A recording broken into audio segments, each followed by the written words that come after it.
Hey, tea sippers.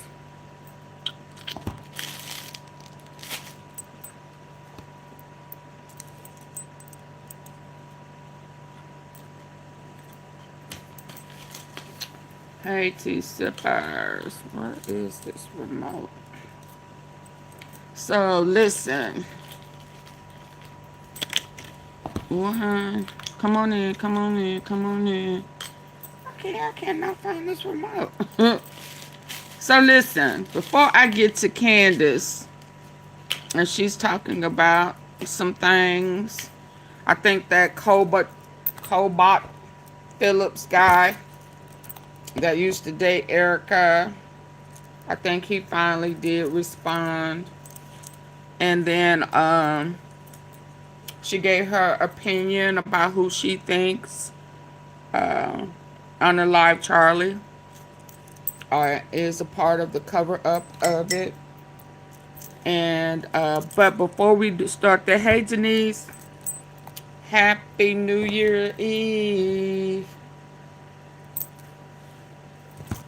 Lord, I can't get this thing to set up for nothing. Uh, Jack Smith, the one who says, woo, thank you, Denise, 2026. 2026.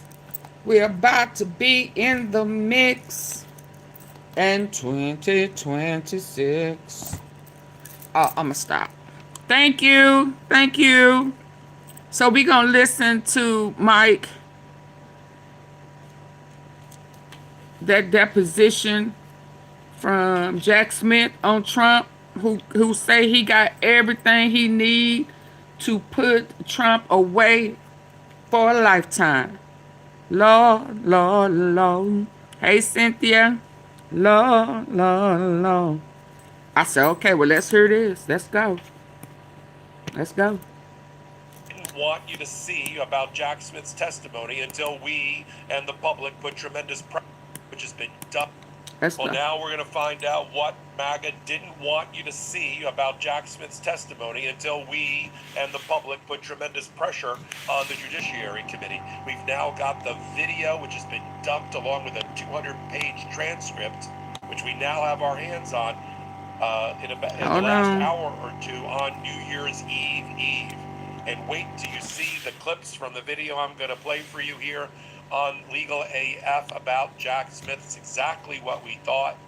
He not only gave his testimony, but he did a smackdown of Jim Jordan and other congresspeople who came in with an agenda to try to prove that Jack Smith was political, that he had a vendetta, that he wanted to take down Donald Trump. Have they forgotten where this guy came from? He was in The Hague. He was at the International Court. They just be making up stuff as they go. He wasn't even in America. I think he's a registered independent. It's the reason he was chosen, because he wasn't in the United States at the time when he was chosen by Merrick Garland. So how can he come in with a preconceived notion that this was a crime in search of a target? No, this was evidence that led to the indictment of Donald Trump, not once but twice. Period. Smith had his opening statement, which laid it all out for you. And by the way, I put up the video and the transcript for paid members of Legal AF Substack, and to celebrate that we just hit #1 and rising on U.S. politics on Substack, 30% off sale on annual membership right now over on Substack. In the opening statement, he said, I'm going to play you a clip in a minute, that he followed the law and the facts, that he would have prosecuted Donald Trump regardless of party, and that this was not about politics. This was about the big E word. This is about evidence. That he was saddened and angered by the fact that staff that worked with him, FBI, Department of Justice, career officials, facts and evidence, their jobs have been vilified, fired, prosecuted.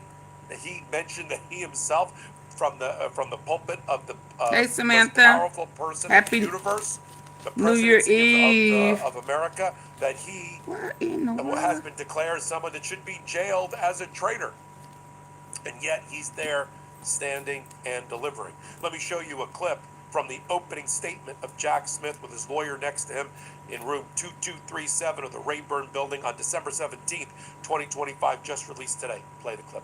Let's go. For nearly 3 decades, I've been a career prosecutor. I've served during both Republican and Democratic administrations, and I've been guided by those principles in every role I've held. I continued to honor those principles when I was appointed to serve as special counsel in November of 2022.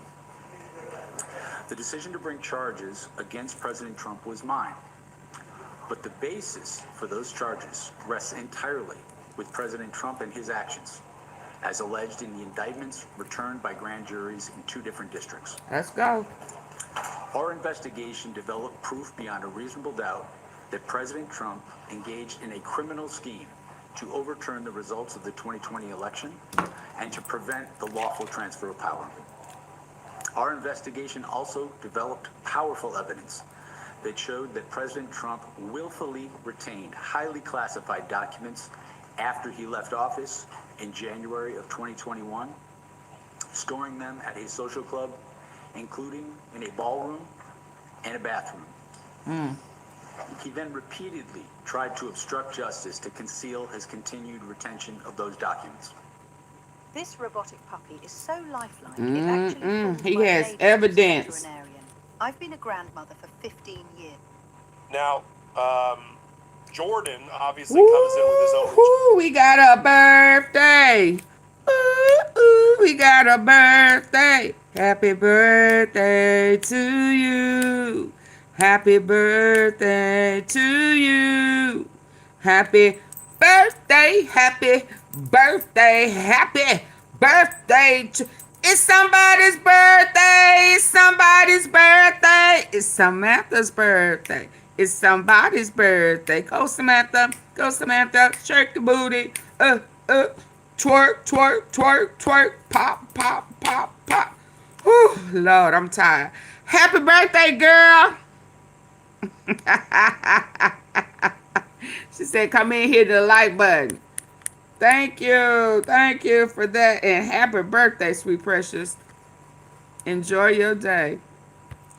Agenda, right? He wants to come in with, oh, Smith wanted to get Trump and he wanted to get members of the House and the Senate and all of that. And Jack Smith took them down one by one. He said there was no presumption of a crime. He said it was evidence, not politics, that dictated the outcome. As to the timing, why did he wait until, a few months before the campaign started or during the campaign to bring some of the indictments? He said it had to do with the strength of the evidence. They were not going to bring an indictment of a person who had been president, about his time after he's president, during the presidency, who was running for presidency, unless they dotted the I's and crossed the T's and had appropriate evidence as required by the Department of Justice manual and the principles of federal prosecution.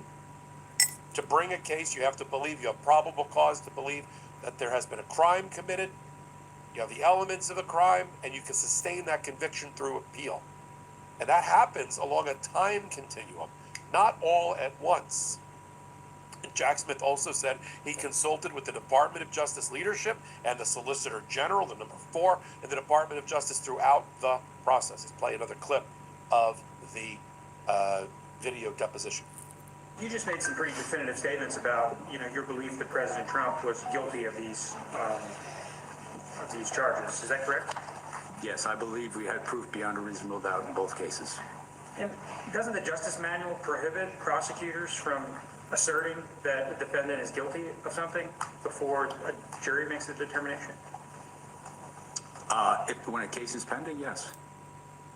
Now, what Jim Jordan tried to make this about, because it's the only thing he's got, is to try to make it about the toll records. What's that all about?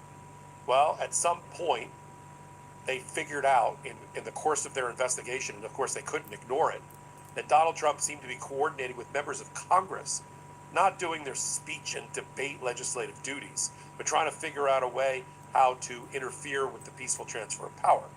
And so for a defined period of time, Jan 5 to Jan 7, they got search warrants approved through a judge, issued by a grand jury. They got search warrants to go after just the time records. It's like the old telephone bill. The number who was called duration of call for a number of people in Congress that had already been identified through other witnesses and other documents as being involved with Donald Trump to try to delay the certification to buy more time to have Donald Trump claim to power. Totally legitimate. Jack Smith made it clear, I'll tell you what I did isn't. It wasn't a wiretap. It wasn't a pen register. I've been involved with wiretapping and pen register cases. A wiretap is an actual device, electronic or mechanical, where you are able to listen in on a phone conversation. Pen register, you're able to take down details of what is being said. You know, it's like those movies where a person's in a van with like headphones, transcribing and listening and all of that. That's not what happened. None of the content of the conversation was ever obtained through this search warrant. Just the fact that there was a call at a certain time for a certain duration, like your phone bill. You open up your Verizon bill, electronically or otherwise, it doesn't tell you, hey, you called grandma to wish her a happy birthday at some point. It just says grandma's phone number, 3.8 minutes, whatever, on this date. That's all it was. And so you saw this like back and forth with Jim Jordan, him trying this preconceived notion to stick Jack Smith into a box with a gotcha, a smoking gun that wasn't a smoking gun at all. What Jim Jordan was really pissed off about is that this was done without members of Congress knowing, because we don't want to tip them off, and there was no policy in place that required them to know. And he got pissed off that there was a criminal investigation that sort of tangentially touched on these people. He didn't know anything about it. Here's another clip of the 9 hours of Jack Smith testimony, the one they didn't want you to see until everybody put public pressure on them. And I'll be doing other hot takes with other aspects of this, but I wanted to get key ones up to you now. Let's play another clip. I would do so regardless of whether that president was a Republican or a Democrat. Recent narratives about my team's work are false and misleading, including stories about our collection of toll records. Toll records were sought for historical telephone routing information, collected after calls had taken place, identifying the incoming and outgoing call numbers, the time of the calls and their duration. Toll records do not include the content of calls. Those records were lawfully subpoenaed and were relevant to complete a comprehensive investigation. January 6th was an attack on the structure of our democracy in which over 140 heroic law enforcement officers were assaulted. Over 160 individuals later pled guilty to assaulting police that day. Exploiting that violence, President Trump and his associates tried to call members of Congress in furtherance of their criminal scheme, urging them to further delay certification of the 2020 election. I did not choose those members. President Trump did. I hope that my testimony today serves to correct these mischaracterizations about my work, and to that end, I welcome your questions. Hey, Queen. So, what do we got? It's your birthday, too? 250. Oh, my goodness. Hi, Don M. Happy birthday. Which I posted on Legal AF Substack for paid members to go through. Some of it's redacted, to protect people. Most of it isn't. It's not pages and pages of blackout. It's a name here, a name there, page here, page there, that type of thing. Mainly, you can read it for yourself. I've given you the summary of it. If this was a boxing match, this was a knockout by Jack Smith against an overmatched and overwhelmed Jim Jordan, who graduated law school apparently, but never took the bar or passed the bar. Against Jack Smith, one of the finest lawyers in American history. I mean, the fact that he was able to get 2 indictments from 2 different grand juries of a former president about his activities at the end of his presidency while he was running for office. I mean, that is like, that's not a high wire act without a net. That's like diving from a high wire into a shot glass of water and making it. I mean, that's threading an elephant through the eye of a needle. You know what I mean? So it's important to history that Jack Smith's actual words coming out of his mouth in a video deposition be exposed to the American people. He is the only prosecutor, special counsel, that did not have the opportunity to tell the American people the results of his investigation. Only one. Robert Hur, the Biden document investigation, he got to go. Robert Mueller got to go. John Durham got to go. Everybody got to go. The Watergate prosecutors. We need this national debate and conversation, and to expose who Donald Trump is. And the takeaway from this Jack Smith recording or video is quite clear. If you ask me to summarize it, and I'll I'm still digesting, but if you ask me to summarize it, I think it's this way: that Trump knowingly made false statements, that he targeted a lawful government function, the certification of an election. He mobilized his supporters based on falsehoods. He directed them to the Capitol. He refused to stop the violence, and he continued to pressure Congress to delay. And this is all, as Smith lays out, under oath, unlike Donald Trump, about his theory of criminal liability. He said in the opening statement, as you heard, that he had not probable cause, which is the standard to bring the indictment, beyond a reasonable doubt proof that Donald Trump committed crimes to interfere with the election, and that's knowing what the United States Supreme Court had ruled in the immunity decision. And that he had credible evidence, certainly more to get over the indictment hurdle, at Mar-a-Lago. Probably more as the case continued.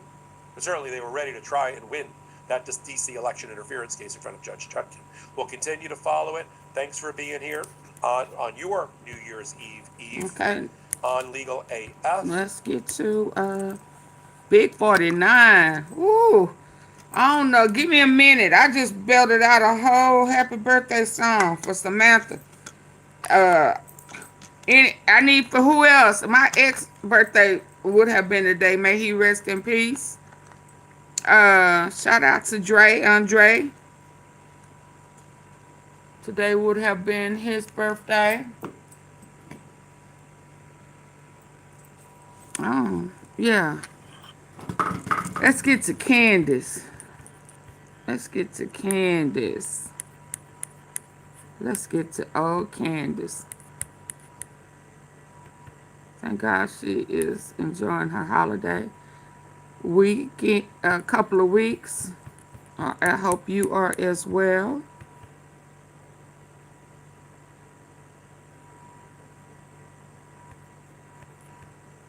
I think, what's her name? Erika Kirk is feeling the blues. 199,000 Americans filed for jobless benefits last week as concerns grow about the labor market. Are we surprised? Are we surprised, y'all? 199K? Ooh-wee, I know he hot. I heard some rulings didn't go his way today. I heard he in the hot seat, baby. He in the hot seat. It's hot in here for him. Hot in here. On September 4th. Hot in here. So this is coming off of her debunking Liz Wheeler's. Let's just watch it, y'all, because there's a lot going on with old guy. I don't know if I like that picture. Let's see. Y'all ready? Get your likes up. Yeah, like, huh? You know, I be liking some of her expressions. Let's go. Okay, so this is Beardgate. If you are following the Fort Huachuca story, there are so many twists and turns in this story. I honestly can't be making this stuff up. So what happened, if you guys didn't listen to our live yesterday, we went through everything. Mitch obviously believes that he saw Erika Kirk and Cabot Phillips at a hotel on Fort Huachuca base, and this was on September 8th in the evening. He didn't accuse him of doing anything weird, just walking out of the hotel into a green pickup truck. Okay, so I obviously messaged Cabot Phillips. I've been trying to get a response from him, and I had noted that he was not seated in his typical chair over at the Morning Wire. It's a daily morning show they have, the Daily Wire. And so he appeared to be on vacation, last appearance being on September 4th, through to when Charlie Kirk gets assassinated. Here's what happens next, quite interestingly. So Brian Harpole gives a kind of non-alibi wrong flights. Erika provides an alibi via Andrew Colvett to a YouTuber, wrong day, it's September 9th. We're just like, can we get something solid? Well, Liz Wheeler jumps in out of nowhere this morning and she's like, gotcha, debunked, because you're saying he was seen on the 8th, but here you go, he's on the show, on his show on the 4th at the Daily Wire, and then here he is on the 8th as well, but he's actually not in studio. It's clearly some satellite thing, and I'm going to show you what she posted here as proof that he was, I guess, on the show on September 8th.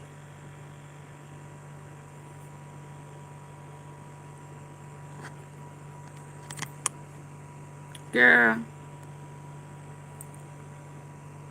is that her proof?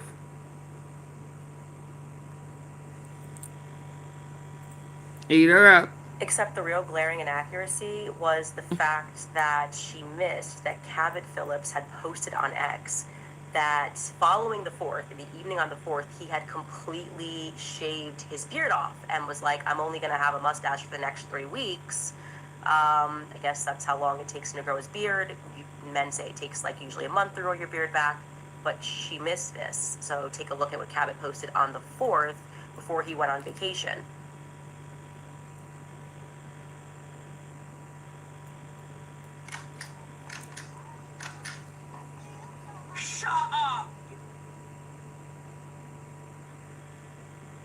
Oh, yeah, I saw this on her other spot. Hold on. Let me go back. Only going to have a mustache for the next 3 weeks.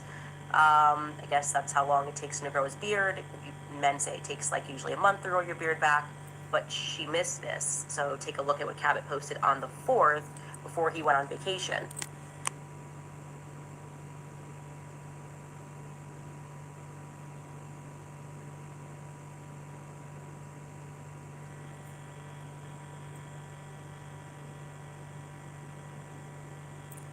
Did I grab the right video?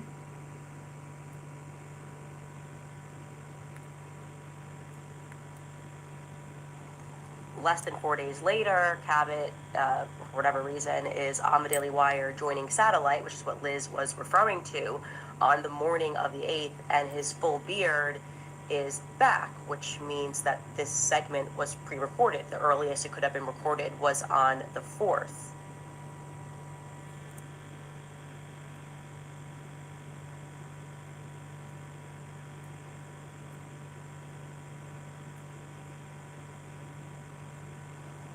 Making matters even more odd is that 2 days later on the 10th, he would be back on the Morning Wire and the beard's gone, you know, starting to grow back, but still gone. So clearly the 8th was pre-recorded, and yet they felt the need to release it on the 8th, which is obviously the exact date that Mitch thinks that he saw Cabot in Arizona on Fort Huachuca base.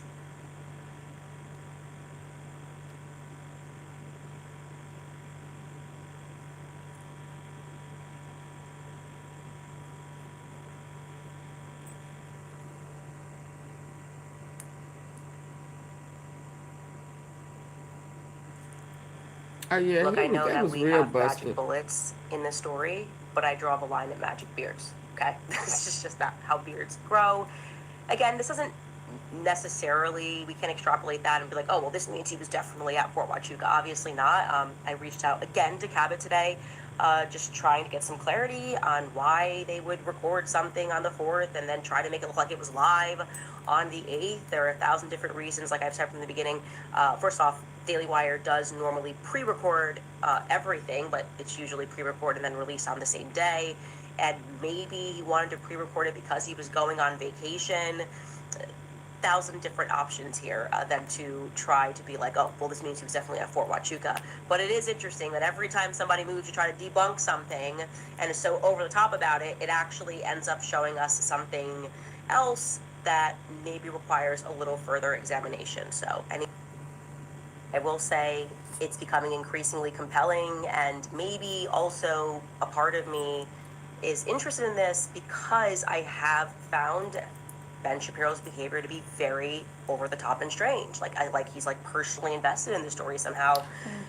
Could it be because Cabot Phillips was at Fort Huachuca? maybe it's not, and it's just completely separate. But if you do know where Cabot Phillips was on the 8th, since we can't get an answer from him, please email us at moretips@CandaceOwens.com, because, like I said, we are... Hold on, y'all. I don't think that's what I had grabbed.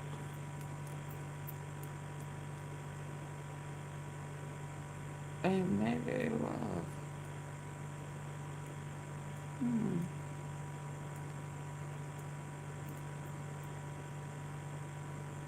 No, it was this. I had it wrong. My bad. Hold on. I need to get something to eat. I'm tripping.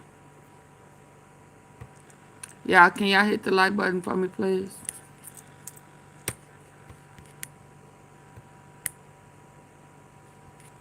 And y'all give the birthday girls some birthday love. Happy early New Year. It's New Year Eve. And to separate the wheat from the chaff. we got a couple of And birthdays. I did stress, and I used the example of Tyler Boyer. I'm like, this is a person that it's like an open secret. Okay, let's go. Signaling that, like, there's a lot of people that are like, there's no way, like, you know, Turning Point's a good organization. And I'm like, I'm sorry, I came up through Turning Point, and I know, like any other organization, you get a lot of rotten eggs. And I think that with Charlie gone, there's obviously going to be a concern. And I did stress, and I used the example of Tyler Boyer. I'm like, this is a person that it's like an open secret what he's into, and you guys are signaling that, like, he's part of the family. What am I supposed to make of that? Is that just bad judgment, or is that like kicking the can down the road, or is it kind of overt, we're going to protect bad people? You know, this is all the stuff that I said. Trust me, I said everything that I have said on the show. I just didn't want to, like, give you a 4-hour podcast today about everything. Okay, let's see. I have one here with the questions. Okay. Oh, I figured out how to do the questions. Okay.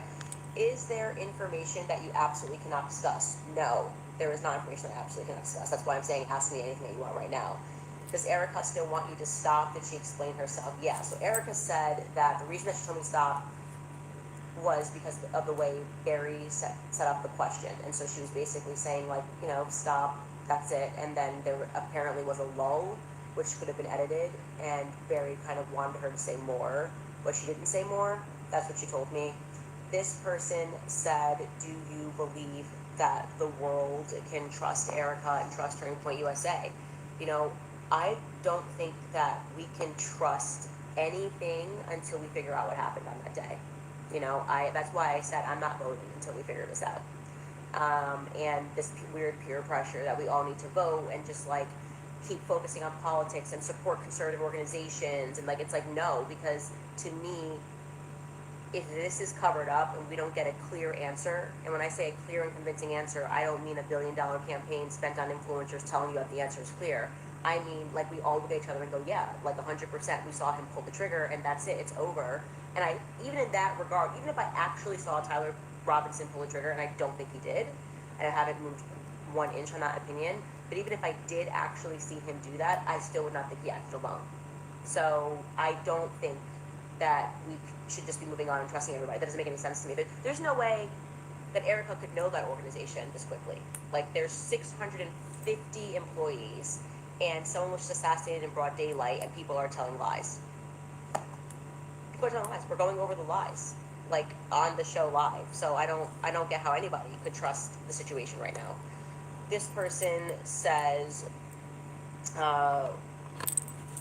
what's one thing you learned that you didn't know prior? I mean, there's a lot of things I learned that I didn't know prior. I think probably the part that we discussed about the magic bullet, them saying that, you know, Andrew was kind of flying rogue and just did that. And I will say I struggle with that one a lot. I struggle to believe that because, first and foremost, how on earth, like, we'd have to believe that, first off, the surgeon, who's a professional, who works at multiple hospitals, just thought it was fine to talk to a PR agent, who in theory, he shouldn't have even seen Andrew, right? Like I said, Andrew gets there later.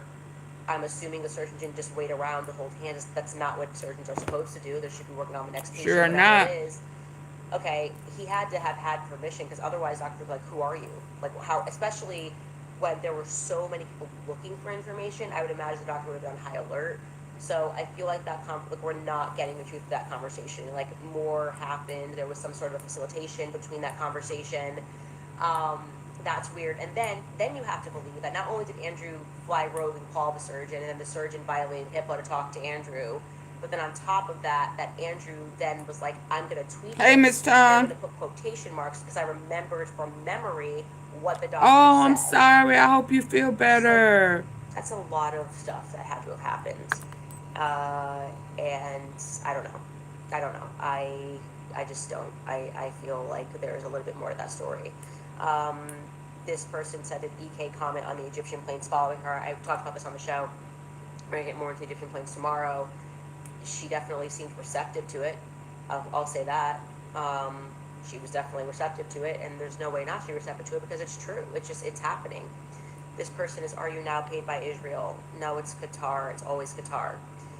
This person says, did you find it strange that Erika had a Charlie's phone during investigation? I forgot to mention on the show today. I did ask whether or not the feds took her phone, took Charlie's phone, and they didn't.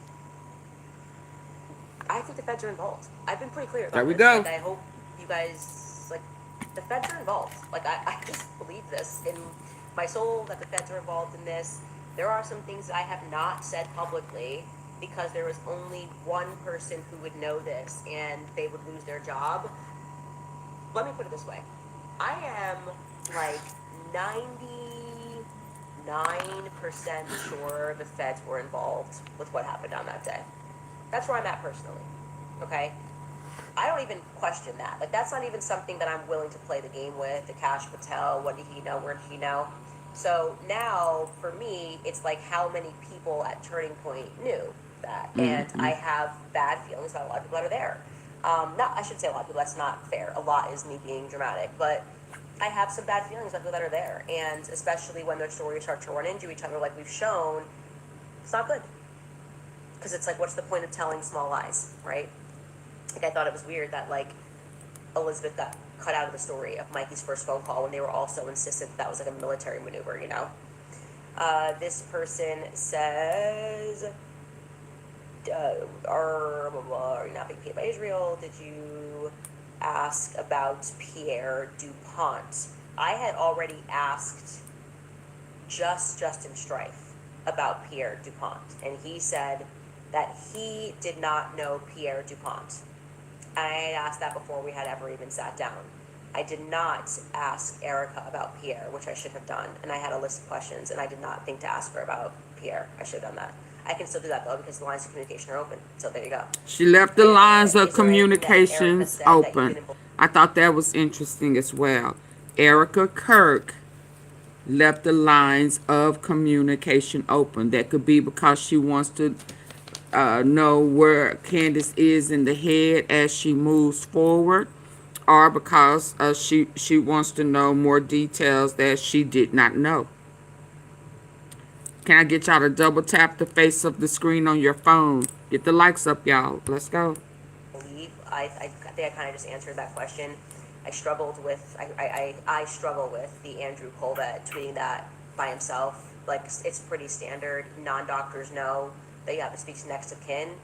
And absolutely. Also, I would say and their names got to be in writing that you can speak to them. She didn't know about that offer.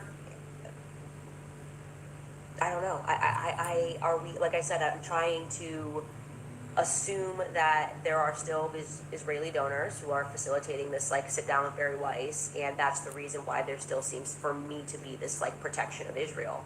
That's just how I feel. I feel like the company is interested in protecting Israel's interests, and I do think that there's some Israel angle to the story, and nobody made me think that other than Bibi Netanyahu right after Charlie was killed. Do you think Erika is okay? Yeah, I do think she's okay. Are you and her friends? Like, we were never, like, close friends, obviously, because what happens when you get married is you, like, focus on your family and your kids, and I started having kids right away with George while him and her were dating. We've always been cordial. We have always gotten along, and we were always very supportive of one another when her and Charlie were dating, and when her and Charlie got married. And I do think she's okay. I think, something that she did say, which she mentioned on the show today, was that her and, basically that, the way that she copes is by working. Like a workaholic, throwing herself into work is like a form of grieving for her, which I think a lot of people had questions about that. I didn't ask her a question about that. She kind of offered, actually, how did that come up? She didn't offer it. There was something that I said, and then she was like, well, I can explain. I can't remember. I genuinely can't remember. I don't want to butcher it and put words in her mouth. This person says, let me scroll down here. Who does she think killed Charlie? I think she expressed herself, hence the reason why I pointedly asked the question. She expressed, at least what I got from the Glenn Beck interview, was that she believes that it was Tyler Robinson, and I don't see how she gets there. On the basis of the conversation I have with the lawyer, I feel even less compelled that it was Tyler Robinson. I was holding on to the off chance that they had some smoking gun, literally like a smoking gun that we didn't have access to, and we were just the dumb and ignorant public. That's not true. So I just don't get that. I do not get that at all. Or was I asked to sign an NDA? Clearly not. That's why I'm talking to you guys right now. I can't stand when they ask. Her ties to Romania and the missing kids that she sent to Epstein Island. I never heard. Yeah, now I never heard anything about Epstein Island. What I heard was that she operated her orphanage on the military base in Romania. That's where they were stationed, and that's where they smuggled the kids in and out, and that they were used to service the people on base. I'd never heard that they were smuggled to the Epstein Island.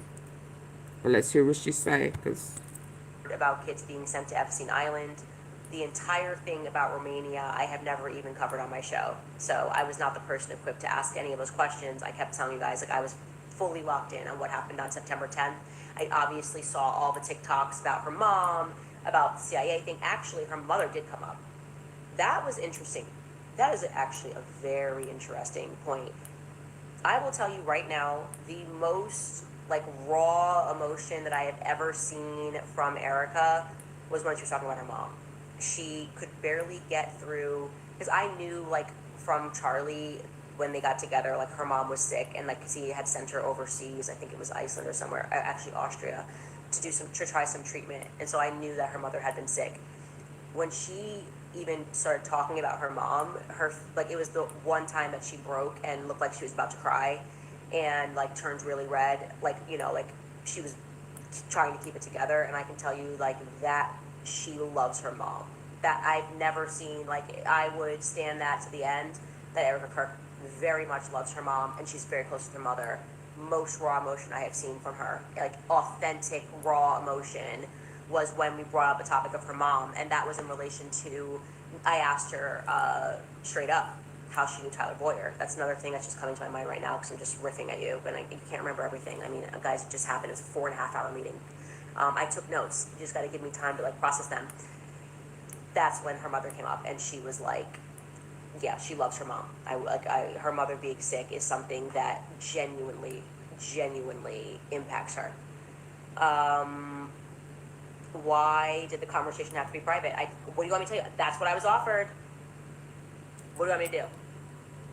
That's what I was offered. I was offered public. I said yes. I was offered private. I said yes.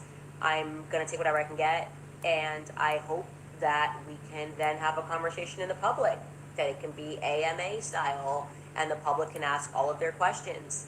I don't, if I was in their position, I would do it. I told them their PR has been a disaster. I think that their PR, I said, this is a new PR world, and I feel like you guys have been treating the public like they're stupid, and they're not. They're not stupid.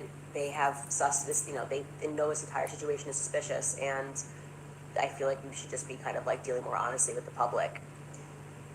This person says, why hasn't Erika protected you regarding the FBI? Oh, that didn't even come up. Honestly, I didn't even think to ask her about, like, oh, could you reach out to the FBI for me? Because that's not how it's supposed to work. I pay taxes. The FBI should answer because I reached out to the FBI. And I think it's obvious. It's because I think they're involved, and I think Kash Patel is petty. And that's the reason why they're doing absolutely nothing about me saying that I have information pertaining to foreigners being on the ground that day. They're just not interested at all. Somebody said, did they threaten you? I was absolutely not threatened. Am I safe? Who knows? I mean, I'm fighting like 6 countries, one of them being the demonic entity that is Israel. Probably not, but it is what it is. This person said, do you think Charlie would still want you to apply pressure? Yeah. Yep. I do. Absolutely. I do think Charlie would still want me to apply pressure. And figure out what's happening, and that's why I'm doing it. Did you clarify anything surrounding whether or not an autopsy occurred? I already told you guys for a fact an autopsy did happen, so I didn't have that on my list of questions because I had already confirmed that. Was yesterday your first time speaking with Erika since 9/10? Yes, it was. Will TPUSA own up to the lies as much as you did? Will they defend you publicly? That's actually a good question. It was a private conversation. It would actually be great for them to then have it on the show and to own that they lied. That would be good, to exercise some humility, because I feel like I've been public enemy number 1, and all I ever did was tell everybody the truth from day one. Does Erika think Tyler killed Charlie? Yes, I think she's already said that on multiple interviews. Was there discussion around UVU remodeling the crime scene? No, I forgot to ask that question, so that was my bad. Did they address the issues? Also, because I don't know that I should have thought about that, but I feel like that's more like a Fed question, and I was trying to focus on like Turning Point USA questions. Did they address the issues with the finances and taxes? They brought an entire tax document thing for me to look through. I'm not an accountant, which is why I haven't spent much time talking about their finances other than the Doge thing, which I was like, that was a weird lie. I don't understand like why Tyler would say that that's like something that he had always done. And they owned that that was not something that they had always done. So again, this is the stuff why I feel like we could have benefited from doing a public like live stream, because they did own a lot of the stuff, and it, like you said, it has not been owned in a public capacity. This person says, was Erika surprised by anything that she wasn't before? I would say, yeah, she was very surprised on one thing that I kind of surprised them with that I hadn't said publicly. And I explained to them that it was a very big reason why I am convinced that someone at Turning Point knows more about Charlie's death. I think they were very shocked by that when I told them what that thing was, which was like basically that somebody inside of Turning Point told me that. I'm not naming names, but somebody inside of Turning Point told me that Turning Point was involved. And they were kind of jaws on the floor about that, and were like, okay. And I was like, look, I haven't put that information out in the public yet because I am aware of what the ripple effect of that will be. And I also, it could very well be, obviously, in terms of conspiracy, do we think 650 employees of Turning Point USA are in on it? No. But I think it helped them see that I was being compelled by what I'm being told. And I have not told the public every single detail of everything that I've been told, because I am playing a game of chess. I need to figure out, like, to separate the wheat from the chaff, so to speak. And I think we've done a pretty good job of doing that. So there is that as well. Few more questions here. Darn, I accidentally scrolled to the top here. You guys asked a few times, who do you think? Did you find it strange that Erika has Charlie's phone during this investigation? I find it strange the FBI didn't take his phone.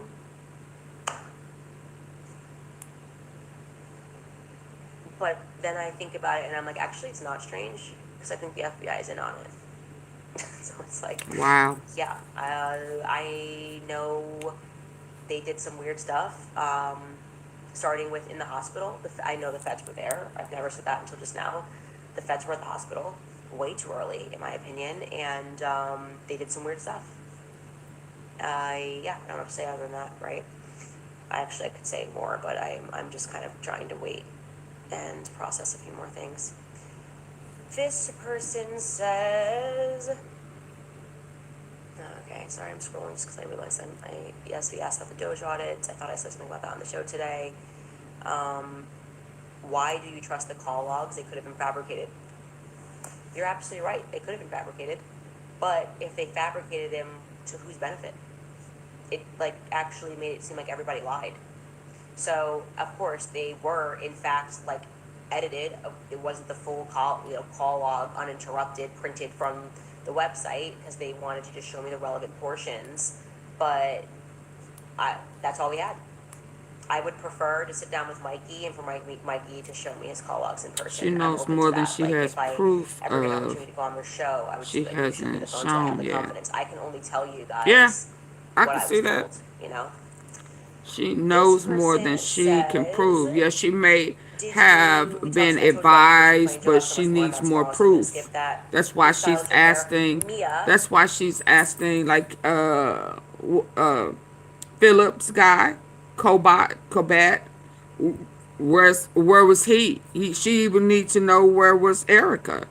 Yeah, she has Mitch Snow saying, I seen these people. Where were they? She don't have sound proof.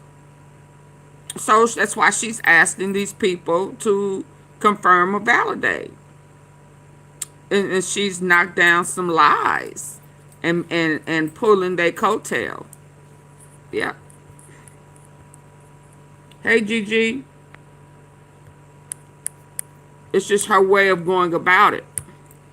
Just a few more things. This person says... Okay, sorry, I'm scrolling just because I realized yes, we asked about the Doge audits. I thought I said something about that on the show today. Why do you trust the call logs? They could have been fabricated. You're absolutely right. They could have been fabricated. But if they fabricated them, to whose benefit? It like actually made it seem like everybody lied. So of course they were in fact like edited. It wasn't the full call log uninterrupted printed from the website because they wanted to just show me the relevant portions. But that's all we had. I would prefer to sit down with Mikey and for Mikey to show me his call logs in person. I'm open to that. Like if I ever get an opportunity to go on the show, I would just be like, can you show me the phone so I have the confidence? I can only tell you guys what I was told, you know? This person says, I told you about the Egyptian planes. You'll have so much more on that tomorrow, so I'm going to skip that. Who styles your hair? Mia, who came with me for the vibes, my cousin, you know. A1 since day one. She can't stand me, but she's always with me. Do you believe that Erika Kirk is skeptical of Kash Patel? That's a good question. I feel that, and this is not coming from the private meeting, this is coming from just public messaging, that they have been trusting of Kash Patel. That they have been, like, you know, in communication with him is what I've been told. They've been in communication with him. I find that to be weird, because I think Kash Patel is completely and utterly full of shit. So, if she is skeptical, it was not communicated to me. And I didn't ask that question specifically. Is Erika interested in the story of the witness that called you the military meeting that he saw in the military base? I think that's an interesting question. Hold on, let me hear that again. I don't feel She don't. Hold on. called you the military meeting that he saw in the military base. I think that's an interesting question.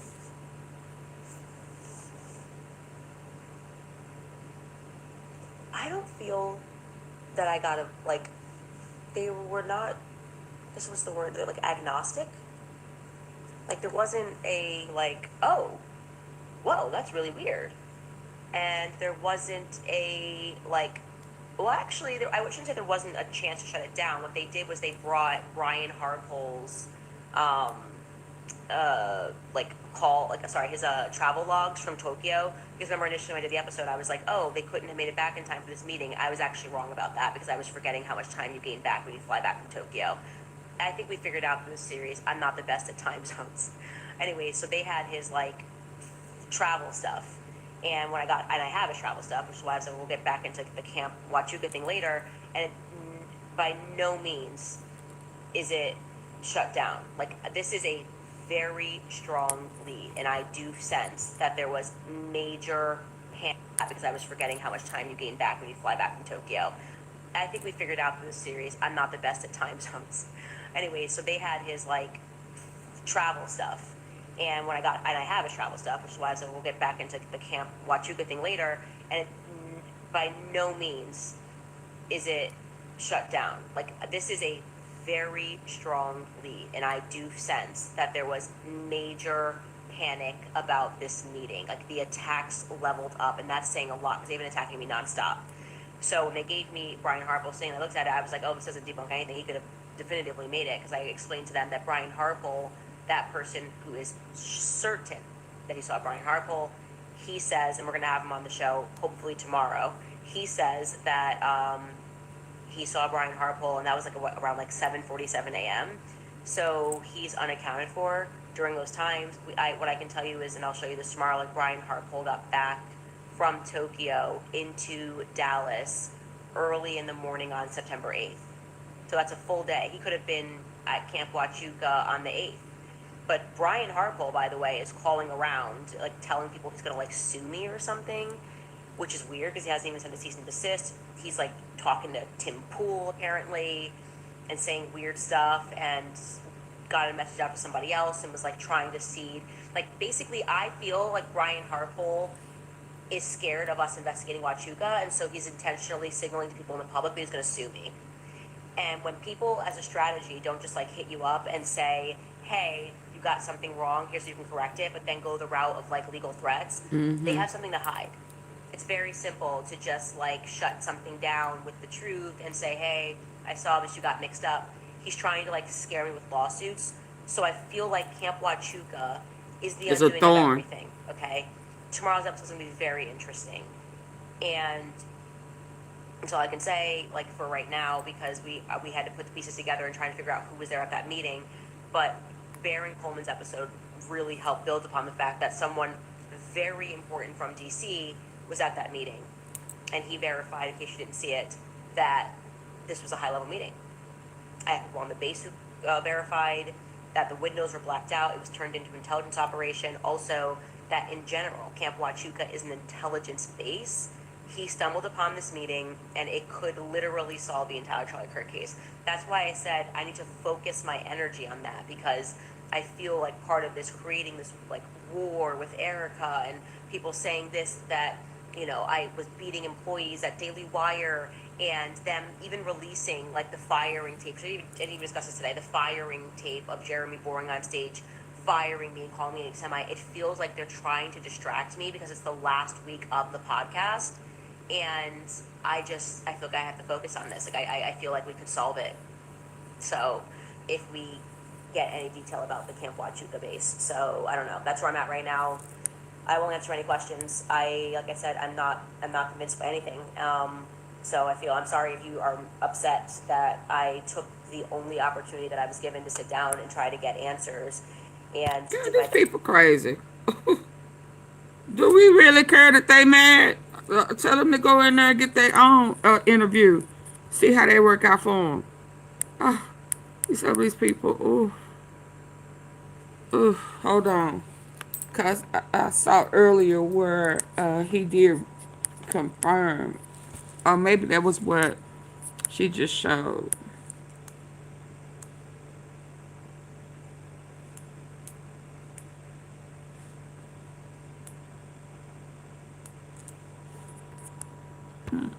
These people absolutely want entirely too much. Where was this?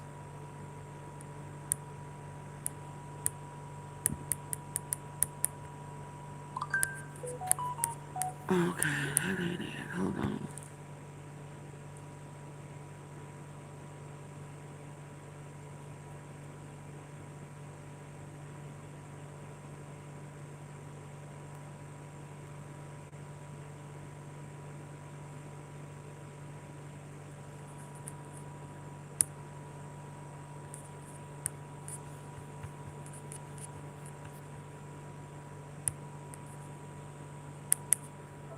In 2015, it was N71EX. Oh, he on the plane. Hold on.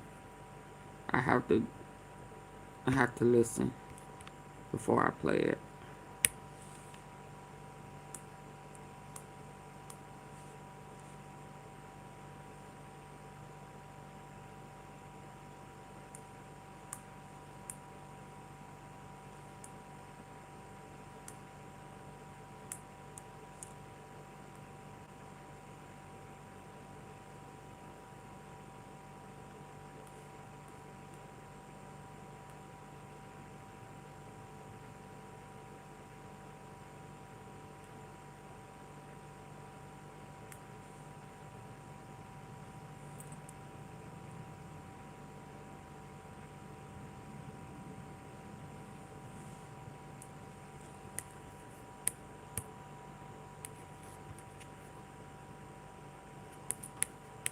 Is there no volume on it?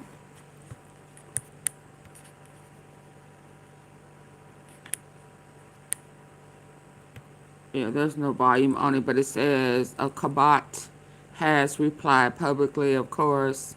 Yeah, so he just replied. Let me get to the something else. I thought you were able to hear In the 2015, it was conversation. N71EX. Then it was changed to 72EX by I want this. Did he boo-boo on his stuff today, y'all? Did Trump boo-boo on his stuff today? Did the news? Did he boo-boo on his stuff? Let's hear this. There's a war on Candace. So the second Trump term and Trump regime has really been a thing to behold relative to the media class and the right-wing pundits. Because, oh my God, I've never seen a group of people that despise each other so much from the depths of their soul. And so now you have, as you all know, this civil war where originally it was like Tucker Carlson and Candace Owens and Nick Fuentes, and they were up against, you know, Mark Levin and Ben Shapiro and those people. And but then it broke down further where Fuentes goes after both Candace and Tucker, and you know, Alex Jones gets in there, and he's sort of confusing because he tries to like straddle the fence, but he ends up more on one side than the other side. Alex is close with Nick Fuentes, and Nick likes Alex, but now Nick is also going after Candace. I don't know.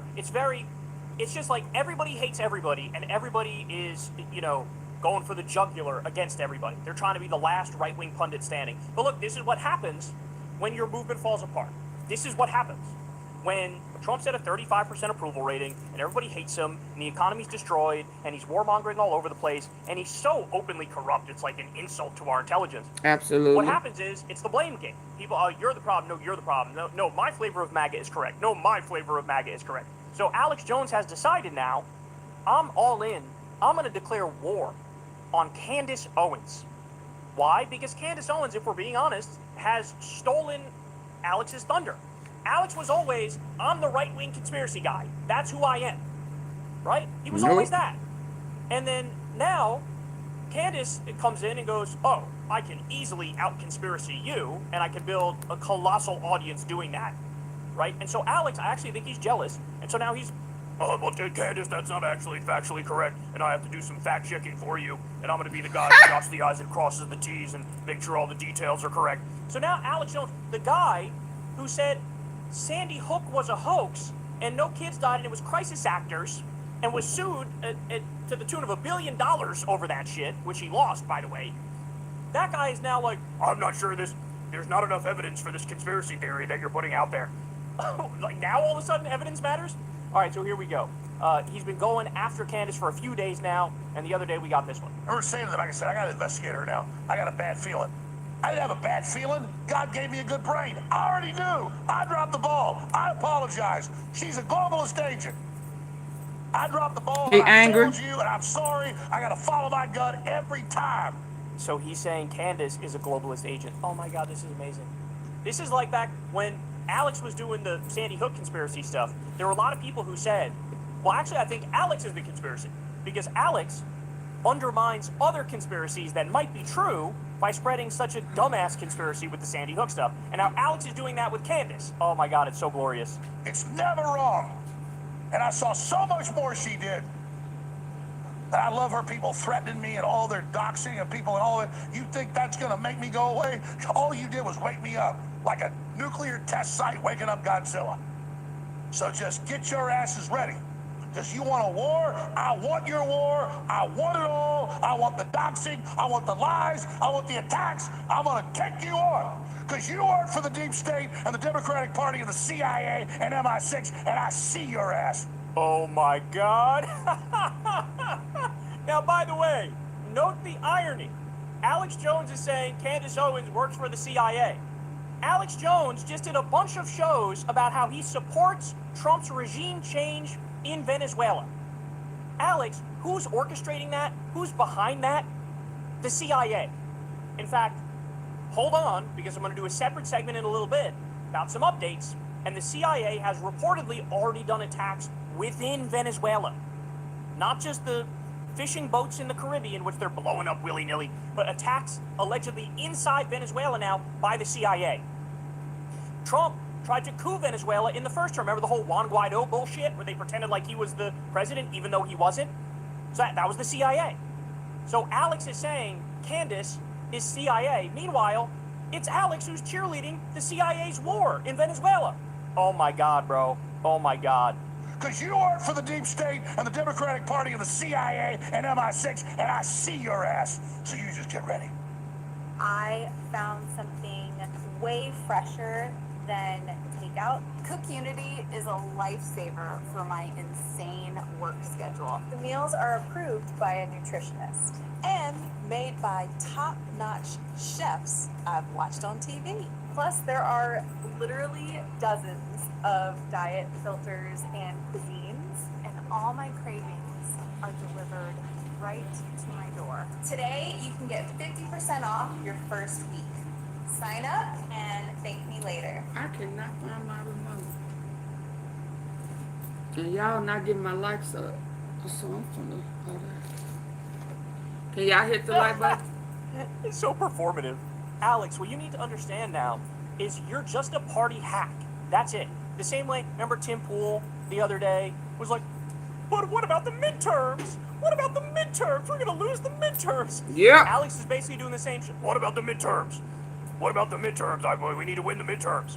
He is so busy dick riding Donald Trump and Peter Thiel that he doesn't realize, hey, asshole, all of your predictions from the late 90s and early 2000s have come true. There's going to be a surveillance state. They're going to spy on everybody. They're going to create a blackmail file on everybody. They're going to take away your rights. There's going to be no more constitutional protections. They're going to round us up and put us in camps. We're going to be run by a billionaire cabal of fredophiles who are trying to control all of us. Like, literally, all of that came true, but you now support it because you love Donald Trump and you're meat-riding him raw. Eating it up, ain't he? Peter Thiel also. Eating that ass up. Did he boo-boo on his stuff today? You know, Peter Thiel's not the Antichrist. Peter Thiel's not... Meanwhile, here you got a guy who looks like he just injected the blood of babies like a vampire. His face is always oily. He can't string together a coherent sentence. He sounds like a fucking alien, just like Elon Musk does, right? Hey, Janet. 4 different lectures on the Antichrist and is ushering in this dystopian AI technology, which they openly say is going to take everybody's job. And there's Alex. But you wasn't there last night when I played the interrogation, and it wasn't an interrogation.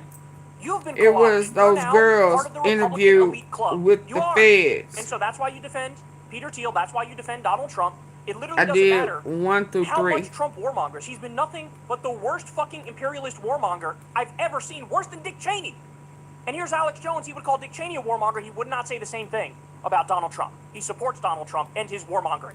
So what a sick joke. But now, okay, so the grassroots, though, when I say grassroots, I mean like conspiracy-minded online right-wingers, right? The people who used to love Alex Jones. Now, he's persona non grata, bro.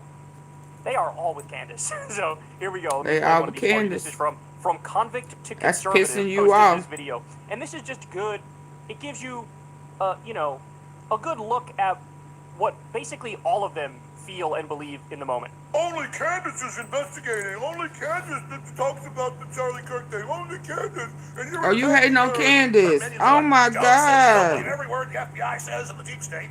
Then you're a traitor in the CIA. You guys literally have more unified talking points than MSNBC. I mean, literally, you're just lockstep horse shit. You know what's hilarious? MSNBC is way more anti-establishment than Alex Jones.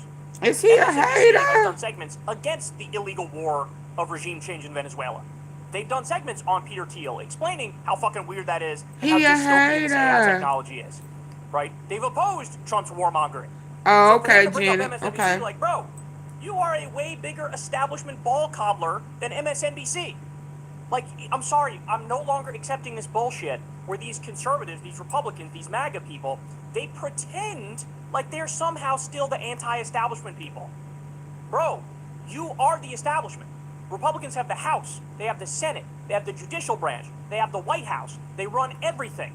And Trump's decision, he basically fucking usurped and surpassed Congress, bypassed Congress, do whatever the fuck he wants with all that Doge bullshit, and you cheered it on.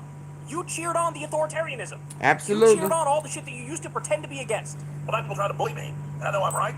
I didn't want that to be on this, case this much. Tyler Robinson was wearing a trans tie at court. He's the shooter. Are you really telling us that we have more universal talking points than MSNBC? When you're the one that's literally parodying the Fed slop that's being given to us through the mainstream news media? Why are you guys always blaming Israel for everything? Israel didn't shoot Charlie, Transtifa did. Really? Thank you, Janet. Thank you for the 2026. Just days after Charlie Kirk's assassination. Man, girls are they jumping ship, boo. They saying, forget this. If he turned on them. But you want to make us seem like we're crazy when you're the one that's literally overdosing on Fed slop. The FBI put out a text message thread of Tyler Robinson admitting that he was the shooter. Really, Alex? If anyone on this planet knows more about patsies, false flags, and psyops, it's you. You want to know something, Alex? Take a look in the mirror. Because we are what you were 20 plus years ago when the mainstream news media was trying to close you down and shut your mouth. You want to know what's even more crazy about that? Is you're treating us the same way the mainstream news media treated you decades ago. Oh, it's so over for Alex. And the funny thing is, and this probably drives Alex crazy too, is like, it literally doesn't matter that Candace actually does have colossal factual falsehoods in the stuff she said. The whole Egyptian planes thing was bullshit. She got those mixed up and got those wrong. Like, there was a bunch of stuff. Because of my dreams about Charlie, I know X, Y, and Z. There's all this stuff she's putting out there that's just not true. But, Alex, you... Them planes did follow Erika. Boy, shut up. You prime them to go further in a conspiratorial direction. So the only move Alex had to try to still be the guy was to, like, out-conspiracy brain Candace. And he's just refusing to do it. Why? Because he's a regime nut rider. That's why. Because he actually agrees with Dan Bongino and Kash Patel and Donald Trump and Pam Bondi. Alex is still out there. Ready for this? Alex is still out there pretending like Trump's hands are clean with the Epstein files. Like Trump did nothing wrong. And all the stuff that says Trump did something wrong. Oh, it's all planted. It's all fake. Really? We got Epstein's emails. 23,000 emails. Donald Trump was referenced over 1,600 times. He was the #1 person referenced in Epstein's emails. These emails date back to before Trump was president. Epstein thought nobody would ever read these fucking emails. And there's stuff in there, like a 2011 email where they said Trump is at one of Epstein's properties with the victim, quote, 4 hours. So that means the president is blackmailed. There are fucking like CIA, Mossad, fucking, KGB tapes of Trump doing Lord knows what with some underage girl, right? And Alex, instead of fucking calling this out and saying the president is blackmailed, and so that's why he's doing whatever the fuck Israel wants, for example, what does he do? He still defends Trump, pretends like he's not in the Epstein files, pretends like he did nothing wrong. What a pathetic little weasel of a man now. And so now, you made this bed, you're gonna sleep in it. You primed all these right-wing conspiratorial thinkers to believe the maximum conspiracy theory in every scenario when you were fucking saying Sandy Hook was a conspiracy when it objectively was not, right? And now you're shocked. How could you guys think this one's a conspiracy? It makes our guy look bad. It makes Trump look bad. And Candace is like, I don't care. I don't care that it makes your guy look bad. At least Alex back in the day, before he went full right-wing asshole, he was critical of George W. Bush. He was critical of Dick Cheney. He was never a fan of the Democrats, but he was always critical of them. Now, I'm sorry, he's just a standard meat-riding Republican. It's never been more clear. It's never been more clear. And so now you get guys like this, and he's just indicative of what's happening on the right. So Alex is he's blowing up his fan base.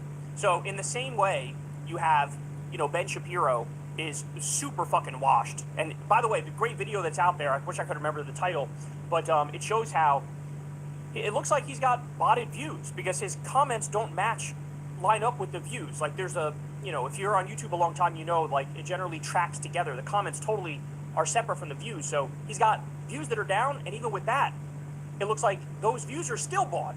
So he's fucking washed. And you got Alex now who's fucking washed. And it is just, I'm telling you, man, the most extreme voices are going to be the ones that come out on top on the right. It's always been, from the Bush years and onward, Republican politics has been a race to the bottom. And now, like, this is just the logical endpoint. So you went from MAGA and Trumpism to Groypers and Fuentesism. That's coming next, right? And you went from, Bill O'Reilly and Sean Hannity to fucking Alex Jones Hey, everybody. I had like 200 people in here. Only 29 likes. That will not work. I need for y'all to double tap the face of y'all screen. If you're on your phone listening in, you know, just tap it real quick and go back to doing whatever it was you was doing. But can you double tap the face of your screen real quick, real fast? Um,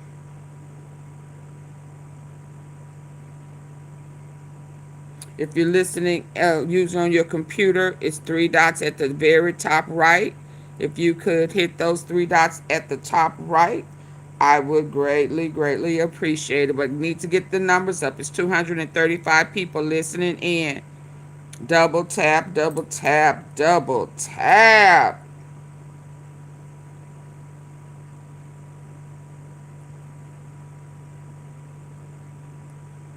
I'll wait. You gonna what, AunTeaFee? I'ma wait.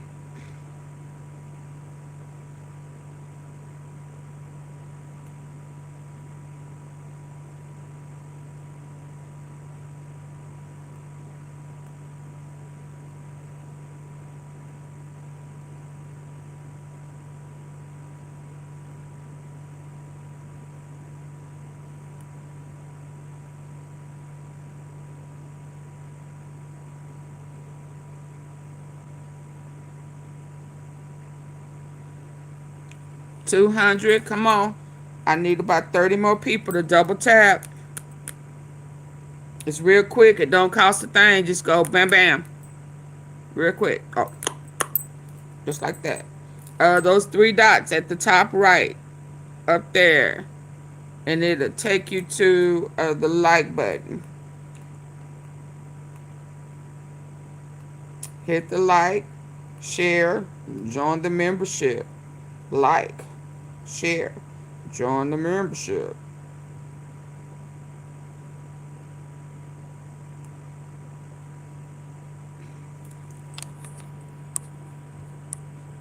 Do it go up if I keep doing it?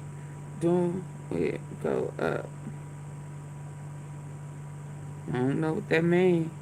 If you are ear hustling, you can still hit the like button. Right, if you up in the clouds, in the bushes, getting your ear hustle on, that's cool. We cool with that. Just double tap the face of the screen. Oh, there go that. Now y'all gonna want me to use my stuff?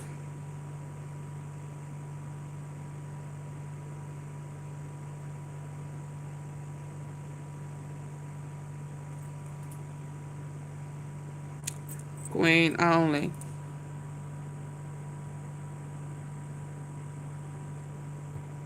Yeah. Indicative of what's happening on the right. Yeah, if you double click it more than once, it takes it away. So in the same way, you have, you know, Ben Shapiro is super fucking washed. And by the way, the great video that's out there, I wish I could remember the title, but it shows how. That's okay. If they don't get it together, I'm gonna leave. Because his comments don't line up with the views. Like there's a, you know, if you're on YouTube a long time, you know, like it generally tracks together. The comments totally are separate from the views. So he's got views that are down, and even with that, it looks like those views are still bought. So he's fucking washed. And you got Alex now who's fucking washed. And it is just, I'm telling you, the most extreme voices are going to be the ones that come out on top on the right. It's always been, from the Bush years and onward, Republican politics has been a race to the bottom. And now, like, this is just the logical endpoint. So you went from MAGA and Trumpism to Groypers and Fuentesism. That's coming next. Oh, Lord. Right? We don't... That boy crazy. Because his comments don't line up with the views. Like there's a, you know, if you're on YouTube a long time, you know, like it generally tracks together. The comments totally are separate from the views. So he's got views that are down, and even with that, it looks like those views are still bought. So he's fucking washed. And you got Alex now who's fucking washed.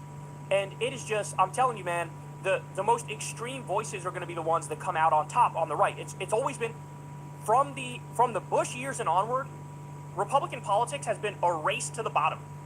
And now, like, this is just the logical endpoint. So you went from MAGA and Trumpism to Groypers and Fuentesism.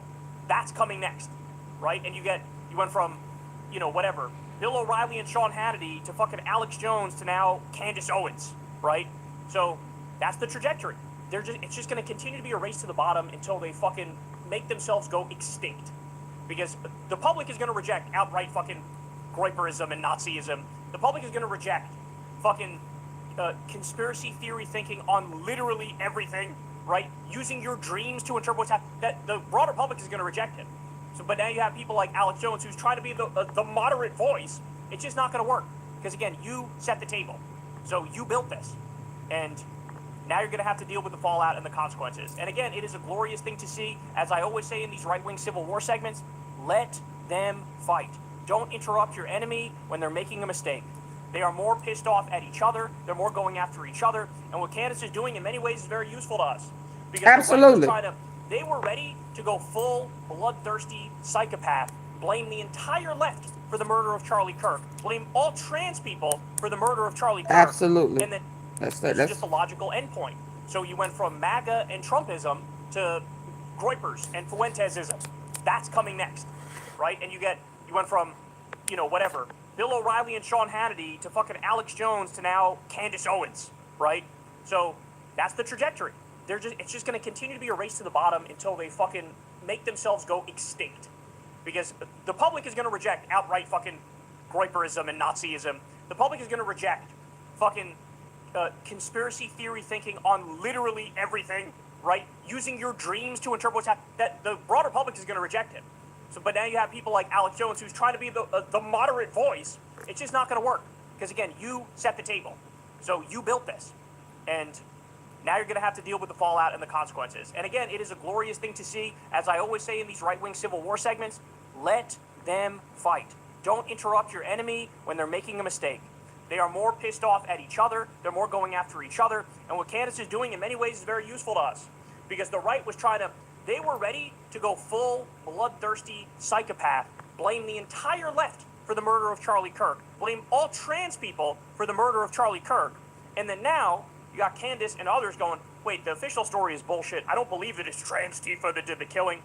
So we need real answers here. None of this bullshit. And even now, people like Alex Jones are, no, but wait, we're supposed to hate the left and blame the left for everything and blame trans people for everything. And a lot of right-wingers are going, but I don't believe that anymore. Sorry. And so go ahead, y'all. Go ahead. Keep going.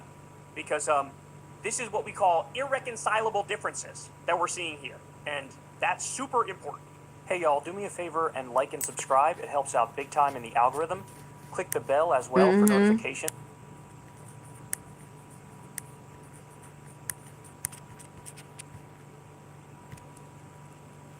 Hold on.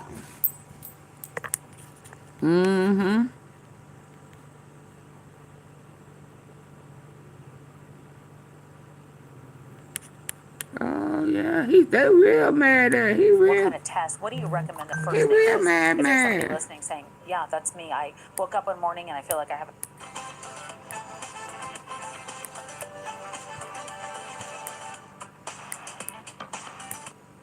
How Republican voter.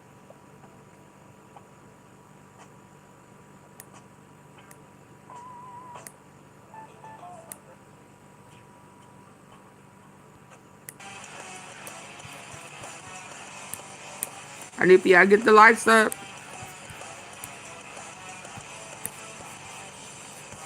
Are they mad?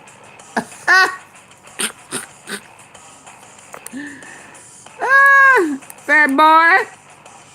She done took your place with her facts. She ain't just talking. Welcome to TYT's final episode in the year 2025. Because it's New Year's Eve. We're going to party tonight. Actually, I'm not going to party tonight at all. But I hope you are. And, I'm trying to see y'all. Should I crack open that chocolate crown? I'm hoping 2026 will be somehow better. Get a shot. But I should we do a shot of crown? To know that's unlikely to be the case. No, Judges are making him pull the military out of Chicago and other cities. Yeah, I saw that he lost something. I said that before you came in. Transpiring in the news. And about business, that's the world of politics, and there's a lot to get to today. And y'all, should I crack open that chocolate crown tonight for New Year's? I'm really looking forward to the show today. We're going to talk about about the latest updates in the Minnesota fraud scandal, what's true, what isn't true. There are a lot of updates on that story I can't wait to get to.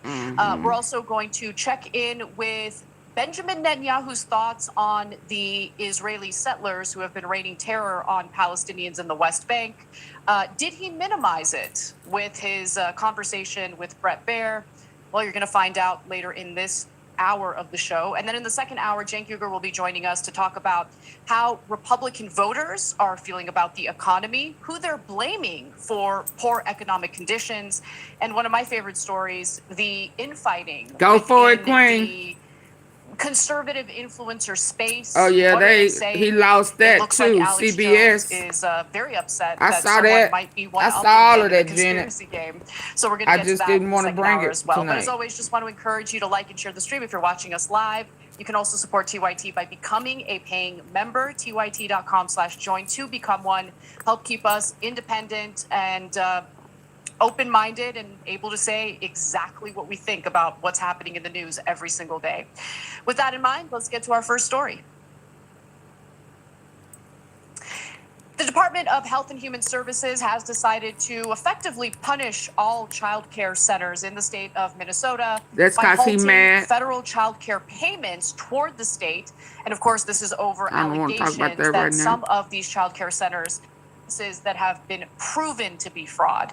And of course, the story is coming up at the facility. And then it I also only want provides to talk a about the link ones, that will give you a not list of the ones that he done violations sit up there and told him to go by to the federal pits of hell. prosecutors that as much as $9 billion was stolen. I want to get to Every Candace. daycare is locked. Their doors are locked. It's politically motivated. It's meant to cut funding to certain programs not being Absolutely. utilized for this story. We're going to take a break. When we come back, we're going to switch gears and talk a little bit about Netanyahu's interview with Bret Baier yesterday. Let's go. Want weight loss treatment with no hidden costs? Prescription weight loss plans through Hertz include personalized care, tracking tools, and access. So Duncan the tool. How good a night are you? Y'all get the likes up. Double tap. Come on now.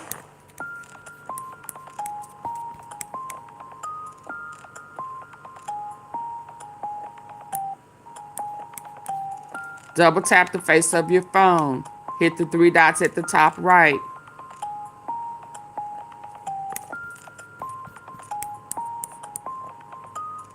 But you're probably right.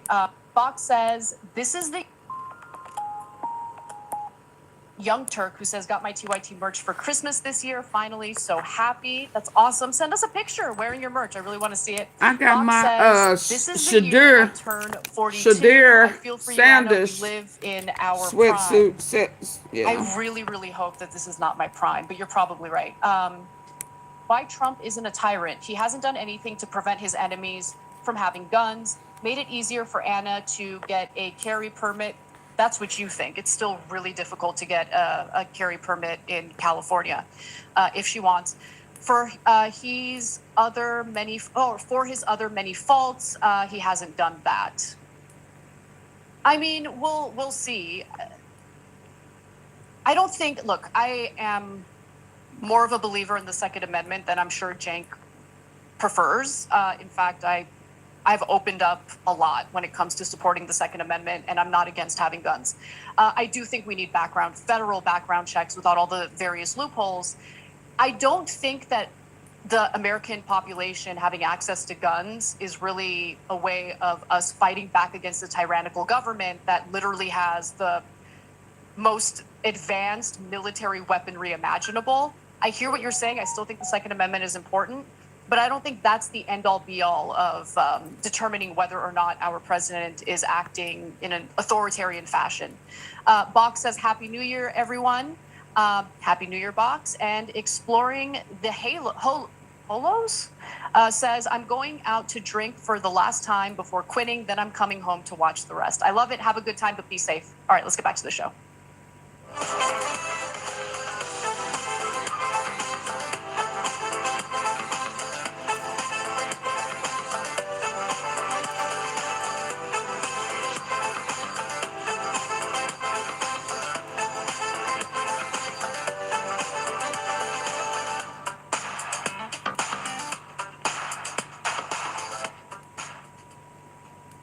What's up, everyone?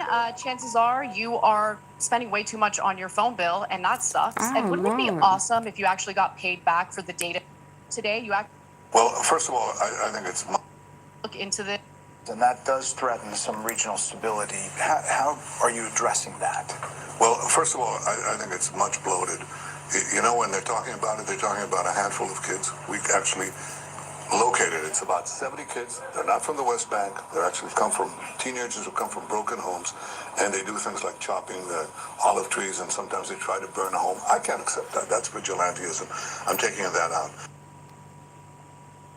Teenagers that Israeli Prime Minister Benjamin Netanyahu is referring to, effectively terrorists, are usually accompanied by their terrorist parents. So the idea that they're just, you know, wild, unruly teenagers from broken homes is laughable, to say the least. But that whole statement you heard from Netanyahu, bald-faced lie. And he claimed during this interview with Fox's Brett Baer that, you know, just a few dozen rowdy teens are responsible for all the terror, all the damage, all the land theft, all the home theft that's been carried out by Israelis in the West Bank. All that settler violence that you've seen on camera, it's all part of your imagination, right? I mean, if Netanyahu's mouth is open, The fraud in he is Minnesota lying. has been going on for he is years. incapable Yeah, of but it was telling you going on with the anything that is PPP honest or loan true. stuff. So he Now pointed it's about the finger at child care Palestinians, by the after way, insisting that the Israelis, Trump well, they're the true victims. attacked But they the put last false month. symmetry between these teenagers and 1,000, actually over 1,000 terrorist attacks against the settlers, families, mothers who are driving on the roads there with their children. Boom, they're attacked, they're slain. So there's no symmetry. I'm putting a special effort to stop this vigilantism. I can't accept it. Even if it's not parallel, even if it's not symmetrical, I want peaceful coexistence between the Israelis and the Palestinians who live in Judea Samaria, which is part of our ancestral homeland. He's right about one thing, and the one thing he's right about is that the violence is not symmetrical. It's asymmetrical violence. It's just that he's lying about where the power lies here. Because if you can remember, shortly after October 7th happened, we saw images of these violent settlers being given assault rifles. You think the Palestinians who are currently having their homes stolen from them, from said settlers, have assault rifles to defend themselves with? No, they don't, number one. And also, you know, he's lying about the IDF's involvement. So according to the UN Office of the High Commissioner for Human Rights, since October 7th, 2023, and up until November 13th of this year, Israeli security forces and settlers have killed at least 1,017 Palestinians in the occupied West Bank, including East Jerusalem. The West Bank, which is not governed by Hamas, had nothing to do with October 7th whatsoever, has been met with unfathomable violence to the point where over 1,000 Palestinians have been slaughtered by settler violence in the West Bank. And you have this pathetic, genocidal clown lying to the American people while sucking up our resources to commit these atrocities, lying to the American people and making it seem as though the real victims are the aggressors and the terrorists who are raining terror on the Palestinians in the West Bank. By the way, nice visit to the United States to engage in propaganda that's honestly against the American people here. Okay, lying to the American people. And congratulations, Brett Baer, for facilitating that type of propaganda on your program. Among the victims, by the way, you know, the 1,017 Palestinians in the West Bank who have been killed, among those victims were 221 children. During the same period, 59 Israelis were killed in Palestinian attacks or alleged attacks or armed clashes. So you want to talk about the symmetry here or the lack of symmetry here? Obviously, and in every case that we have reported on, right? Not just the violence that breaks out that has broken out recently, but violence that has broken out in the West Bank in previous years, previous conflicts. Every single time, Palestinians disproportionately get killed. Disproportionately. And this clown, again, has the audacity to lie to us and make it seem as though, no, roles are reversed here. Please. The violence against Palestinians in the West Bank is not just about killings, by the way, the vast majority of which are actually carried out by Israeli forces, not settlers. So 3,139 attacks by Israeli settlers, resulting in casualties and or property damage. Hey, so what's the law? I guess we're just supposed to pretend like that doesn't exist. In addition, since January of 2023, over 700 Palestinian families comprising roughly of 3,900 people have been displaced due to settler attacks and access restrictions. They just steal their homes and they steal Palestinian land. That's what they do. In fact, I remember when Obama first got elected in 2008, part of the reason why he had a sour relationship with Benjamin Netanyahu, despite the fact that Obama's administration is the one that gifted the Israelis the Iron Dome, is because Obama had the audacity to politely ask Netanyahu to stop building illegal settlements in the West Bank. That's all it took. An American president just kindly asking, hey, maybe follow international law and don't build illegal settlements and steal Palestinian land. But remember, our president is supposed to be Israel's bitch. And so even politely asking Israel to follow international laws is just, it's unheard of. I can't believe Obama had the audacity to do that. So this year, as you can imagine, the attacks on Palestinians and their property has gotten a lot worse, and 33 Palestinian communities and areas have been fully emptied of their residents in the past 3 years. So I want to just give you some visuals so you can understand how bad things have gotten. Gangs of violent Israeli settlers running riot in the West Bank, spreading terror in Palestinian communities. Brutal assaults caught on camera. Oh, come on, don't hit her! Since the ceasefire in Gaza, there's been a surge in violence. And 33 Palestinian communities and areas have been fully emptied of their residents in the. And so even politely asking Israel to follow international laws is just, it's unheard of. I can't believe Obama had the audacity to do that. Who does black man think he is? So this year, as you can imagine, the attacks on Palestinians and their property has gotten a lot worse, and 33 Palestinian communities and areas have been fully emptied of their residents in the past 3 years. So I want to just give you some visuals so you can understand how bad things have gotten. Gangs of violent Israeli settlers running riot in the West Bank, spreading terror in Palestinian communities. Brutal assaults caught on camera. Oh, come on, don't hit her! Since the ceasefire in Gaza, there's been a surge in violence here. Committed by extremist groups of settlers. October was the most violent month of attacks since UN records began in 2006. Israeli human rights groups, activists, and the opposition are accusing the government of stoking the attacks, and the Israeli army has been repeatedly accused of standing by and letting it happen. Hundreds of settlers have taken part in the violent attacks, but only a handful have been arrested and even fewer convicted. I mean, the evidence is endless. The footage is endless. But Netanyahu still lies. He even claimed in his interview with Bret Baier that the Israeli government is doing everything it can to stop vigilante attacks on Palestinians. His own government, by the way, has greenlit dozens of new illegal settlements in the West Bank, He's just mad which are because considered illegal Obama under can do international things with law. class that he couldn't His do. own national security minister, Itamar Ben-Gvir, also handed out Girl, you ain't weapons said nothing to about Israeli Candace. settlers on October 7th. So that's what I was referring to earlier. And when I say weapons, I'm talking about assault rifles. And when an ABC reporter tried to get answers about whether violent settlers had been apprehended, both the IDF and the Israeli police shirked responsibility. Take a look. Can you tell me how many settlers have been charged and imprisoned or punished as a result of violence over the last month?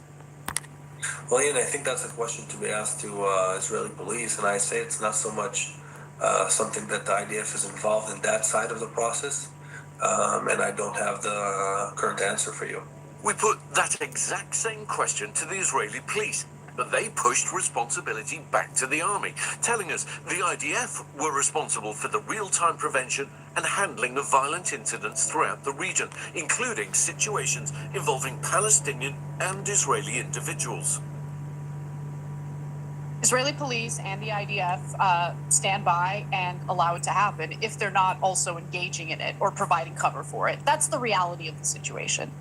And this is the government that we are funding. This is the government that we are proudly stating is our special ally as we become more isolated and alienated from the international community. It is beyond embarrassing. And for whatever it's worth, for anyone in the international community who might be watching this right now, we don't actually live in a true democracy here in the United States. It doesn't matter how many Americans or what percentage of Americans are against U.S. support toward Israel. Our government, despite any party that's in charge, okay, it doesn't matter if it's Democrats or Republicans, is going to carry out the wishes of the Israeli government no matter what, because they control us. They control our government. Absolutely. Israel controls our government. We have a system of legalized bribery. So foreign interests are able to bribe our politicians. The Israelis are far more organized and have multiple organizations, several organizations operating out of the United States, specifically to lobby on behalf of Israel, to bribe our politicians on behalf of Israel. Yes, AIPAC happens to be the most notable lobbying group that does this. And there's also blackmail. I have no doubt that there are politicians and people in positions of power who are being blackmailed. And absolutely, that's how we find ourselves in a situation where, I mean, this story more than anything, I think, really pulls the wool over everyone's eyes when it comes to the reality of how undemocratic our political system has become. It doesn't matter that the majority of Americans don't want anything to do with Israel, don't want to send Israel more money for their atrocities. We're going to just keep doing it because our government doesn't represent us. That's the cold, hard truth. And data confirms that Settlers Act truly, they're allowing it to happen, right? Hey, Walter Clark. Hey. Israeli organization. Happy New Year to you. Into the from Trinidad and New York, specifically in the West Bank. And here's what they found. From 2005 to September 2023, some 94% of investigations it was able to review were closed without an indictment, and just 3% ended in a conviction. And Donald Trump, our president, during a joint press conference this week with Netanyahu, was asked about the violence in the West Bank and whether he has any problem with it. Let's take a look. Oh, dumb. Did you have a message for the Prime Minister about the West Bank? And are you at all concerned that settler violence, Israeli settler violence, could be undermining the dumb? Well, we have big discussion for a long time on the West Bank, and I wouldn't say we agree on the West Bank 100%, but we will come to a conclusion on the West Bank. If I could ask, what is the disagreement? Well, I don't want to do that. It'll be announced at an appropriate time, but he will do the right thing. I know that. I know him very well. He will do the right thing. Yeah, right. He will do the right thing. I mean, how pathetic was that? Like, for all the people who thought that Donald Trump was this strong president. I mean, I always thought that Trump has a huge ego, and he wouldn't want to be humiliated or dog walked, especially in public like this. I couldn't be more wrong. Walk them down. Dog walk. That was so humiliating. But just in time, just in the nick of time, you've got our old friend Barack Ravid over at Axios publishing this headline right after Trump made that statement. Trump, top aides, asked Netanyahu to change policy in occupied West Bank. Oh, did he? Did he ask? How did that work out? But in Netanyahu's interview with Brett Baer, talks and rambles nothing went to so a far as to solution. deny Absolutely that he and Trump had any significant disagreements about how to handle the West Bank. Let's take a look.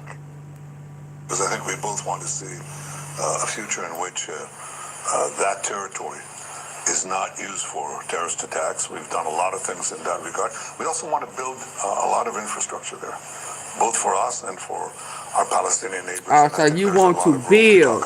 Let that be the reason. So you building. Happy to be dog walked. That was so it's building.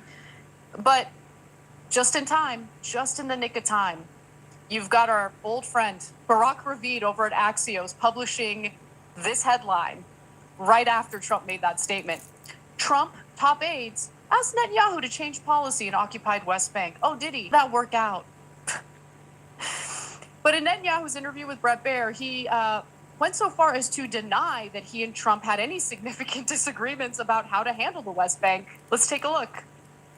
Because I think we both want to see a future in which that territory is not used for terrorist attacks. We've done a lot of things in that regard. We also want to build a lot of infrastructure there, both for us and for our Palestinian neighbors. And I think there's a lot of room to talk about it. But I think ultimately, Israel has to have the military control over this area because it's so tiny. You have to have military control because it's so tiny. Oh, that tiny area that over 2 million Palestinians were crammed into. And now much of that land, over 50% of that land, is being occupied by Israeli forces who have made it abundantly clear that they have no intention of leaving. And the rest of Gaza is right there for the taking, according to Benjamin Netanyahu. I mean, it is, again, the biggest stain on modern American history that we are aligned with such a disgusting genocidal regime. It's just the truth. And unfortunately, the culture in Israel has become more and more right-wing. You see the interviews where they just willy-nilly dehumanize the Palestinian people. Doesn't matter. They're not human to them. And it's just beyond unsettling. And for people who bring up like a random conflict that's happening globally that the U.S. actually isn't involved in, we're not aiding and abetting, they're like, why don't you care about this? Number one, I do care. It's not like I don't care at all. But the thing is, we don't have blood on our hands when it comes to some of those other conflicts that keep getting like thrown in our faces as like, squirrel, focus on this, don't focus on Israel. No, we are bankrolling what Israel is doing. We, as Americans, because of our disgusting government, have blood on our hands. That's why we talk about this. And it is to the detriment of our own country that we support those atrocities. It is both immoral and inhumane and just wrong. It goes against everything this country is supposed to stand for by defending and aiding and abetting Israel. And then on top of that, there's the added layer of our people are suffering, yet we're funneling tens of billions of dollars to the country that's committing genocide in Gaza. And essentially expansion into other countries like Syria and Lebanon. It's just so wrong. And yeah, I'm obsessed with the topic. I have no problem with anyone accusing me of being obsessed with the topic. I will continue talking about it. I will not be deterred. Anyway, there's a second half of this story that I want to talk about, but we got to take a break first. When we come back, I'll talk a little bit about what the Christian Armenian community has been dealing with when it comes to settler violence. You don't want to miss it.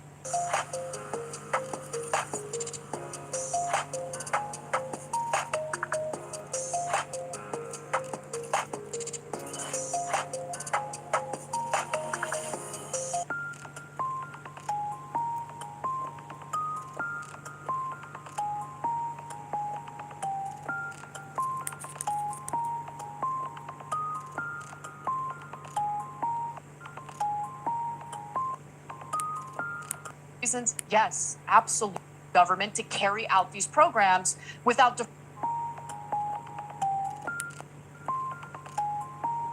Israel does everything and that the they system want to is being do. defrauded and there are no consequences. That leads to the U.S. is distrust compromised, for these government absolutely. institutions.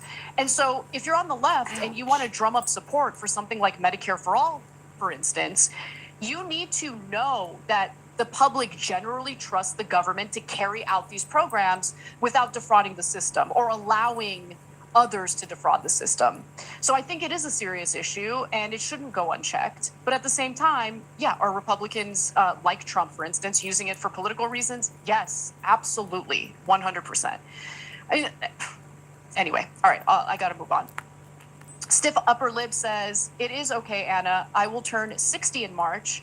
I don't look at it as everyone tells me, but the truth is still the truth, no matter what right-wingers say. I don't really have a problem with my age. I have a problem with my mortality, right? Like every year goes by faster and our time here is so temporary and finite And that's what scares me, that like there's so much I want to do and the years just keep flying by, and before I know it, it's going to be over. Like that scares the crap out of me. Anyway, Sexy Speed Racer says, Anna, if it's any comfort, turning 40 and 50 and 60 for me was a breeze. 35 was a tough one. Oh my God, you and me both, sister. Because I grew up in an era exposed to constant TV commercials that said, are you over 35? Then you need Garito? I don't know what Garito is. But things haven't changed that much, okay? You still get similar messaging today. Biohazard Dragon says, hey, Anna, Happy New Year's from Australia. The 40s are a great decade. You become more you and more grounded in your truths. I totally Is it the agree with 40s? that. I'm in my 50s and I still feel like I'm in my 30s, finally doing a PhD. Oh, okay, Absolutely yeah. loving it. Aside from a dodgy knee, age really is just a state of mind. I totally agree with you. Let's get back to the show.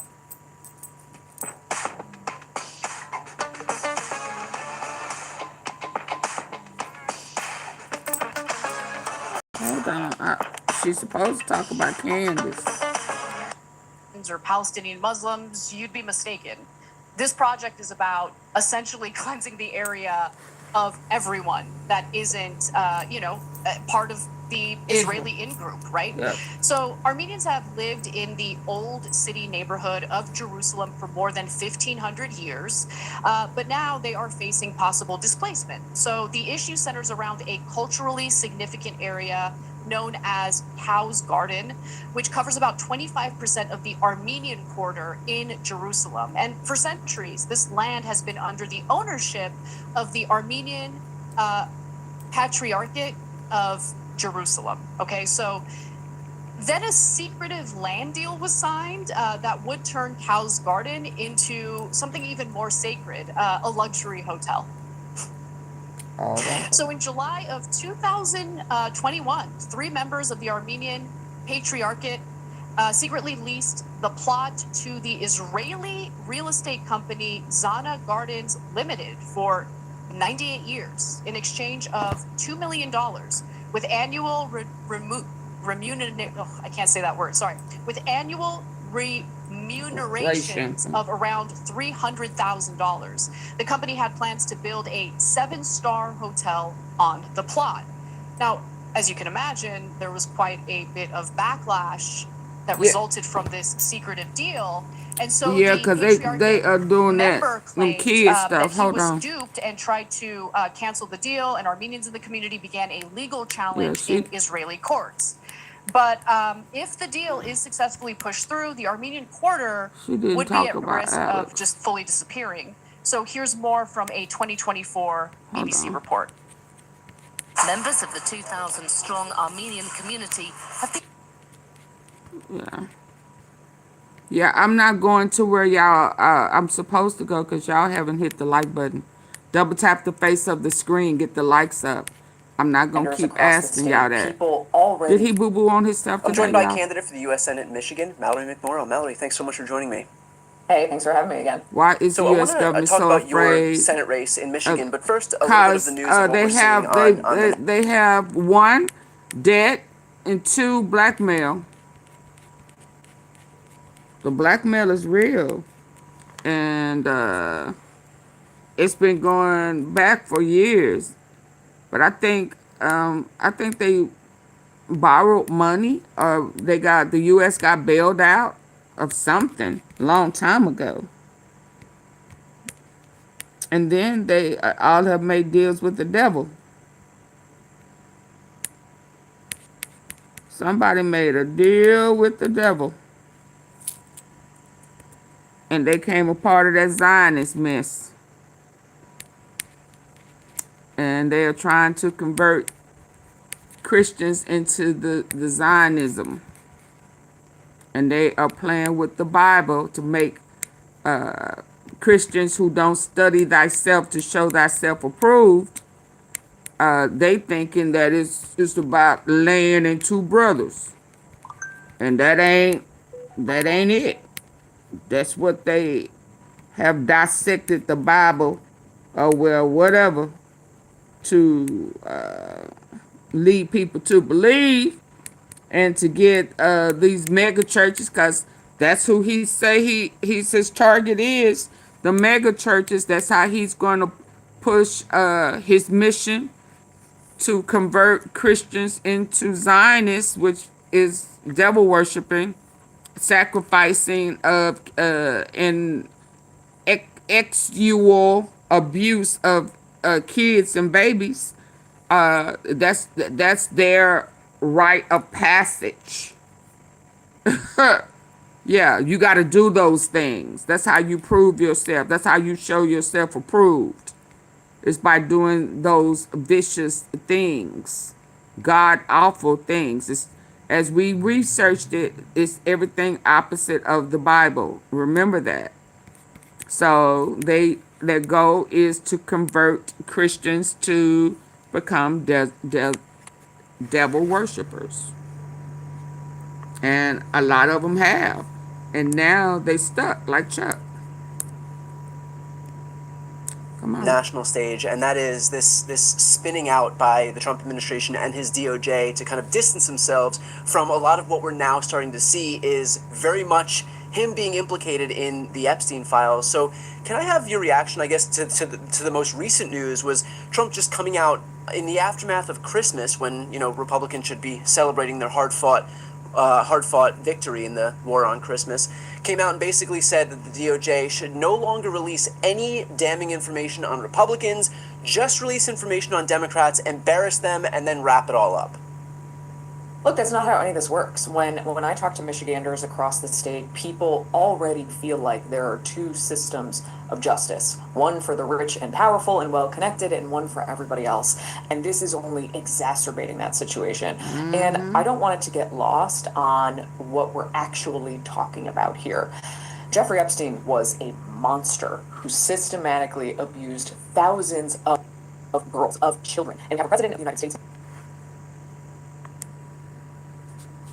I'm sorry, hit the like button. now who's going out of his way to bury at least half of it, you know, bury the things that hurt my friends and put everything else out there.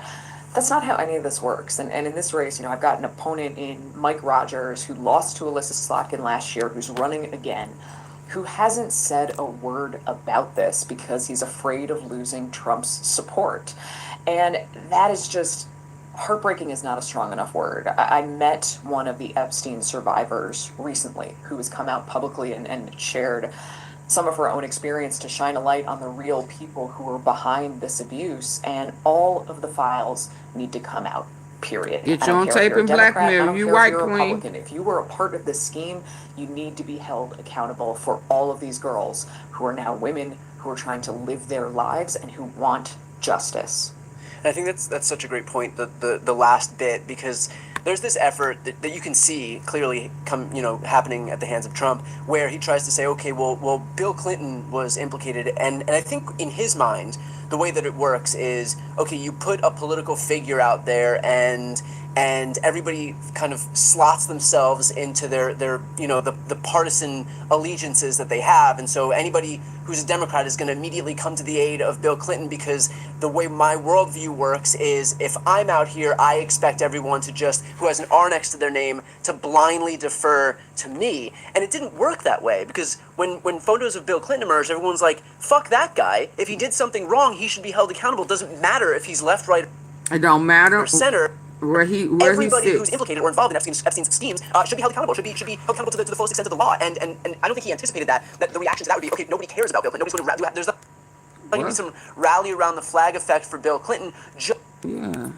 Involved in Epstein's schemes should be held accountable. Should be held accountable to the fullest extent of the law. Absolutely. And I don't think he anticipated that the reaction to that would be, okay, nobody cares about Bill Clinton. Nobody's going to there's not going to be some rally around the flag effect for Bill Clinton, just like there won't be one for you.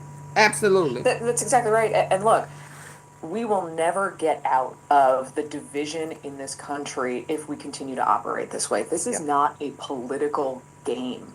These are people's lives. This was abuse of children for years and years and years, taking advantage of girls when And they were we young will and not turn vulnerable. away from that. We'll And not close our eyes to that. the only way through is forward and holding everybody accountable. And I've been glad to see Republicans in the Congress calling for the release of these files. So there is a sense of unity around what's right. The only person standing in the way of that right now is Donald Trump and people like Mike Rogers, who are just standing full stop with Donald Trump no matter what. Something that surprised me in this previous election cycle is the fact that, in New Jersey and Virginia, we saw not just a few Republicans or Republican voters, Trump voters, cross over, but some pretty staggering margins. I think it was somewhere between 7 and 12% of former Trump voters had voted for Democrats or Democrat-aligned positions like Prop 50 out where I am in California.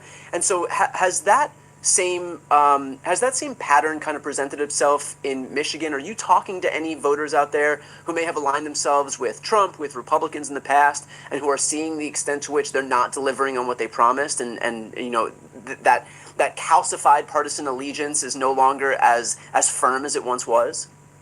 Yeah, look, I know a lot of people are waking up to the fact that 2026 is just a few days away, but I have now been campaigning for 9 months. So we've been getting all across the state in some deep red areas.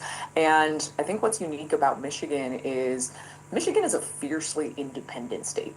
And a lot of Michiganders consider themselves fiercely independent. You do not have to register by party here in Michigan. We have open primaries. You go in, you pick a ballot, you pick your lane, and you can vote in either one. And what Michiganders value are people who are solution-oriented, who care about them, and who can put partisan ideals aside to get things done. And we've seen that, not only in this election cycle, but for years. So I am going in to hold meetings with union apprentices, for example. I told some of the union leadership that put me in the room with some younger guys. I want to talk to people who are either not voting or voting inconsistently, or maybe who did vote for Donald Trump. And what I have heard more than anything else is there is this deep sense of anger about corruption. Now, to be clear, there is a sense that both parties are the same. I hear this directly from some of these guys who say, it doesn't matter who we send to Washington. You all go and you become multimillionaires. But there is this opening because even if they voted for Trump, they are seeing right now the Epstein files. They are seeing right now tearing down the East Wing and building a ballroom while you're cutting off SNAP benefits and padding your own pockets and not actually making life more affordable, or in a state like ours, not bringing jobs that they promised to life. There was a site in Mundy Township outside of Flint that we invested $260 million in taxpayer dollars to prepare this site. It was supposed to be a SanDisk fab that was eligible for a CHIPS Act award. Yeah. When Donald Trump came out right in the first State of the Union and he railed against the CHIPS Act, the company pulled out. So when I'm talking to a lot of these younger guys, they say to me, that would have changed my life. That would have I need for y'all to double tap the face of your phone. If you're listening on your phone device, the face of your phone, tap it twice. 1, 2. Can you do that for me? Tap, tap.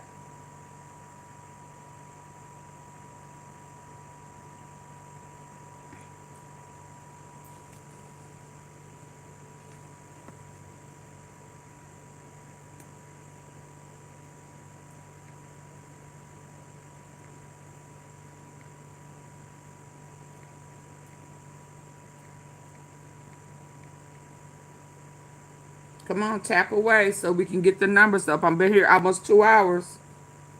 Tap, tap, tap. Tap, tap, tap. Tap, tap, tap, tap. Tap, tap, tap, tap. Oh, tap, tap, tap. Tap, tap, tap. Tap, tap, tap, tap. Tap, tap, tap, tap. Tap, tap. Thank you, Flip Mode. Thank you, thank you.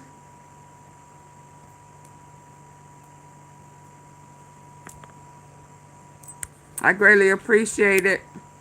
Completely transformed my ability to stay close to home, to raise a family, to have consistent work that I wanted. and it was just ripped away from us. At the same Happy time, New Donald Year Trump is to only you looking out for too. Donald Trump. So there is this sense that partisan loyalty is just not a thing anymore, but that doesn't mean there's guaranteed trust in any Democrat. You need to show up, you need to listen, you need to have a sense of humility, and people want to get that you get them, not expecting it to work the other way around. I want to talk about manufacturing for a moment, because I think there was this pretense that was put forward by Trump that, by imposing the tariffs on Liberation Day, that it would send manufacturing roaring back in the United States. Manufacturing jobs have continued to decline since Trump's taken office, decline since we've seen these Liberation Day tariffs. And so not only are we not reshoring any jobs here in the United States, but things are just getting more expensive. And so what has that been like on the ground in a state like Michigan, which, for decades and decades and decades has been a manufacturing hub in the U.S.? Yeah, any of the potential gains were lost almost immediately. Michigan is a state that was devastated by NAFTA and the unintended consequences of really losing so many of our jobs. So there was a period in time where some of the early decisions that the Trump administration made related to tariffs did actually bring some jobs back. There were second and third shifts brought back into Lake Orion, for example. It's a GM plant where my Bolt EUV was built. Some of the SUVs and trucks are going to be brought back there. That is a good thing that we should all celebrate. But I just talked to a retail store owner in Detroit, in part of my district, who, independent guy, it's his shop, it's his life's work poured into this. And he said, the tariffs have devastated me. And I do everything I can to not pass that on to the customer, because I want to make sure I'm not pricing Detroiters out of supporting a Detroit brand. But at the end of the day, I can't lose money, and I gotta drive costs up because I am having to pay those additional costs when I bring product in. So any of the potential gains, like I said, of bringing a shift back on are lost when the price of everything else starts to skyrocket. Just again with Mike Rogers here, he was caught on a hot mic making fun of the fact that the price of coffee had gone up. He said, "Oh, price of coffee has gone up. Who cares?" I'm sorry, but this is the United States of America, and if you're telling Michiganders that they can't have a cup of coffee in the morning, what are you even doing here? You are so disconnected from what people are saying and feeling on the ground that you have no position running. Well, that's been a recurring theme that we've seen thus far. I mean, you brought up the fact that while SNAP benefits are being cut, while Medicaid is being cut, while ACA subsidies are being cut, while prices are going up for everything, you've got, this administration building itself a ballroom, giving Kristi Noem $172 million worth of Gulfstream jets, retrofitting a Qatari jet to the tune of $1 billion paid for by American taxpayers. You've got the Oval Office encrusted in gold leafing. And so they're putting on, they're not even trying to hide the fact that this is, the second coming of the Gilded Age at the hands of Donald Trump. And frankly, the reason they're allowed to do it with no pushback is because you've got people like Mike Rogers who are perfectly content to allow it to happen. And if it was happening at the hands of Barack Obama or Joe Biden, they would be the first ones running around with their hair on fire. You are right now in the midst of a primary with Haley Stevens and Abdul Sayed. I know that there are a lot of Democratic voters trying to figure out, what they're going to do ahead of the primary in 2026. How do you differentiate yourself from your two primary opponents? This is the reason why I've canceled my Lights internet up, service please. provider subscription. This brand new portable Wi-Fi router provides more features than traditional internet services without ever having to pay for This is about nominating the person who can best meet this moment, and we've got a track record to back it up here. I helped flip control of the Michigan State Senate to Democrats for the first time in 40 years, where I now serve as Senate Majority Whip. And it's not enough just to win. You got to actually deliver for people. So on every single issue we care about, whether it's housing affordability, childcare, we created a universal pre-K program so every 4-year-old in Michigan can qualify for early childhood education that saves parents $10,000 to $15,000 every single year. We created a universal breakfast and lunch program. We addressed gun violence, reproductive rights, civil rights, voting rights. In Michigan, we have such a strong story to tell about what Michigan Democrats do. that when you elect us, we will fight for you, we will deliver for you, and we will get things done. That is such a welcome contrast to what we see happening in Washington, where there is constant gridlock, and it feels like the parties are too busy battling each other to actually focusing on delivering for people, and that when Democrats do have power, they're afraid to use it. We saw that. 2 hours, 4 minutes in. I need the lights up, please. Thank you. Double tap. Double tap, please. What you see? The elite are pushing for the New World Order. Absolutely. Walter, I've been saying New World Order for a minute now. I've been trying to tell him. And when it's all said and done, because they had it lined up already how they was going to dominate and keep MAGA in. It was going to be either JD Vance and Charlie Kirk was going to be the VP. Then it was going to be Charlie Kirk and one of them Trump boys. And it was going to be tied up and sold up for 30 years. And when it was all said and done, Israel, all of those foreign lands over there that they are stealing our money and our tax money is building, while they over there building brothels that to those undocumented immigrants over there, where they are graping and free slave labor, stealing the land that we are paying for. A lot of citizens are okay with paying. When it's all said and done, the U.S. will be the third world country, and we will be broke and bankrupt. That is absolutely the plan. And if one thing, if we don't know, but we do know, is that Trump knows how to bankrupt a country. Okay?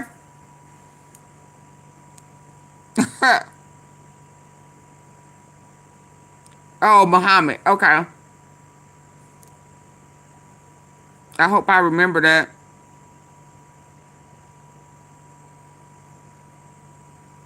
But that's the plan. Absolutely the plan. Y'all get the lights up. Oh, and Biden didn't.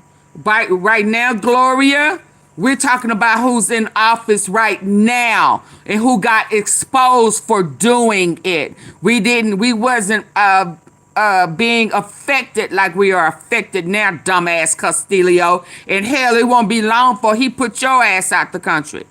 While you sitting there riding on the PD efforts DICK.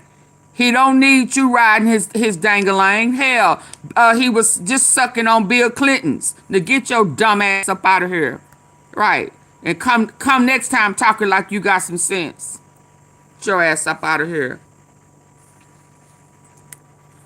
Why he over there shitting on himself? You all up in his ass. Goodbye. Democrats do. That when you elect us, we will fight for you, we will deliver for you, and we will get things done.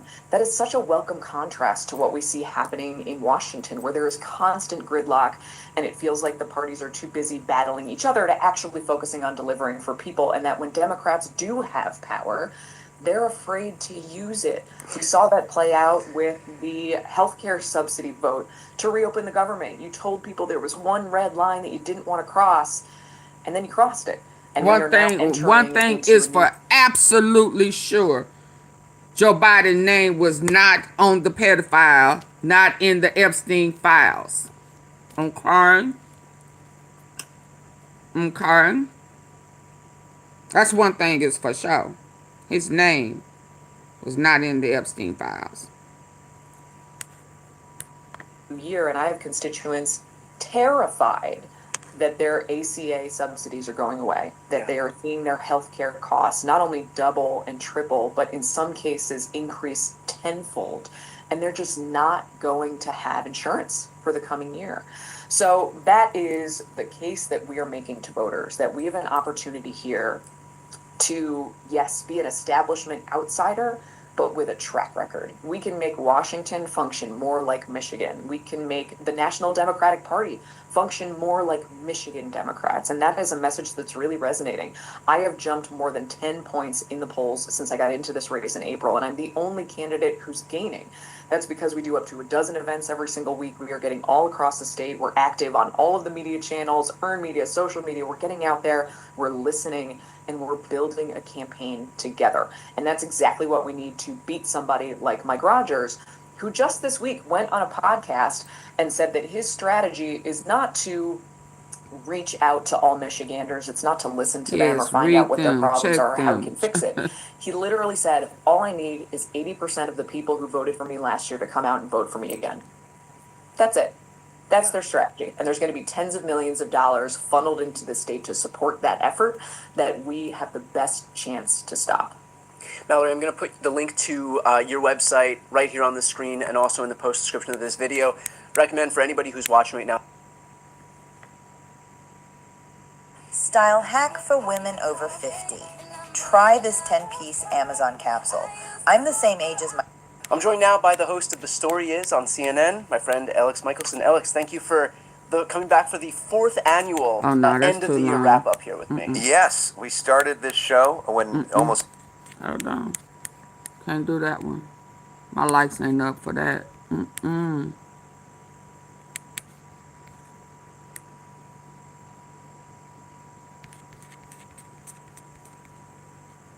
Oh yeah, that deposition with an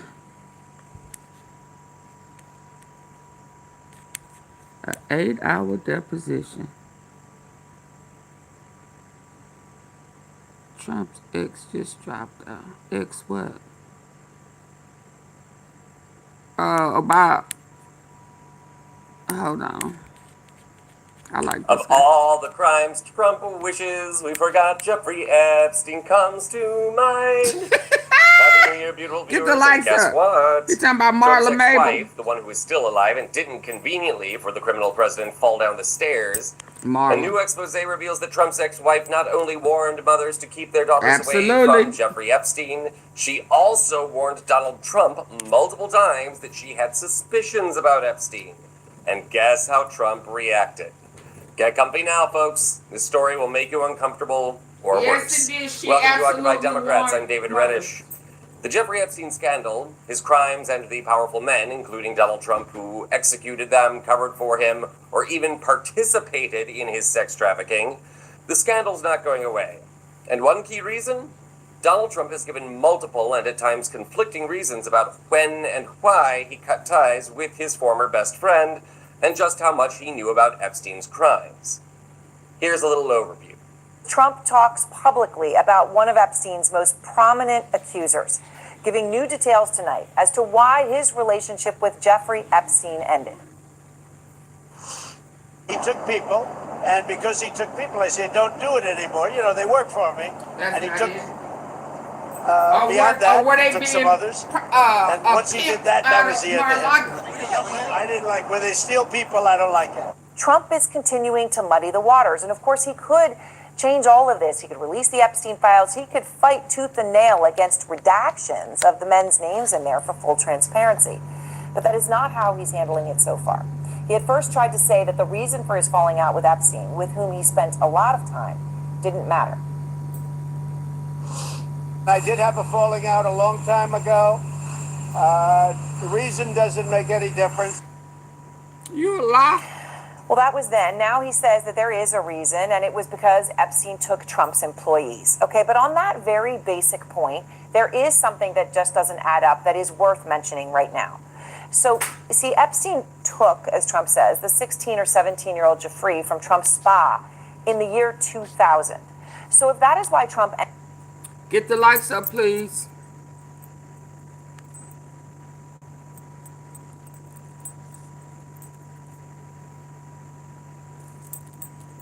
Thank you, Janet. Oh, no, Josh.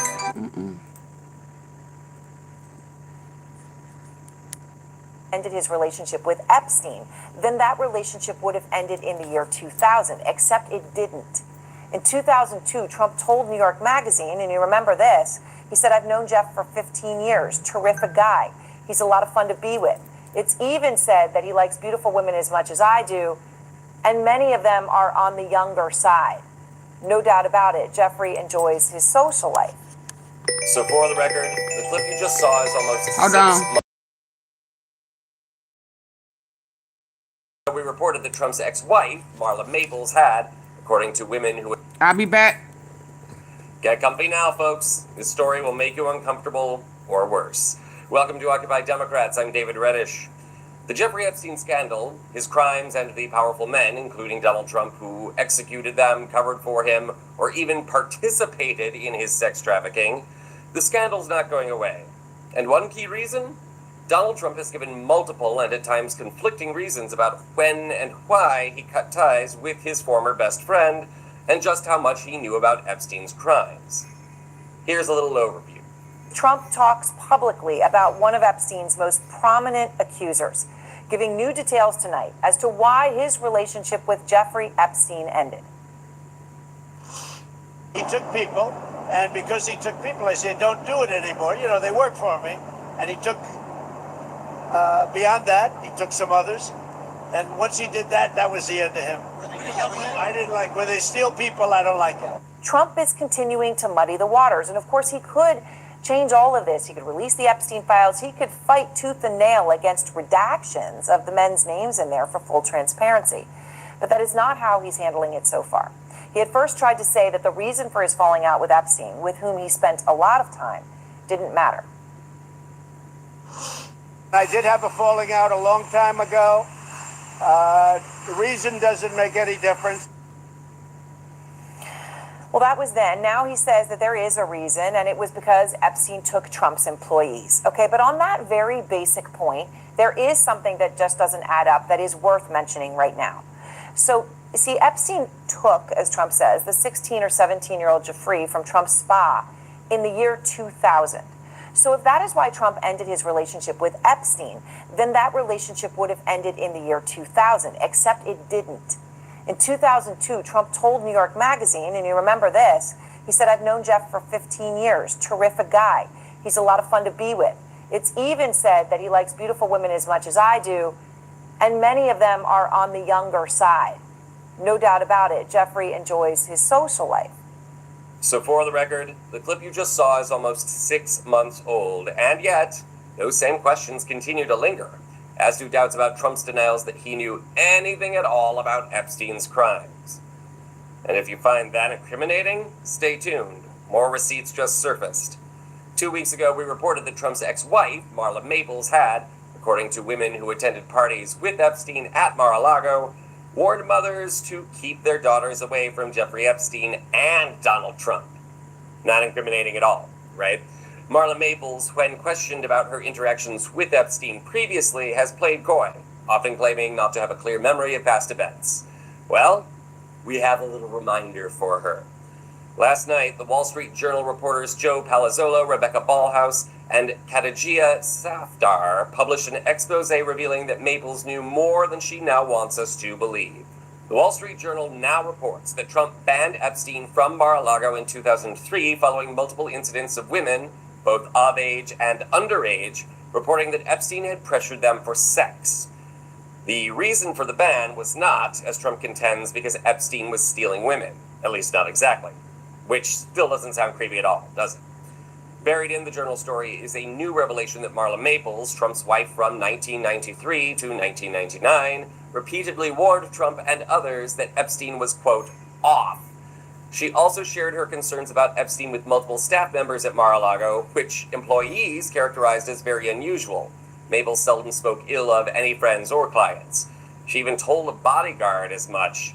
Coupling that with the other recent attestations by Epstein victims that Marla Maples warned them to stay away from Epstein and Trump, and suddenly Trump's claims that Epstein's sex trafficking was totally unknown to everybody, nobody had a clue at all, suddenly Trump's claims seem pretty weak.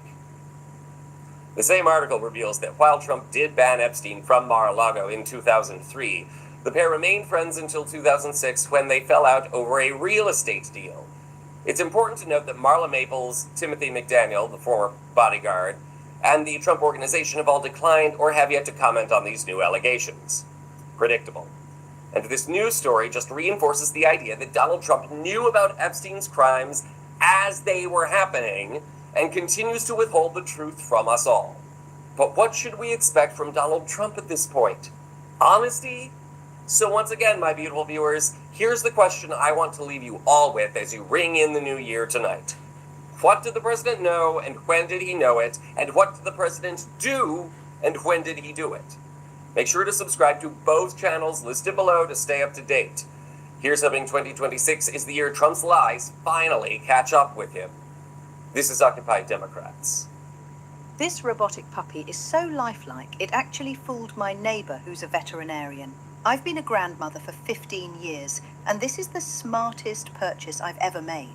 Last month, I got my granddaughter Emma this smart robotic puppy called Wuffy. I still can't believe what this tiny guy can do. This isn't just some stuff.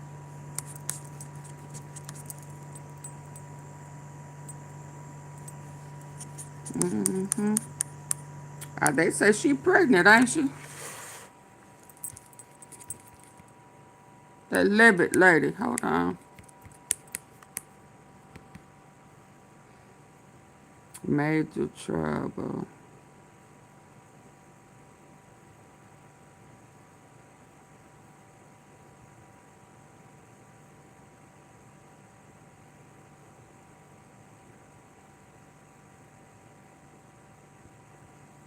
That's too long.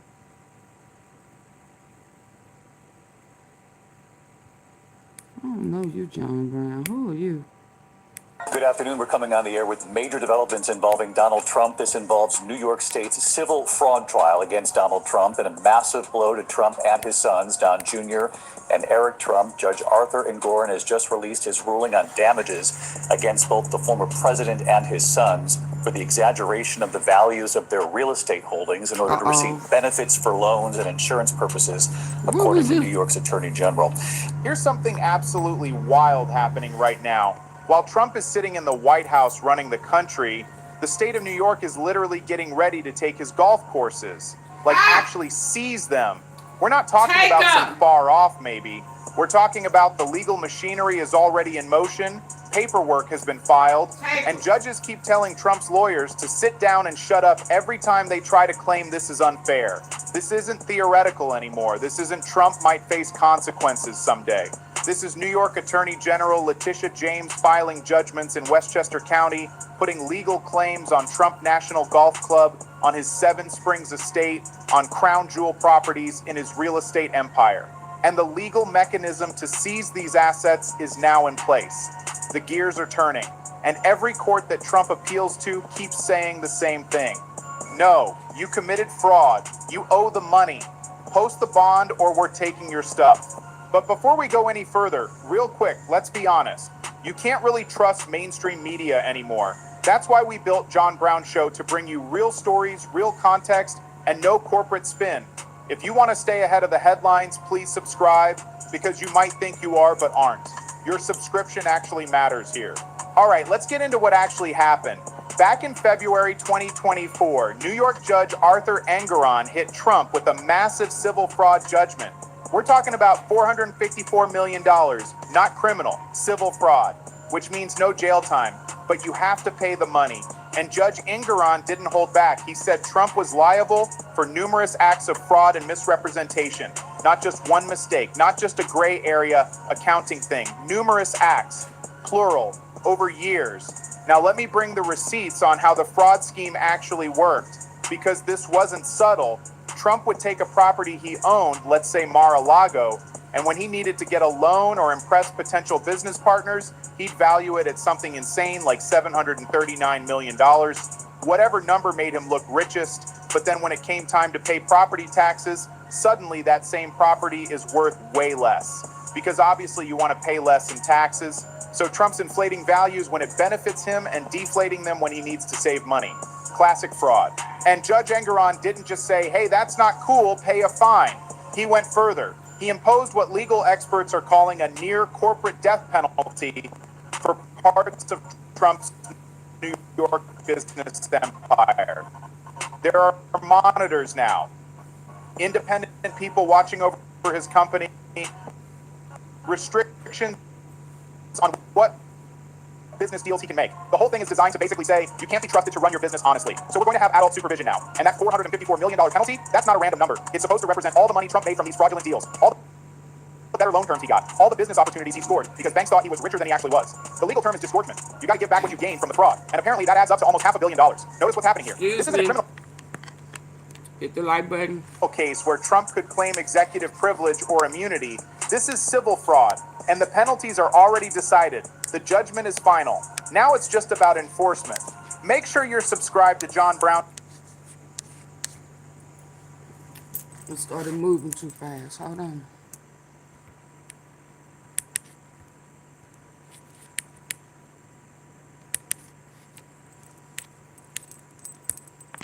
And an unconstitutional taking and an excessive fine. The judges did not care at all. The appellate judge who heard this argument said basically, no, the rules are the rules. You want to appeal, you post the bond. That's how it works for everyone. You don't get special treatment because you're Donald Trump, or because you're the president, or because it's inconvenient for you. And that brings us to where Letitia James comes in full force, because she's not waiting around for Trump to figure his finances out. She went ahead and filed the judgment in Westchester County. This is a very specific legal move. By filing it there, she's creating a public record that Trump owes this money. And more importantly, she's putting a claim on any property Trump owns in that county. So now if Trump doesn't post the bond, if he can't come up with the money, the state of New York can go to court and say, hey, we have this judgment. We filed it in Westchester. We want to seize these properties to pay the debt. And the legal mechanism for that is now in place. The gears are turning. Trump National Golf Club in Briarcliff Manor is right there in Westchester. So is his Seven Springs estate. This massive property that's been valued at tens of millions of dollars. These aren't small assets. These are crown jewel properties in Trump's real estate portfolio. And they're now legally at risk. Can you imagine the optics of this? The sitting president of the United States watching as state officials show up to one of his golf courses with court orders to seize it. Camera crews filming as they change the locks and put up signs saying the property now belongs to the state of New York. That's not some far-off hypothetical anymore. That's a real possibility if Trump doesn't come up with this money. And here's the kicker. Every time his lawyers try to fight this, every time they go to court and say this is unfair, this is unconstitutional, you can't do this to a sitting president, judges keep saying no. They keep ruling against him. They keep treating him like any other defendant who owes money after losing a fraud case. Now let me show you what Trump's options actually are, because none of them are good. Option 1, he comes up with the money. He posts the bond. He secures a surety company somehow. Maybe by putting up a ton of collateral or finding some financial institution willing to take the risk. If he does that, then enforcement of the judgment gets paused while his appeal plays out. Could take months, could take years, but at least he keeps his property safe in the meantime. Problem is, his lawyers already said they can't do this. They said it's insurmountable, so either they were exaggerating to try to get sympathy from the judges, which didn't work, or they're telling the truth and Trump genuinely can't come up with this money, which would be wild given how much he's claimed to be worth over the years. Option 2, he tries to negotiate with Letitia James, maybe offer a payment plan, maybe try to settle for a lower amount. But here's the thing, why would she settle now? She's got the judgment, she's got the legal authority to start seizing assets, she's got all the leverage, Trump's the one backed into a corner. So, unless he's willing to make major concessions, there's no incentive for her to cut him a deal. Option 3, he loses the appeal and has to pay the full amount. Which means, yeah, the state starts taking properties, seizing assets, selling them off to cover the judgment. I thought and he that's was when rich. things get really messy. Because think about I what thought that he was looks like. rich. You've got the president of the United States dealing with state officials showing up to his properties. There's going to be media everywhere, camera crews, reporters, the whole circus. That's what he get for And going Trump's after gonna be Letitia. screaming about political persecution and witch hunts and how this is all So, unfair. is he wanting some sympathy or empathy from Letitia James? Huh? I tried to tell people that. Yeah. When it comes to taxes, he's rich. When it comes to, when it comes to taxes, he's broke. When it comes to I need a loan or I want to acquire something, he rich. But he broke. That's why he's stealing from the U.S. That's why he's stealing from us.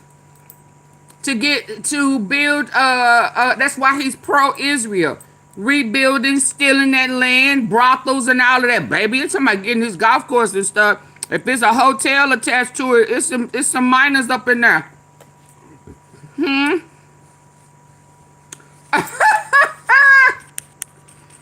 I hope he didn't want no empathy or sympathy from Letitia James. Boy, boom. Pay up, shut up, give me that up, give it up. Backed into a corner.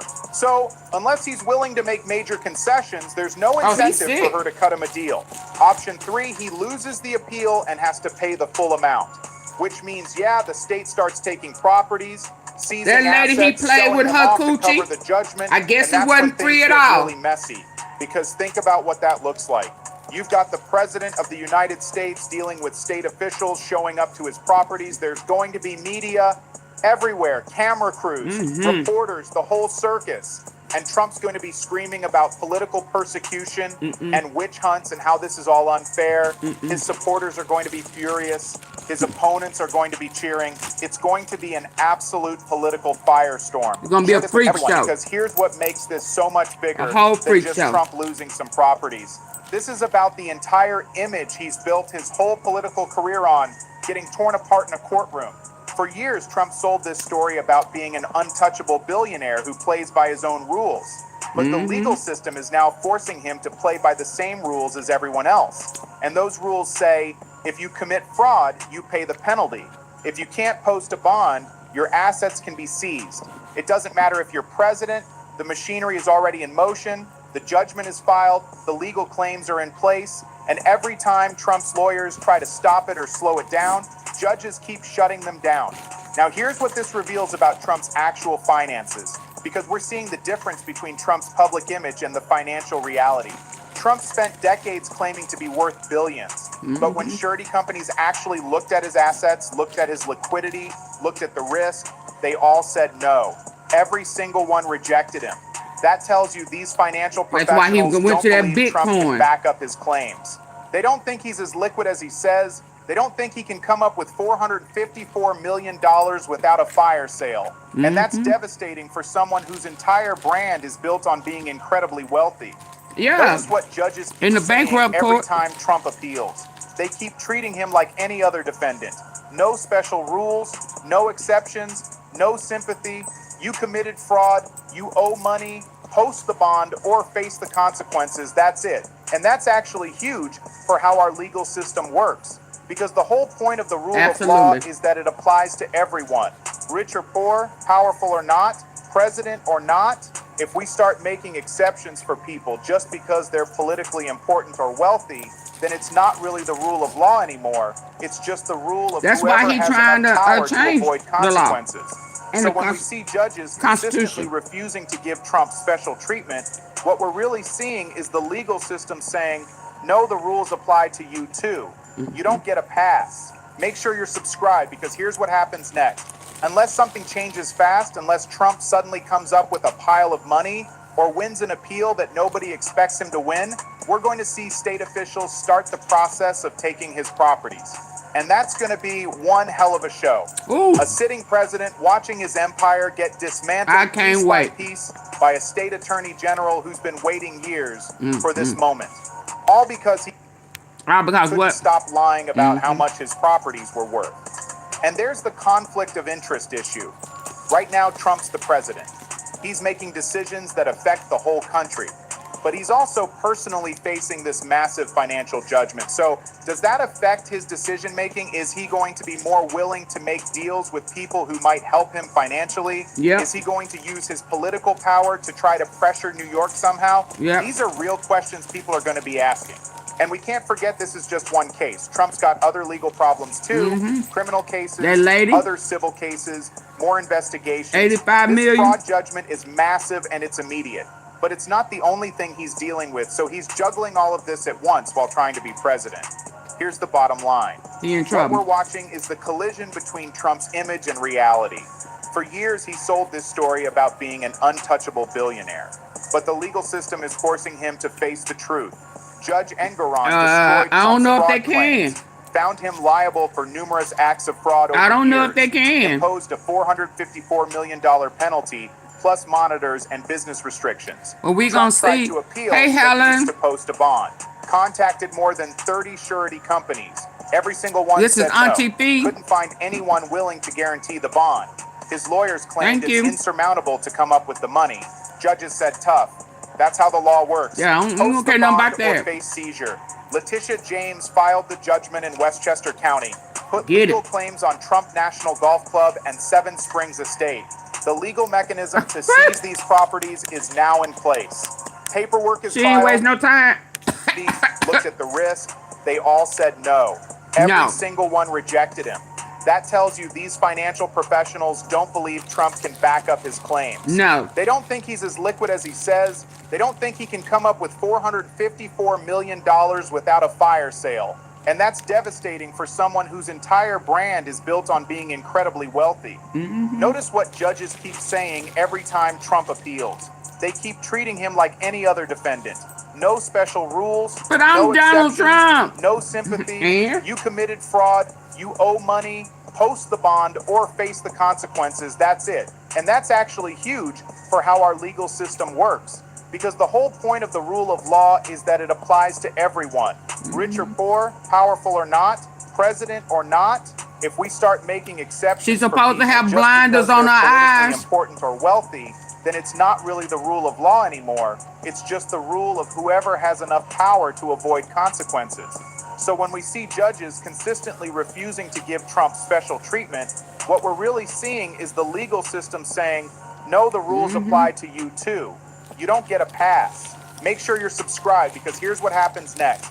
Unless something changes fast, unless Trump suddenly comes up with a pile of money or wins an appeal that nobody expects him to win, we're going to see state officials start the process of taking his properties. And that's going to be one hell of a show. A sitting president watching his empire get dismantled piece by piece by a state attorney general who's been waiting years Been saying for it for this years moment. too. All I because knew it he was couldn't a stop setup when lying he about let how much let his people get them properties were worth. PPP loans And there's the conflict and of interest defraud issue. the Right now, Trump's government. the president. He's making decisions that affect the whole country. But he's also personally facing this massive financial judgment. So does that Everyone affect about his to decision turn on making? Is him he and going play to be more victim. willing to make deals with people who might help Real. him financially? Is he going to use I don't his know if it's political turning power on to him or try to letting pressure him New York somehow? These are real questions people are going to be deal with asking. his own And karma. we can't forget this is just one case. Trump's got other legal problems too, criminal cases, other civil cases. He owed that lady more $85 million investigations. This fraud judgment is massive and it's immediate. But it's not the for saying, oh, she's not my type. I would never. Yeah, you you've been taking cookies for the longest. And you've been forcing babies to unallow their babies. That girl was 13 years old. And you and her uncle threw that baby out for the Lake Michigan. Yeah. only thing he's dealing with. So he's juggling all of this at once while trying to be president. The devil finna Here's the leave bottom you. line. You made a deal with What the we're devil. watching is And the he finna collision leave you between hanging. Trump's image and reality. For years, he sold this story about being an untouchable billionaire. But the legal system is forcing him to face the truth.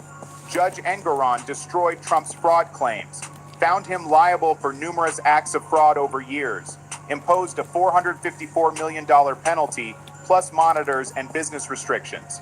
Trump tried to appeal, but needs to post a bond. Contacted more than 30 surety companies. Every single one said no. That's why I kept saying he couldn't get a Anyone willing bond. to guarantee the bond. His lawyers claimed it's insurmountable to come up with the money. Judges said tough.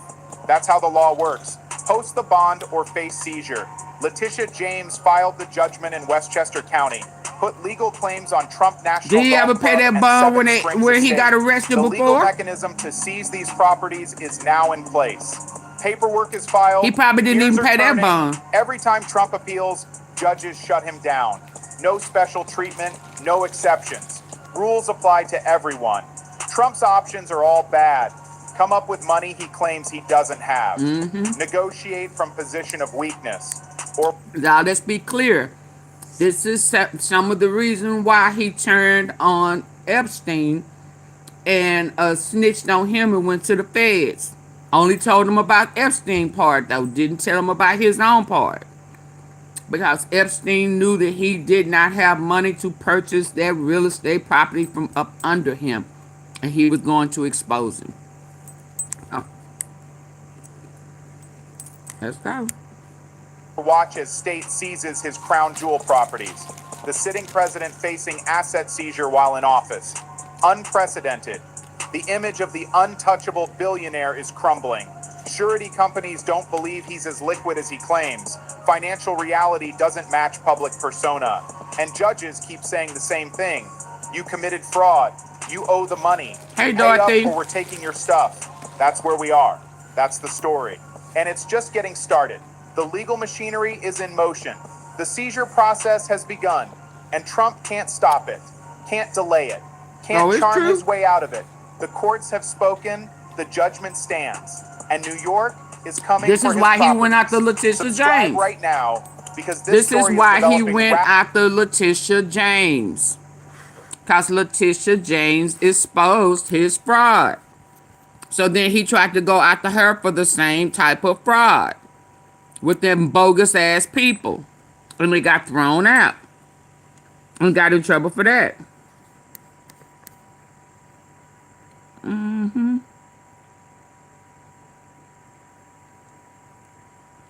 Hey, loser. Was this today? Hold on. 4 hours ago. Okay, hold on. Oh, shoot. Just when I thought I was... Reports are emerging that Donald Trump's legal team was physically removed from a federal courtroom after an explosive confrontation with the presiding judge escalated to the point where bailiffs had to intervene. What set this off? The judge refused yet again to admit evidence that had already been ruled inadmissible on 3 separate occasions. Instead of accepting the ruling, Trump's attorneys reportedly began shouting at the judge. These aren't random spectators or political operatives. These are licensed attorneys, officers of the court, who are expected to uphold basic standards of professionalism and decorum, and yet they were escorted out by armed court officers while continuing to yell objections. This wasn't a routine dispute or a heated exchange during a tough hearing. He broke, y'all. It was a full collapse of courtroom order. Go get our money back. Go get our tariff money back. Lawyers being Go undo them deals from the proceedings. And make no mistake, when a federal judge reaches the point of ejecting attorneys from the courtroom, it signals that something has gone profoundly wrong. You should have put not their just asses in jail for tactically, but contempt. professionally. Watching lawyers actively undermine their own case and potentially their own careers, all in service of a client who will likely turn on them anyway, is astonishing to witness in real time. Here's the broader context behind this moment. Trump's legal exposure has been intensifying for months, with multiple cases advancing at once in different courts and jurisdictions. His legal teams have leaned heavily into a confrontational strategy built on delays, procedural obstruction, and relentless boundary pushing. Every unfavorable ruling is framed as illegitimate, every judge is biased, and every setback is justification for escalation or appeal rather than compliance. It's been a scorched earth litigation strategy that prioritizes creating appealable issues and generating media narratives over actually winning in court. According to Politico's reporting from earlier this week, tensions between Trump's attorneys and Judge Sarah Martinez have been building for weeks. The defense team repeatedly attempted to introduce evidence during pretrial motions that the judge had explicitly ruled inadmissible. Each time they'd rephrase the question or approach it from a different angle, hoping to sneak the material in through the back door. Judge Martinez had already made her position unmistakably clear. Prioritizes creating appealable issues and generating media narratives over actually winning in court. According to Politico's reporting from earlier this week, tensions between Trump's attorneys and Judge Sarah Martinez had been building for weeks. The defense team repeatedly attempted to introduce evidence during pretrial motions that the judge had explicitly ruled inadmissible. Each time they'd rephrase the question or approach it from a different angle, hoping to sneak the material in through the back door. Judge Martinez had already made her position unmistakably clear, issuing progressively sharper warnings that any further attempts would lead to sanctions. And this is where things finally hit a breaking point. At yesterday's hearing, according to CNN reporters inside the courtroom, Trump's lead attorney, Todd Blackburn, made yet another attempt to slip the barred evidence into the record. The prosecution objected immediately, and the judge sustained it without hesitation. But Blackburn didn't pivot or move on. Instead, he began challenging the judge directly, his voice growing louder as he argued that excluding the evidence amounted to a violation of his client's constitutional rights. Before going any further, let's pause and ground this in reality. Federal judges do not eject attorneys for being zealous, emotional, or forceful advocates. The same That kind of constitution he intensity don't is feel like he routine in has to high-stakes follow. litigation, and judges are accustomed to it.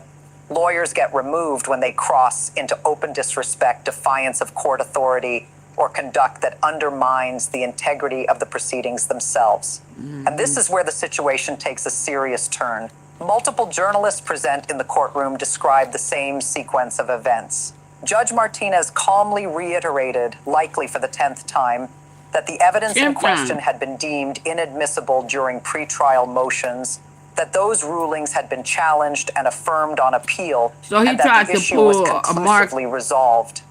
She then directed Blackburn to proceed to his next line of questioning. Rather than comply, Blackburn reportedly raised his voice and declared words to the effect of, "This is a kangaroo court and everyone knows it." The room fell completely quiet. Prosecutors leaned forward. Well, bash your ass up out of here is what I'd According to say. CBS News reporter Amanda Chin, Judge Martinez's demeanor shifted instantly from restrained patience to unmistakable severity. She looked directly at Blackburn and asked whether he understood that he had just accused the court itself of being a kangaroo court. Astonishingly, Blackburn did not retreat. Instead, he doubled down, arguing that the very act of excluding the evidence was proof that the proceedings were fundamentally rigged. That was the And then the situation spiraled even further. NBC News reports that Trump's co-counsel, attorney Jennifer Walsh, stood up and inserted herself into the confrontation. She accused the judge of denying Trump a fair trial and insisted that the defense had an obligation to make a record of what she characterized as judicial bias. Her voice was reportedly so loud that the disruption could be heard by people standing outside the courtroom. At that point, Judge Martinez offered a final off-ramp. She told them plainly that if they sat down, regained their composure, and apologized to the court, the hearing would continue with a formal warning and no further consequences. Neither attorney sat down. Instead, according to the New York Times reporter in the courtroom, Blackburn started citing case law, his voice getting louder, essentially trying to lecture the judge on constitutional law while ignoring her direct instruction to sit down and be quiet.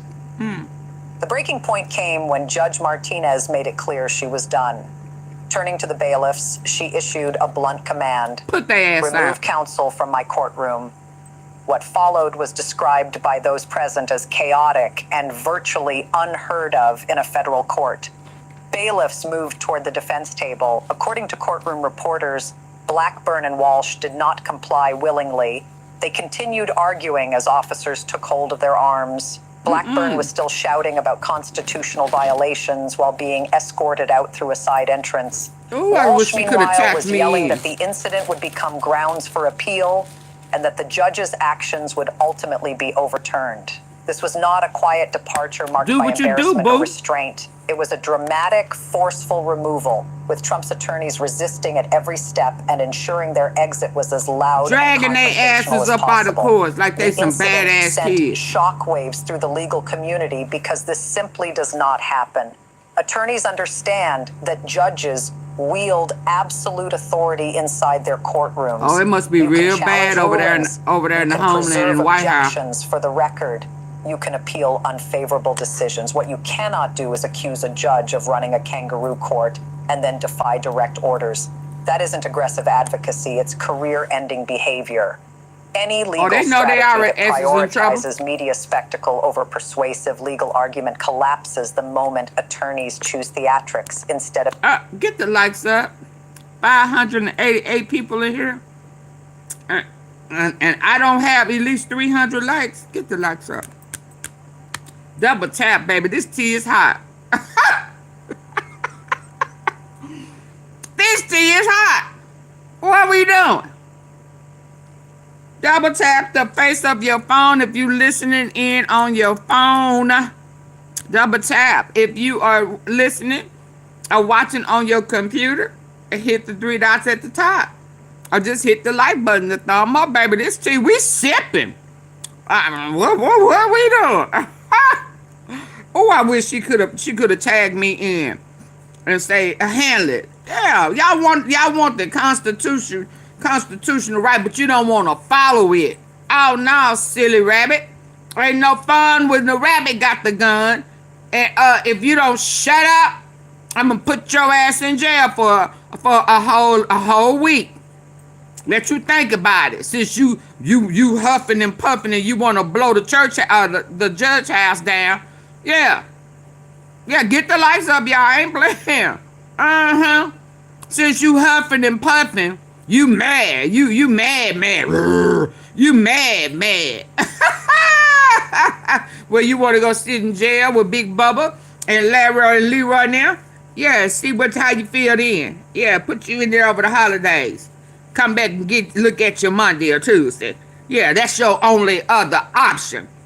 Now, I suggest, this would be AunTeaFee. Now, this would be Laquita. So, I suggest you sit your monkey ass down and stop acting a damn fool like you at the fucking circus. Yeah, that's what Laquita would be saying. Yeah, we know his ass is overwhelming and her and his shit is falling out, shit running all down his leg. Bill threatening to bring out them pickle gate ass pickles with him sucking on Bill's or Bubba's pickle. Yeah, I know. On top of that, he's starting wars. He finna get exposed about stealing people's oil, all that type of shit.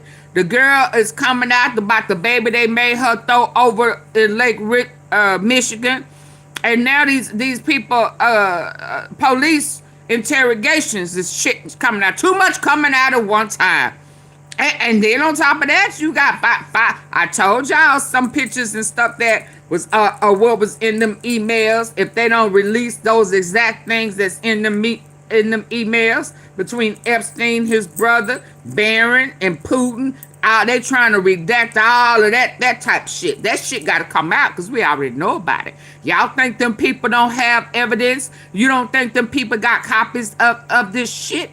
They got copies of it. They know what's supposed to be in there. Now they baiting y'all asses, silly rabbit. They finna catch you slipping. They finna get so many charges on you, they gonna have to play, do you on you. You gonna have to stand before a firing squad. Choose your poison. Yeah, you created this mess. It's your problem. You deal with it. Karma is, that ain't big enough. Karma is knocking at your door. Yeah, the White House door. And don't think we can't get in. All we have to do is come in on that east wing that you done already started knocking shit down on. Get Ray, who feet? Big Bubba. Get Big Bubba to kick that motherfucker in. And drag your shitty ass out. Yeah, that's all that has to go down. Your days is numbered. Karma is knocking at your door. Let's go. Effectively representing their clients' interests. Claims that this conduct was about defending constitutional principles fall apart when the lawyers involved display a disregard for basic courtroom decorum. Oh my goodness. Rules that even first-year law students learn immediately. And this isn't an isolated If I didn't paint a picture for you, you just can't see. Before in Trump's legal orbit. What your hand on? Giuliani's trajectory is the clearest example. Once celebrated as America's mayor, Giuliani went on to make unsupported claims in court, assert the existence of evidence that never materialized, and advance allegations he could not substantiate. That behavior ultimately led to the suspension of his law license in multiple jurisdictions, a stark illustration of what happens when loyalty to Trump replaces adherence to legal reality. Sidney Powell followed a similar path. The New Year's Conspiracy Eve. theories so I'm extreme sorry, y'all. that I was even trying to feed my face. New Year's Eve.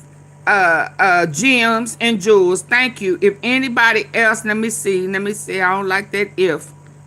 Let me see if I missed somebody. Thank you for all who have sent some gems and jewels. If you sent a cash app that I haven't seen yet, thank you. If it's on your heart to send it, go ahead. Thank you. Happy New Year. Happy New Year. Please don't put that S on there because we only got 1 year we coming into, not multiple. Okay? Yeah, because leave it up to him. He'll try to change that on us. It's just Happy New Year. Happy 2026.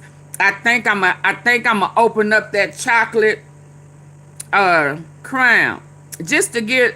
See, I gotta coat my stomach. I ain't had no alcohol in a minute, so I gotta coat my stomach. But I think I want to break open that chocolate crown. Yes, indeed, Lord. Yes, indeed.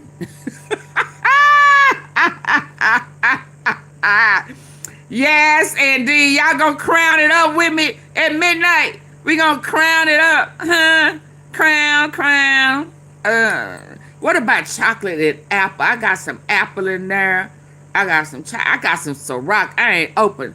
Listen, I'm hoping in a couple of few years, shit, it'll be worth something when his ass is locked up for fooling with them babies. And once they move it to Florida, and they start opening all of that shit up, because that's coming.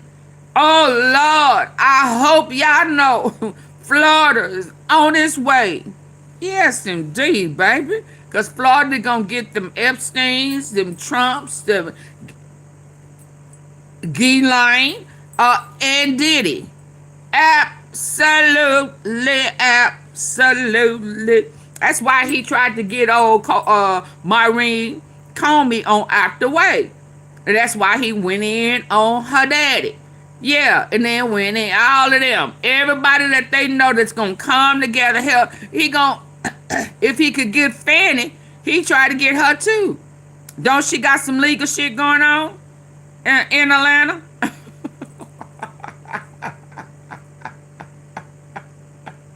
He trying to tie everybody who was bold enough to step to him, get their asses out the way. But it ain't working. See, it ain't working. Yeah, trying to move, get lame, she's saying, hurry up, they coming.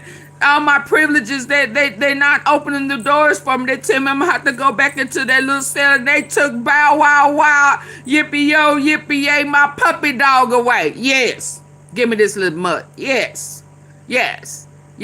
Diddy, things ain't going right for him either. All of his little compadres. Yeah, all his little perverts. Yeah, it's coming. He know it. Yeah. Put their asses out. Let's go. Trump's own legal team publicly distanced themselves from her. Powell alleged that voting machines had been manipulated by Venezuela using algorithms supposedly designed by Hugo Chavez. She filed lawsuits so baseless that judges I need to go and take a sip sanctions. early. Natural and all. Ultimately, she pleaded guilty to criminal charges in Georgia stemming from the election interference case. And Alina Habba belongs firmly on that list as well. As Trump's attorney in the E. Jean Carroll defamation case, her lack of preparation and courtroom effectiveness culminated in a jury awarding Carroll $83 million. Habba repeatedly ignored court orders, failed to comply with fundamental procedures, and appeared far more focused on television appearances than on mounting a competent legal defense. Yeah. Then there's John Eastman, the architect of the plan to overturn the 2020 election results. Once a respected constitutional law professor, Eastman's work for Trump led to his disbarment and criminal indictment. A career built over decades was dismantled, and he now faces the very real possibility of prison. Now, Blackburn and Walsh appear poised to join this growing roster of Trump attorneys whose professional lives have been severely damaged or outright destroyed by representing him. The pattern couldn't be clearer. Trump consistently surrounds himself with lawyers willing to cross ethical and professional boundaries. And when those lines are crossed, it's the attorneys who pay the price through sanctions, disbarment, or criminal charges. while Trump simply moves on to the next lawyer willing to sacrifice their reputation on his behalf. So what specifically did these lawyers do that caused the judge to have them physically removed? Let's break it down. According to legal experts who reviewed recordings and transcripts, the attorney's conduct violated multiple rules of professional responsibility. First, they directly insulted the judge by labeling her courtroom a kangaroo court. That isn't zealous advocacy or protected speech. It's contemptuous conduct that undermines the authority and integrity of the judicial process. Second, they openly defied a direct order from the judge to sit down and stop arguing. In a courtroom, a judge's instruction must be followed immediately. You can preserve objections on the record, but outright refusal crosses a line into insubordination. Third, they tried to relitigate matters that had already been settled and appealed. Despite the judge patiently explaining this multiple times, they continued pressing the same points, revealing either incompetence or an intentional effort to disrupt proceedings. Here's the real kicker. Legal ethics experts told MSNBC that the attorney's conduct during their ejection could represent additional violations. By continuing to shout and argue while being... Shout it out. Ooh-wee, y'all. Y'all gonna take a sip with me. What y'all got? Ooh, you see, ooh-wee, baby. Ooh-wee, baby. Yeah. But I haven't had it in the freezer. I need to go chill it for a little bit. Chocolate flavor whiskey. Like I need some whiskey. Ooh-wee, baby. Chill it. Okay, let me go chill it. Let me put it in the freezer. Come on. Let me go put it in the freezer. I got some that's been in there for a minute. Y'all know. Go, let's go. Being physically removed, they disrupted the court and created a spectacle that could influence potential jurors if the case proceeds to trial. Courtroom observers reported that potential jurors waiting in the hallway witnessed the entire incident, the lawyers being forcibly removed while screaming. Forcibly that is the image removed. that will linger if any of those people end up on the jury. What type of shit is this? This puts Trump in an exceptionally precarious position. On one hand, he faces serious criminal charges that could result in prison time.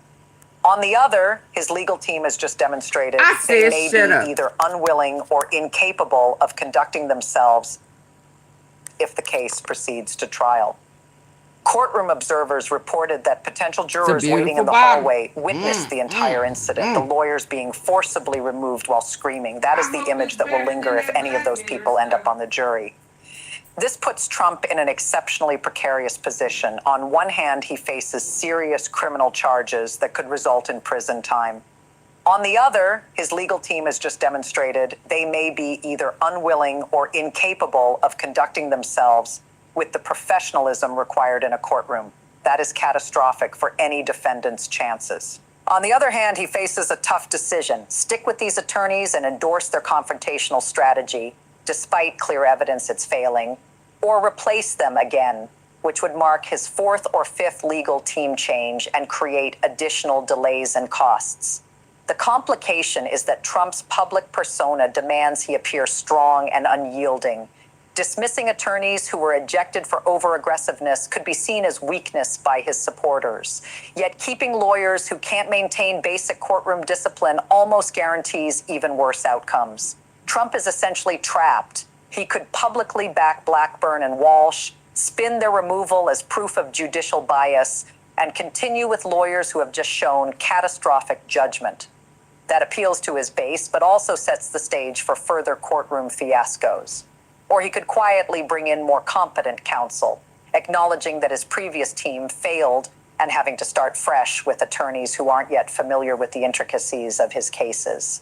Legally, that's the smarter move, but politically, it undermines the narrative he's built around strength and loyalty. It's a dilemma entirely of his own making. He's created a legal team culture where loyalty and aggression are valued over competence and professionalism, and now that culture has produced attorneys who literally get thrown out of court. This entire episode highlights the fundamental flaw in Trump's legal strategy. Legal analysts from across the spectrum agree. Trump treats courtrooms like political stages. He wants lawyers who will fight aggressively, make dramatic scenes, and generate content for his supporters. But federal judges aren't interested in media optics or base-pleasing theatrics. They focus solely on whether attorneys follow the rules and respect the judicial process. Former federal prosecutor Ellie Honig told CNN that Trump's approach is fundamentally misguided. He's trying to win in the court of public opinion while simultaneously losing in courtrooms where judges and juries hold real authority over his fate. Honig emphasized that the two attorneys who were ejected probably saw themselves as loyal defenders, but in reality, they harmed their client by making him appear reckless and culpable. Constitutional law expert Lawrence Tribe told MSNBC that federal judges are no strangers to difficult attorneys or contentious proceedings. For a judge to physically remove lawyers from the courtroom indicates behavior that was extraordinarily egregious. Tribe noted that in his 50 years of practicing and teaching law, he's only seen this happen a handful of times. And in every instance, it ended badly for both the attorney and the client. Trump himself told Fox News that the attorney's conduct was indefensible. He said that accusing a judge of running a kangaroo court and openly defying direct orders borders on malpractice. Legal scholar Turley added that these attorneys could face disciplinary action from their state associations. Let's unpack why this matters, because this isn't just an embarrassing courtroom moment. It carries serious ramifications for Trump's legal battles, his political standing, and the broader respect for the rule of law. First, the immediate impact on his current case. Trump now faces a choice: continue with attorneys who were just ejected and may be facing contempt charges, or scramble to find new counsel immediately. Neither option is favorable. If the same lawyers return, the judge will be closely monitoring their every move with zero tolerance for further misbehavior. If new attorneys step in, they'll need time to get up to speed, causing delays that prosecutors will resist. The case was already challenging given the evidence, and now the courtroom spectacle has only made Trump appear more chaotic and out of control. Legal experts speaking to Politico note that judges rarely forget behavior like this. Future rulings will inevitably reflect the fact that Trump's legal team showed such blatant disrespect for the court. That doesn't mean the judge will be unfair. But always talking about somebody rude. Trump has You're squandered the any worst. goodwill or benefit of the doubt he might have previously enjoyed. Second, this creates massive problems for Trump's other pending cases. Judges in other jurisdictions are watching this. Prosecutors are taking notes. And we the laughing narrative at that you. Trump is being unfairly persecuted becomes much harder to maintain when his own attorneys are Sanction getting them thrown out of out. court for misconduct. And Other hold them in defense contempt. teams in I Trump's agree. various I'm cases a now warrior face and questions survivor. about whether Shout out they'll to you. behave similarly. Some competent attorneys may decide representing Trump isn't worth the professional risk if this is the standard of conduct he expects. Looking at the broader implications, this episode sets a precedent for prosecutors and judges in other Trump cases to impose stricter courtroom rules. If attorneys can't maintain control in one courtroom, judges elsewhere are likely to enforce tighter restrictions preemptively. The political fallout is significant as well. Republican officials who back Trump are now forced to either defend lawyers who shouted at a federal judge and were physically removed, or publicly distance themselves from the conduct, effectively acknowledging that Trump's legal team is out of control. CNN polling analysis shows that voters, particularly independents and moderate Republicans, care about respect for the courts and the rule of law. Seeing Trump's lawyers dragged out reinforces negative perceptions of chaos and lawlessness surrounding him. This isn't theoretical, it's vivid, real-world evidence of dysfunction. Beyond the immediate political ramifications, the incident raises fundamental questions about the judicial system's ability to enforce professional standards. If attorneys can openly shout at judges, ignore instructions, and be ejected without serious consequences, it signals that powerful defendants might be able to flout the authority of the courts. That's incompatible with the rule of law. Judge Martinez's decision to remove the attorneys though dramatic, underscored a critical principle.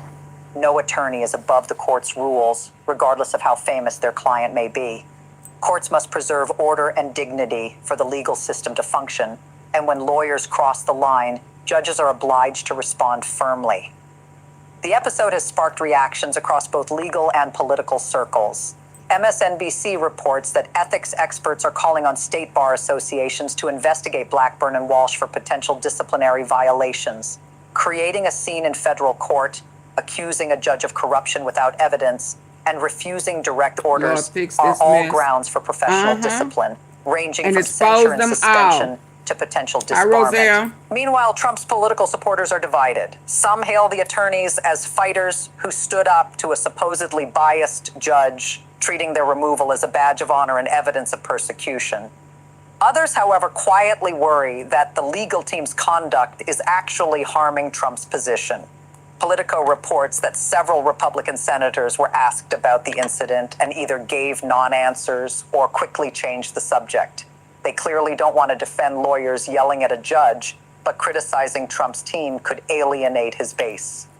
The situation escalated further when Judge Martinez issued a written order later that day. According to the Washington Post, the order formally cited both attorneys for contempt of court and required them to appear at a future hearing to show cause why they shouldn't face sanctions. Potential consequences include fines, suspension from practicing in that court, or referral to their state bar associations for disciplinary action. The order included full transcripts of the exchange, leaving no ambiguity about what occurred. Legal experts emphasize that judges rarely issue same-day written contempt orders unless the behavior is exceptionally severe. This wasn't a heat-of-the-moment reaction open to reconsideration. It was a formal, documented determination that Trump's attorneys violated fundamental courtroom rules. Those transcripts now become part of the permanent record and can be referenced in any future disciplinary proceedings. Legal experts are weighing in on this extraordinary courtroom moment. Former federal judge Nancy Gertner told CNN that the incident represents a total failure of professional judgment by Trump's attorneys. She explained that judges allow lawyers wide latitude to advocate for their clients, but there are clear boundaries that cannot be crossed. Accusing a judge of running a kangaroo court crosses that line. Refusing a direct order to sit down crosses that line. Gertner emphasized that these attorneys deliberately sacrificed their professional credibility for a media spectacle, a choice that will shadow their careers going forward. Andrew Weissman, former FBI general counsel and prosecutor, told MSNBC that the episode underscores just how backwards Trump's legal strategy is. Rather than focusing on solid legal arguments and earning credibility with the court, his team appears intent on creating drama and conflict.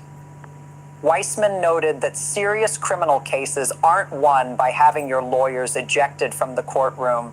Juries notice that kind of chaos, and it makes the client appear guilty and desperate. Even Alan Dershowitz, who has defended Trump multiple times, including during his first impeachment, told Fox News that the attorney's behavior was legally and ethically indefensible. Dershowitz acknowledged the frustration of having evidence excluded, but the proper response is an appeal, not a courtroom tantrum. He added that their conduct has now made any future appeal more difficult, since appellate judges will have the record of their outburst in front of them. So what does this mean for Trump's immediate legal prospects? He's facing criminal charges with a legal team that just demonstrated they cannot maintain the most basic courtroom decorum. The judge has lost any patience for theatrics. Every objection will be scrutinized, every motion evaluated skeptically. In roughly 90 seconds of shouting, Trump's attorneys destroyed whatever goodwill they might have earned. If this case reaches trial, the jury pool has already been affected by potential jurors witnessing Trump's lawyers being physically removed from the courtroom. The image of attorneys being escorted out by bailiffs while shouting is devastating. Defense teams usually spend enormous effort making clients appear reasonable and sympathetic. Trump's lawyers did the exact opposite, and in the most dramatic way possible. The prosecution is now in an unusually strong position. They can point to this incident as proof that Trump's legal team lacks a legitimate defense and instead relies on disruption and accusation. In reality, they don't even have to make the argument explicitly. The facts speak for themselves. Looking ahead to the contempt hearing, Trump's attorneys face a difficult choice. They can apologize to the judge, acknowledge their misconduct, and hope for minimal sanctions, but that requires admitting fault, something Trump rarely allows from anyone around him. Or they can double down, defend their actions as zealous advocacy, and claim the judge was wrong to remove them. That may appeal to Trump's base, but it virtually guarantees serious sanctions from the court and potential disciplinary action from the bar. Either way, their professional futures are at risk. The best case outcome might be a fine and a stern warning. The worst case consequences include suspension from practice, disbarment proceedings, and serving as cautionary examples in law school ethics classes. This goes far beyond a single chaotic courtroom moment. It raises the question of whether attorneys can openly undermine judicial authority and disrupt court proceedings without facing consequences. If Blackburn and Walsh avoid serious sanctions, it sends a dangerous message. Lawyers could scream at judges, refuse orders, and be physically removed from court with little to no professional fallout. That would erode the entire system of courtroom decorum and respect for judicial authority. This isn't just about Trump's case, it's about whether the legal profession enforces standards that allow courts to function. When lawyers forget that they are officers of the court first and advocates for clients second, the entire system suffers. The key question now is whether state bar associations and the federal judiciary will act decisively to show that this kind of behavior can end careers. Here's the bottom line. Trump's attorneys were physically ejected from a federal courtroom after shouting at the judge and defying her orders. They now face contempt charges that could derail their legal careers. This isn't just a disastrous hearing. It represents a collapse of professional standards in Trump's legal representation and has serious implications for his ability to mount an effective defense. When your own lawyers are being dragged out of court by bailiffs while still yelling, establishing reasonable doubt becomes nearly impossible, and competent legal defense is compromised. If this incident goes unpunished, it would signal a troubling deterioration of ethical standards in the legal profession. Keep a close eye on the upcoming contempt hearing scheduled for next week. Judge Martinez has indicated she is considering serious sanctions, and judges in other Trump cases are watching closely to see whether this behavior will be tolerated. The stakes have never been higher, the professional consequences never more severe, and the implications for maintaining order and respect in the courts never more critical. Wow, hold on, let's see what else, y'all. Let's we hanging, y'all. 12 hours to comply. Now, let me see. I need something a little more. Trump attacks his closest ally. Who is his closest ally? It doesn't matter who you are. Having rational, biological... This is Democracy Watch. Mark, we have a very strange one today where we have news now that Donald Trump just vetoed his first bill of a second term, that is the Finish the Arkansas Valley Conduit Act. Bear with me here. This is a bill that was introduced by Republican Lauren Boebert, passed unanimously out of the House and Senate, that would deliver clean water to rural Coloradans. Oh, wow. Donald Trump vetoes it, and there's this idea he don't want right them now to get floating clean around water. that the reason that he did it was because he was seeking retaliation or political retribution for two things. One, the fact that Lauren Boebert, of course, had her name on the discharge petition for the Epstein files. And second, because the state of Colorado would not release election denier Tina Peters to his custody, where of course he would pardon her. So I'm curious, first and foremost, your reaction to the prospect, to the thought that there might be political retaliation at play in terms of Trump vetoing this legislation. Yeah, it's a statement of where we are right now as a society, that it is entirely believable that Donald Trump vetoed He finna start a war. He finna get his hands shot off. Voted on a bipartisan basis out of the House and the Senate, under the control, by the way, of Mike Johnson and John Thune, right? Mike Johnson could have prevented this bill from coming to the floor. if the White House had told them, don't bring it to the floor. John Thune could have prevented it from moving easily through the Senate if the White House told them that. So obviously, there was not White House opposition to this at the beginning. Something changed, right? Something changed as this bill moved forward, that all of a sudden, when it lands on the desk of Donald Trump, he vetoes it. And this is not a president with a history of vetoing a lot of bills, as you pointed out. This is literally his first veto of this entire presidency. And it comes on a bill sponsored by Republicans, passed out of the House and Senate unanimously, that benefits rural Coloradans.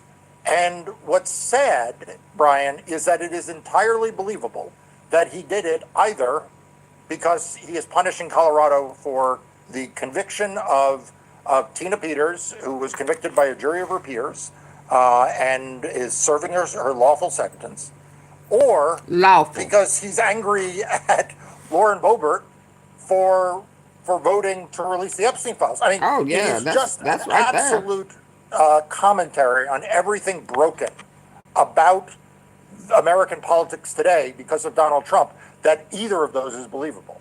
I fear that I know the answer to this question, but in terms of I think it's the Epstein file. Abusing his position of power to basically seek vengeance on his enemies by depriving the citizens of a state of some service that they need, is that just constitutionally protected activity? He's allowed to do it even though the intentions may be impure?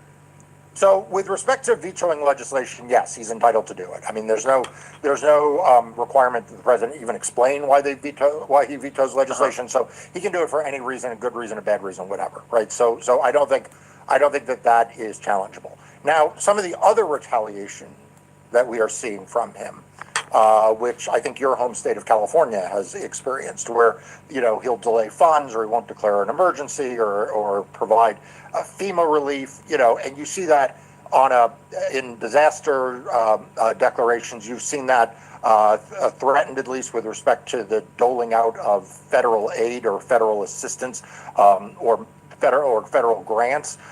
There he could be on thinner ice, because in that instance he's not exercising a constitutional authority to veto or sign legislation.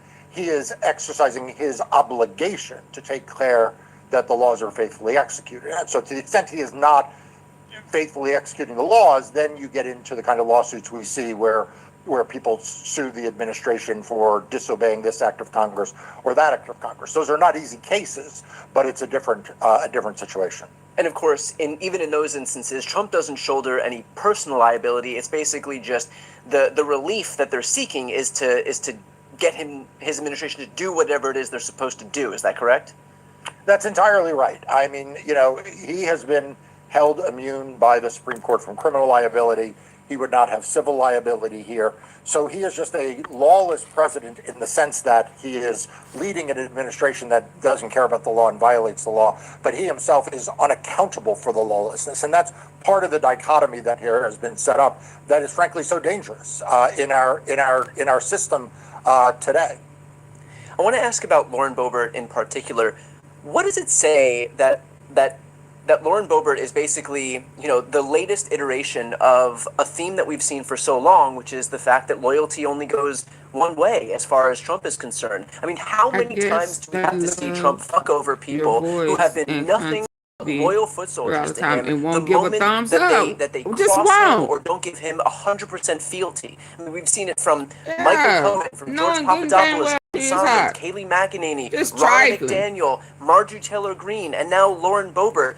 These are people who are not like fair weather friends for him. They are people who've predicated their entire political identities and then get on their mad when I allegiance abruptly to this guy. stop. And the moment that they don't give him, blind servitude, slavish devotion, he turns around and slavish devotion. That's right there. Slavish devotion. Because he don't want to pay at all. And he gonna get you caught up and wrapped up when it's all said and done. And you ain't gonna be able to get yourself out this trouble. He gonna be gone. Turns around and with holds, clean water from an entire state's worth of people to get back at this person.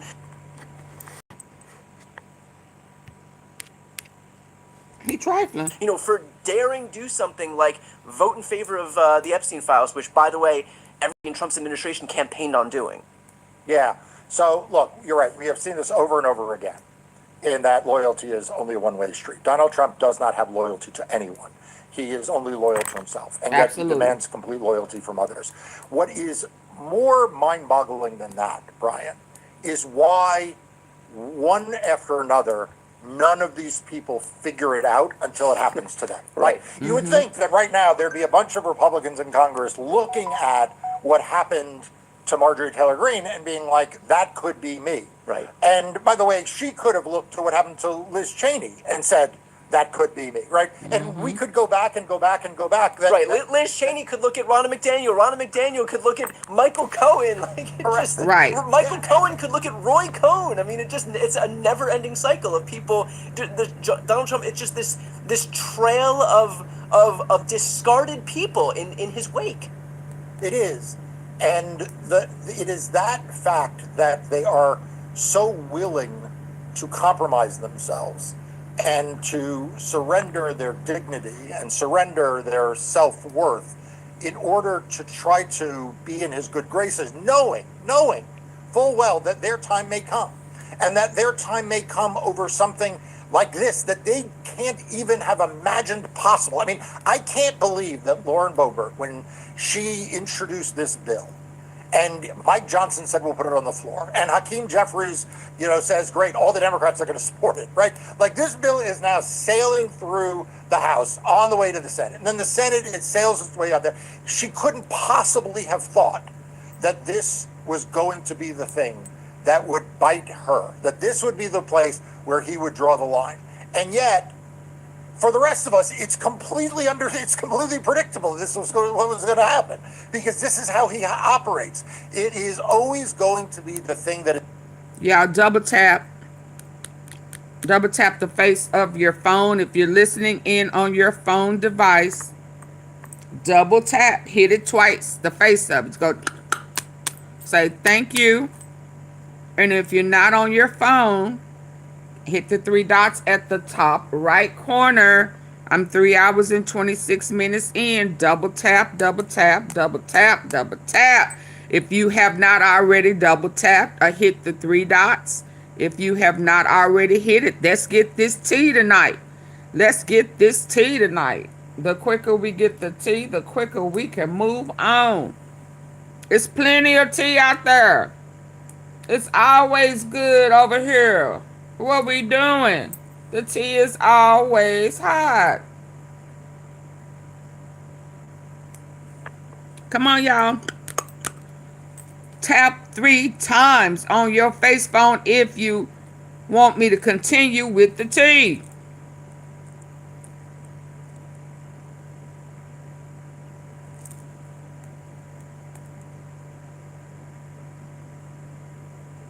Ooh, that look good. Ooh, wee. Sure hate I can't eat ice cream. Pistachio salted caramel ice cream. Lord have mercy. Let me get on. Come on, y'all, double tap. Let's go. Is the most petty, the thing that is the most disgraceful, the thing that shows the least human decency that Donald Trump will do. Like, you can always count on him doing the worst thing possible at the worst time to the people in greatest need. And so why do you think, recognizing how he is, and the fact that we all know how he is, that we're still seeing legacy media outlets capitulate to him, thinking that that buys them something? Why do you think we still see law firms capitulating, universities capitulating, tech CEOs capitulating, businesses capitulating, recognizing that it buys you nothing, and in fact it does the opposite, because it allows Trump to think, oh, now I own them. Now I smell blood in the water, and I know that when push comes to shove, I will get exactly what I want by exerting force, by exerting pressure on these people, and yet nobody seems to internalize that lesson, and it just keeps happening over and over and over again. It does, and I said this before, and I think it's really important at this point in the year that we reflect back. You know, at the beginning of the year, you and I were talking about what the opposition movement would look like. And in the beginning, you know, I don't think you or I either had high hopes for the legacy media, but we certainly thought that business leaders, you know, CEOs, law firm leaders, universities, you know, we certainly thought that the society's elite would be a bulwark against them, that they would have enough self-respect that they would stand up against him. Instead, they have been the ones who have been the most likely to capitulate and to collaborate, to actually seek him out, to be in essentially business with him. And I was thinking about this because, you know, shame is something that can be thrust on someone. Bad luck can happen to anyone. But dignity is only lost when the person who holds it gives it up. And what we're seeing over and over again are people willing to surrender their dignity for him. Lauren Boebert surrendered her dignity for him. You know, so did Tim Cook at Apple. So did Mark Zuckerberg. So did, you know, the Brad Karp and the other law firm leaders. These are people who didn't have to surrender their dignity to him. And in each instance, they thought they would be the exception. They thought that somehow they would walk out in the rain. I don't know why. And they would walk between the raindrops and not get wet. And instead, at the end, they're soaking wet, and he's laughing underneath the umbrella. Yeah, that's perfectly put. Well, you know, I want to note here two things. One, that this is going to be obviously our last episode of the year. So I want to. Happy New Year, everybody! It's on its way. On its way. Get the likes up. Ask folks who are watching right now to support the invaluable work that Mark and his team are doing, and that is by subscribing to Democracy Docket, which is an amazing outlet that I use on a daily basis to focus on everything: voting, elections, corruption, you name it. If it's worth talking about, and oftentimes, you know, legacy media ignores it, you'll find it in Democracy Docket. So I'm going to put that link in the post description of this video. Small step we can all take to support the invaluable work that Mark and his team are doing. But Mark, I want to ask you, as we head into this new year, what you would like to see, what your goal is, both personally, in terms of your law firm, and the broader political environment. Look, I think that you and I started doing this series because democracy was at stake, and because there was not enough attention on what was happening, which is why we called the series Democracy Watch. Right? It is us bringing to the attention of your enormous audience the things they need to be watching for. And the reason why it's important to watch for them is not in an academic sense. It's not like you're watching a spectator sport and you're just interested in the outcome. It is, you are watching them, you're engaging with the content that Brian and I are creating, because it allows you to take action. And in 2026, we're going to have midterm elections, and it's going to be Donald Trump's opportunity to try to hold power by corrupting those elections.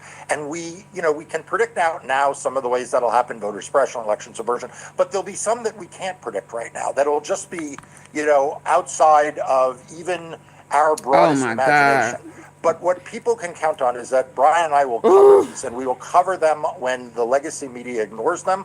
We will offer nuance and perspective when the legacy media does cover them, but wants to give you a whitewashed version. And so I hope everyone takes this opportunity right now to subscribe to Brian's channel. I have said this before. It is simply the most important thing you can do right now to stay informed, not just about voting and elections, which is what Brian and I talk about, but you know, he and Glenn do a phenomenal series on sort of the criminal justice system and the courts. And if you want to understand the ins and outs of what's going on with these grand jury investigations and the weaponization, you know, Brian and I cover it from one level, but he and Glenn cover it from another.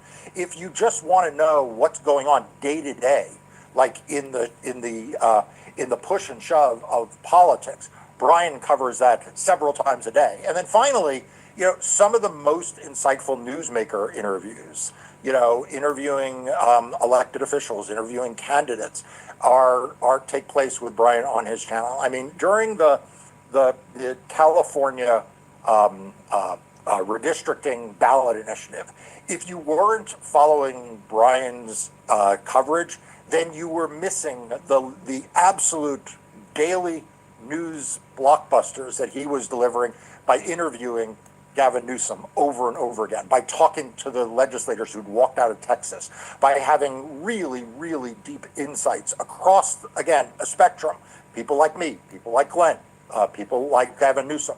And so please do me a favor right now, click the subscribe button to this channel. It doesn't cost you anything. Brian doesn't charge for you to subscribe to this channel. And then hit the bell to make sure that Okay, let's see what else we got. Oh.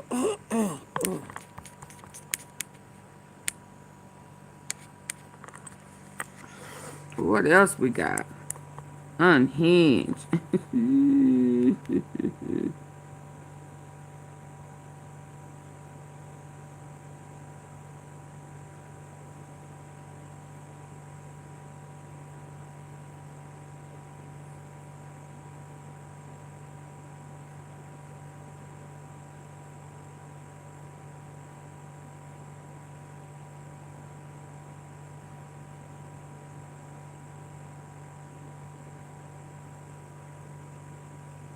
Release. Release. Hold on. Releases Epstein files name. Oh, we know that. Charges filed. They don't file charges on Alina?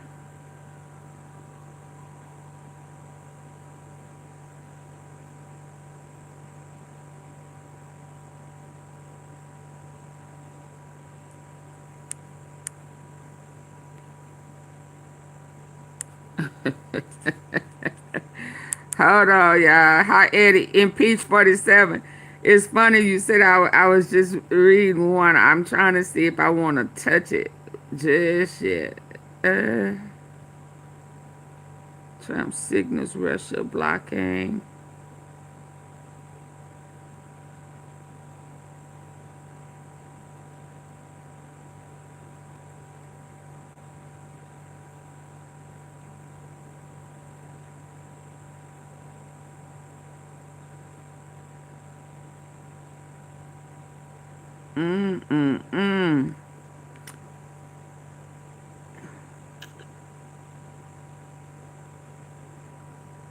Let's see what the war veteran says. Let's go. We are anonymous. No Y'all faces, know I love this no one handlers, too. no permission slips. And we are here because when power wants to rewrite the story, it always starts by erasing the people it thinks nobody will defend. There is a simple rule most people learn early. Actions speak louder than words. Donald Trump does not live by it. He does not even respect it.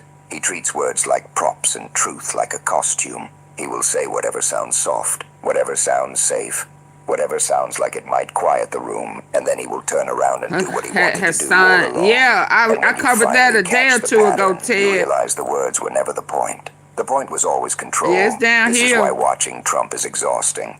He will tell one audience with a Absolutely straight is face. a rapist. People, and I did great with the vote with the black people, but they say he's a racist. He's a racist. I said, really? As if the accusation Yeah, is you worse are. than the You harm. only interacted with one or two of them, and they're PDFers too. So let's. Great with the vote. Yeah. So who black did you do great with that?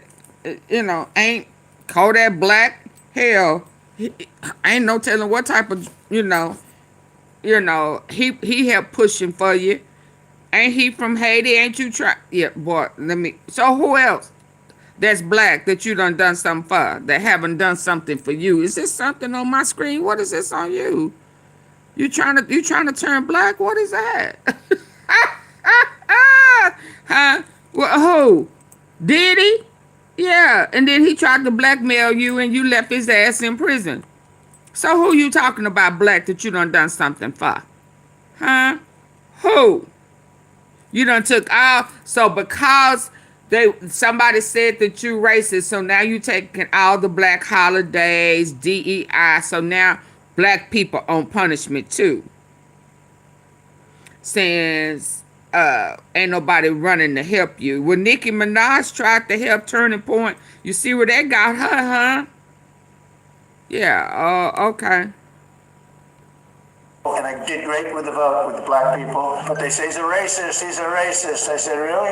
As if the accusation is worse than the harm. Then he will turn around and stand in a political arena, name-checking Turning Point, USA, and Charlie Kirk. And he will promise to end all diversity, equity, and inclusion policies across the entire federal government immediately. I'll end all of the diversity, equity, and inclusion policies across the entire federal government immediately.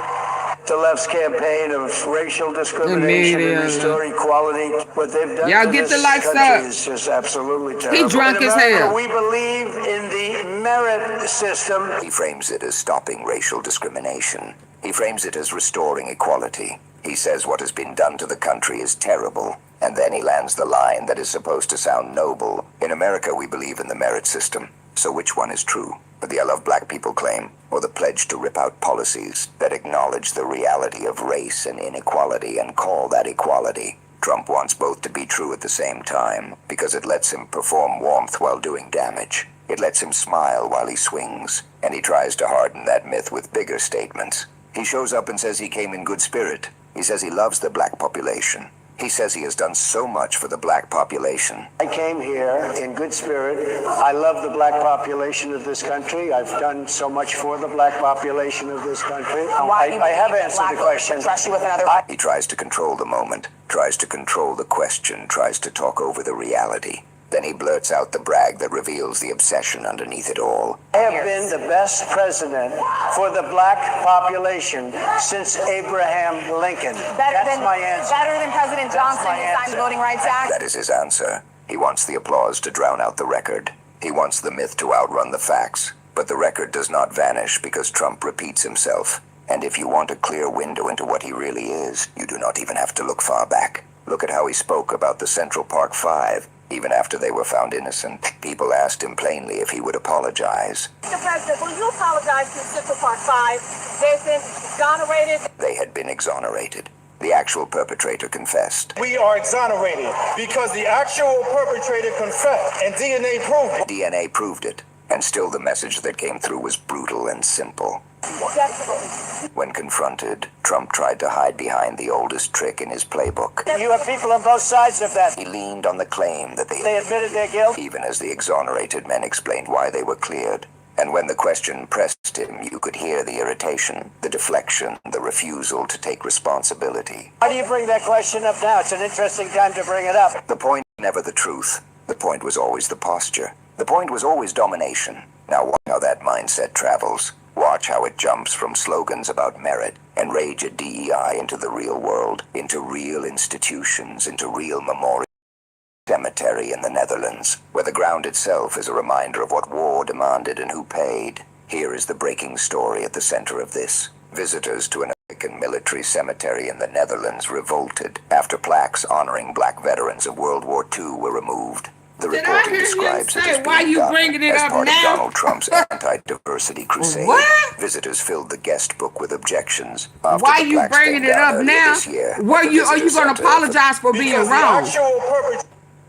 Even after they were found innocent, people asked him plainly Yeah, if he would he is the apologize. five. Mr. President, will you apologize to Central Park 5? They've been exonerated. Had been exonerated. The actual perpetrator confessed. We are exonerated. Actual perpetrator confessed. Because, and they, oh my God, bless them. Lord, Lord.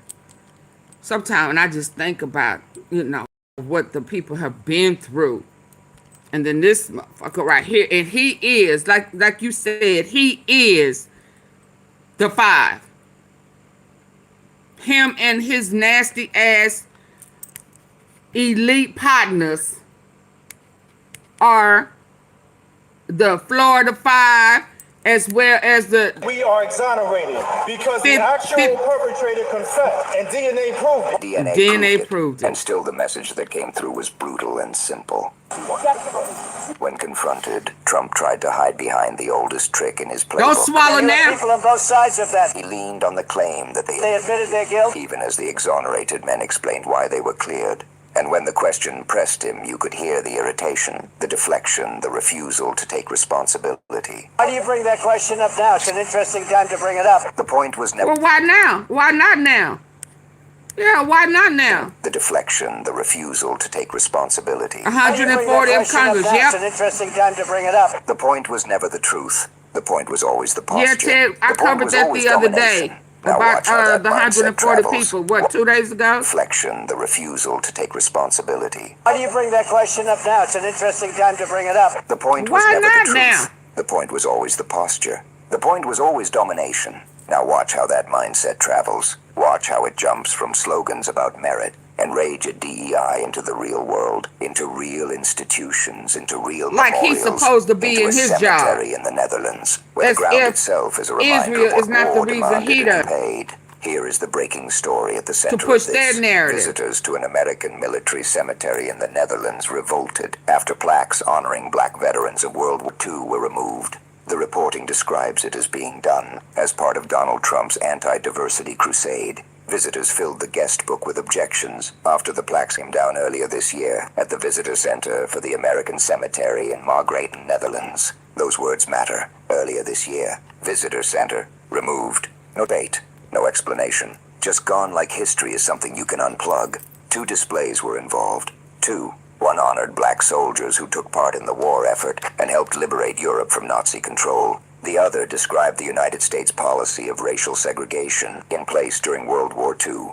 One panel honored sacrifice. The other panel told the truth about the conditions under which that sacrifice happened, and both were treated as unacceptable. This cemetery is operated by the American Battle Monuments Commission. It is the final resting place for around 300 American soldiers, and there is a detail here that punches through every attempt to sanitize the story. The graves themselves were dug by an all-black contingent of soldiers. The very act of laying the dead to rest, the labor that made remembrance possible, was done by black soldiers. One display told the story of a 23-year-old black soldier buried at the cemetery, George H. Pruitt, who died attempting to rescue a comrade from drowning in 1945. Think about that. 23 years old, died trying to save someone else. That is the kind of courage politicians love to mention when it is convenient. The other display That's described something Trump will segregation never do. because during that war, black soldiers served in separate units under a system that treated them as second class even while asking them to fight for freedom abroad.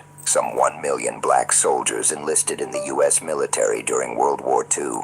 They served in separate units, mostly doing menial tasks, but also fighting in some combat missions. And an all-black unit dug the thousands of graves in Margraten during the brutal 1944 season of famine in the German-occupied Netherlands known as the Hunger Winter. That is not a political agenda.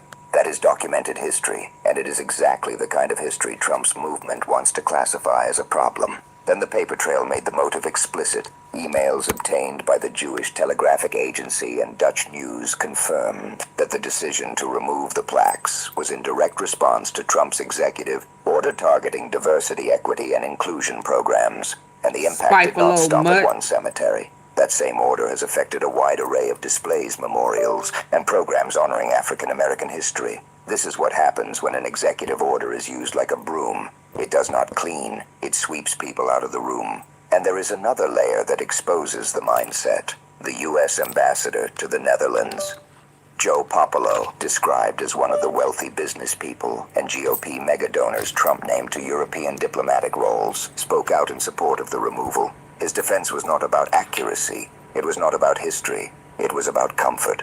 He argued that the signs at Margraten are not intended to promote an agenda that criticizes America.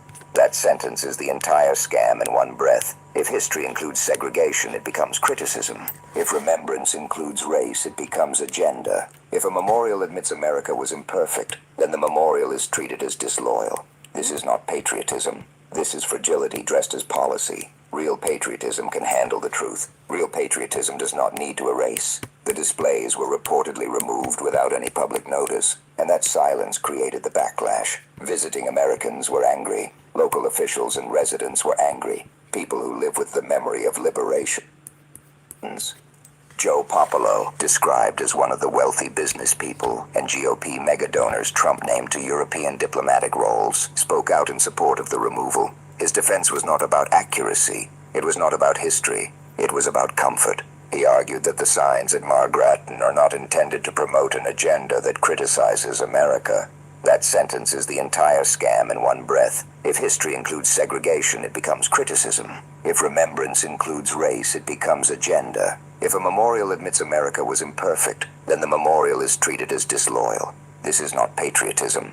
This is fragility dressed as policy. Real patriotism can handle the truth. Real patriotism does not need to erase. The displays were reportedly removed without any public notice, and that silence created the backlash. Visiting Americans were angry. Local officials and residents were angry. People who live with the memory of liberation were angry, because they know what it means when a powerful country starts rewriting the story of who mattered. One local who spoke out was 79-year-old Cor Linson, the son of a black U.S. soldier and a Dutch mother. Linson, along with a group of other children of black U.S. soldiers, visited the cemetery to view the plaques together back in February. Not for politics, for memory, for proof, for the basic dignity of seeing the truth displayed where it belongs. And he said it plainly. It is an important part of history. They should put the panels back. Now let's talk about what this reveals, because the meaning is bigger than two missing displays. First, Trump continues to try to pretend that he is not racially hostile in the way he approaches the black community.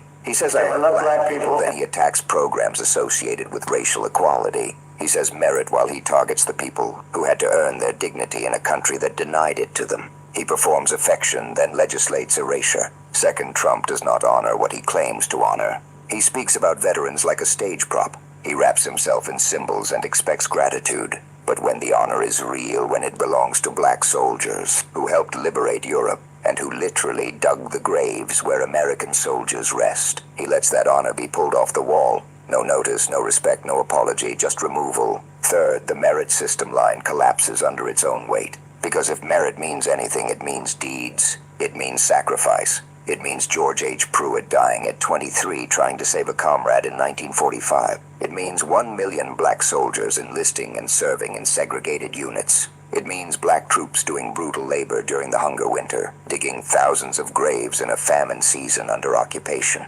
That is merit. And yet these displays were removed, not because the men did not earn recognition, but because the recognition acknowledges race and segregation, and Trump's crusade wants that truth hidden. This is what the Netherlands drew a line against. Not America, not the flag, not the memory of liberation.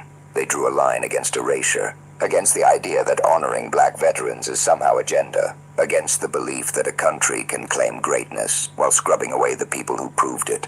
Trump crossed that line because crossing lines is what he does when nobody stops him. He crosses lines with words. Then he crosses lines with policy. Then he crosses lines with executive orders that ripple outward into places that hold our dead. And when you see it reach a cemetery, you are seeing the final form of the tactic, not just controlling the present, but controlling the memory of the past. We are anonymous. We do not need permission to see what is right in front of us.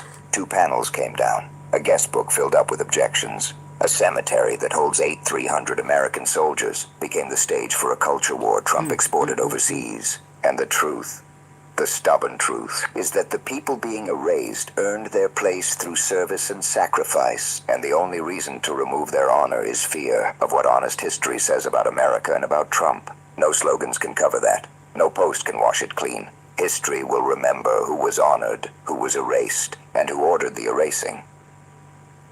Wow. Have y'all had enough? Y'all want me to keep going? This is real. That's 15. Domain. Apparently turn to rebrand into a trap. Let's see this PDFer. Y'all want me to keep going?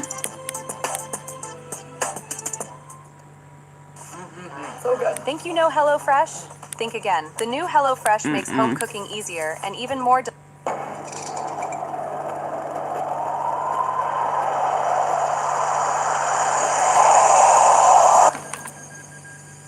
We shouldn't be watching Chop anymore. Would you say you're addicted to it? Yeah, I guess. I mean, I do watch it. On a scale from 1 to 10, how addicted are you? Okay. 9. 9. When was the last time we watched Chop? Yesterday, probably. He watched Child Horn. What's the most hardcore thing? Like the most, I can't even talk about that. What video? I mean, there's like gore shit, decapitation, murder. Are they decapitating babies? Murder? I've seen those before, yeah. You ever kind of feel disgusted with yourself after you nut? No. Really? No. I should.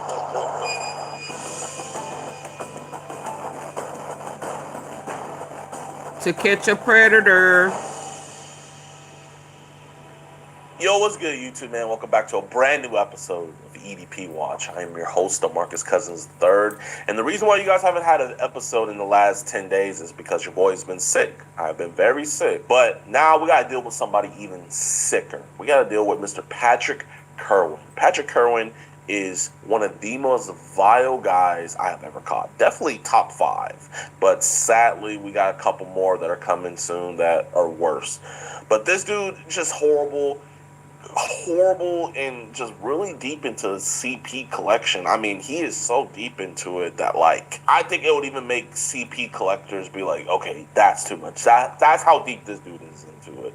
And not only that, but he has been under a federal investigation for 2 years, right? And I'm not going to tell you guys now what he was under investigation for. You guys will figure that out later. But sadly, he has a real life victim as well. So this dude is an absolute horrible monster that we caught. Huge shout out to Decoy Mandy for giving us this case. And without any further ado, let's catch this freak. Hey. Hi, I'm 12. How old are you? I'm 42. I'm from Buffalo, New York. Do you ever talk with older guys? No, do you? I mean, I'm an older guy, but I do like to talk to girls your age. Cool. I could get in trouble with underage girl. Why would you get in trouble, though? Like stuff. What do you mean? The last time I did it was like I was in 20s. How old was she? Like your age. I would love to slide my fingers down your panties. Oh, wow. Hey, Patrick? Hey, what's up, my man? Good, man, good. My name is DeMarcus. Hey, I was wondering if we can have a conversation. It's about some messages online. I don't want your job to find out about it. Alright. Yeah. Appreciate you, man. And also, man, I'm not a cop or anything. It's just,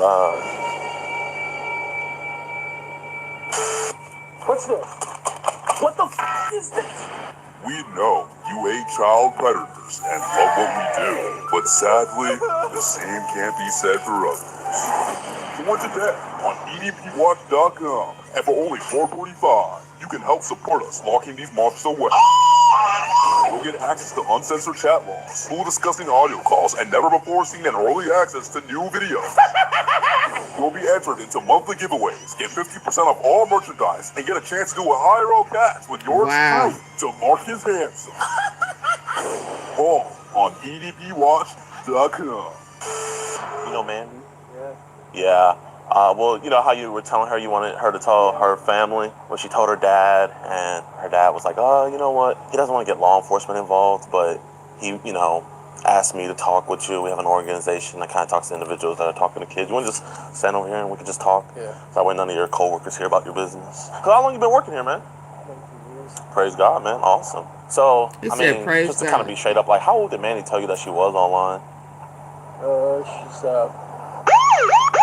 Okay, hey, I appreciate you being honest. And I appreciate her being honest, too. I know a lot of girls, they like to set up, she was honest with you and you're honest with me. I didn't read all the messages. So he knew she was a I minor. didn't kind of put you in a bind or anything. But I guess who was kind of being more flirtatious? Was she being more flirtatious or was it more on your end? both. It was like kind of mutual? Okay, appreciate that, man. So her dad, you know, Mandy's mom, when he was 25, Mandy's mom was as well when they got together. So he's not opposed to the idea of an older guy, you know, dating a younger girl, but it's just kind of like, who's the guy and what kind of guy he is. So with all the sexual stuff that was kind of said, would it have been forced on Mandy or no? Okay. So listen, man, I don't care about any of this internet bullshit, you know. That's just two people that are attracted to each other talking. My whole thing is, you were saying that some other kids were sending you like photos and videos of them naked and stuff, and they were getting added to these groups, and that's what we care about, man. It's kind of like trying to help identify those kids. Obviously, you're not in any of those videos or anything, right? Okay, I respect that. I figured you weren't as much. So like, what apps would they be sending these videos on? Well, I don't really do that stuff anymore. Just okay. On Snapchat and stuff like that.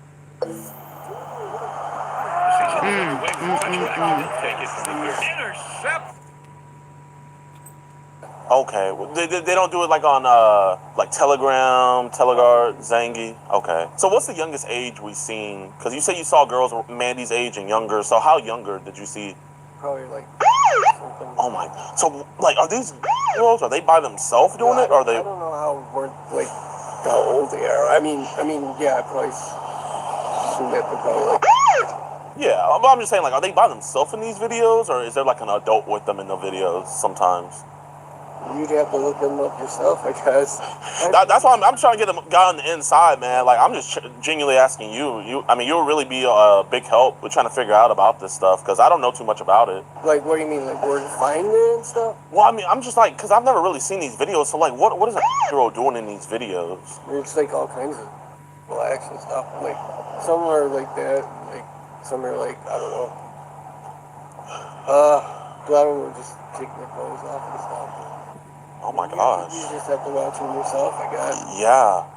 Like, are there like adults in the videos with the kids? Yeah. Really? So, what? Okay, yeah, ask me. Yeah, We'll keep it your business, yeah. Are you being videotaped right now? Just so that way, like, you know, no one can say, like, I put my hands on you or anything, man. I mean, honestly, I'm a big guy, you know?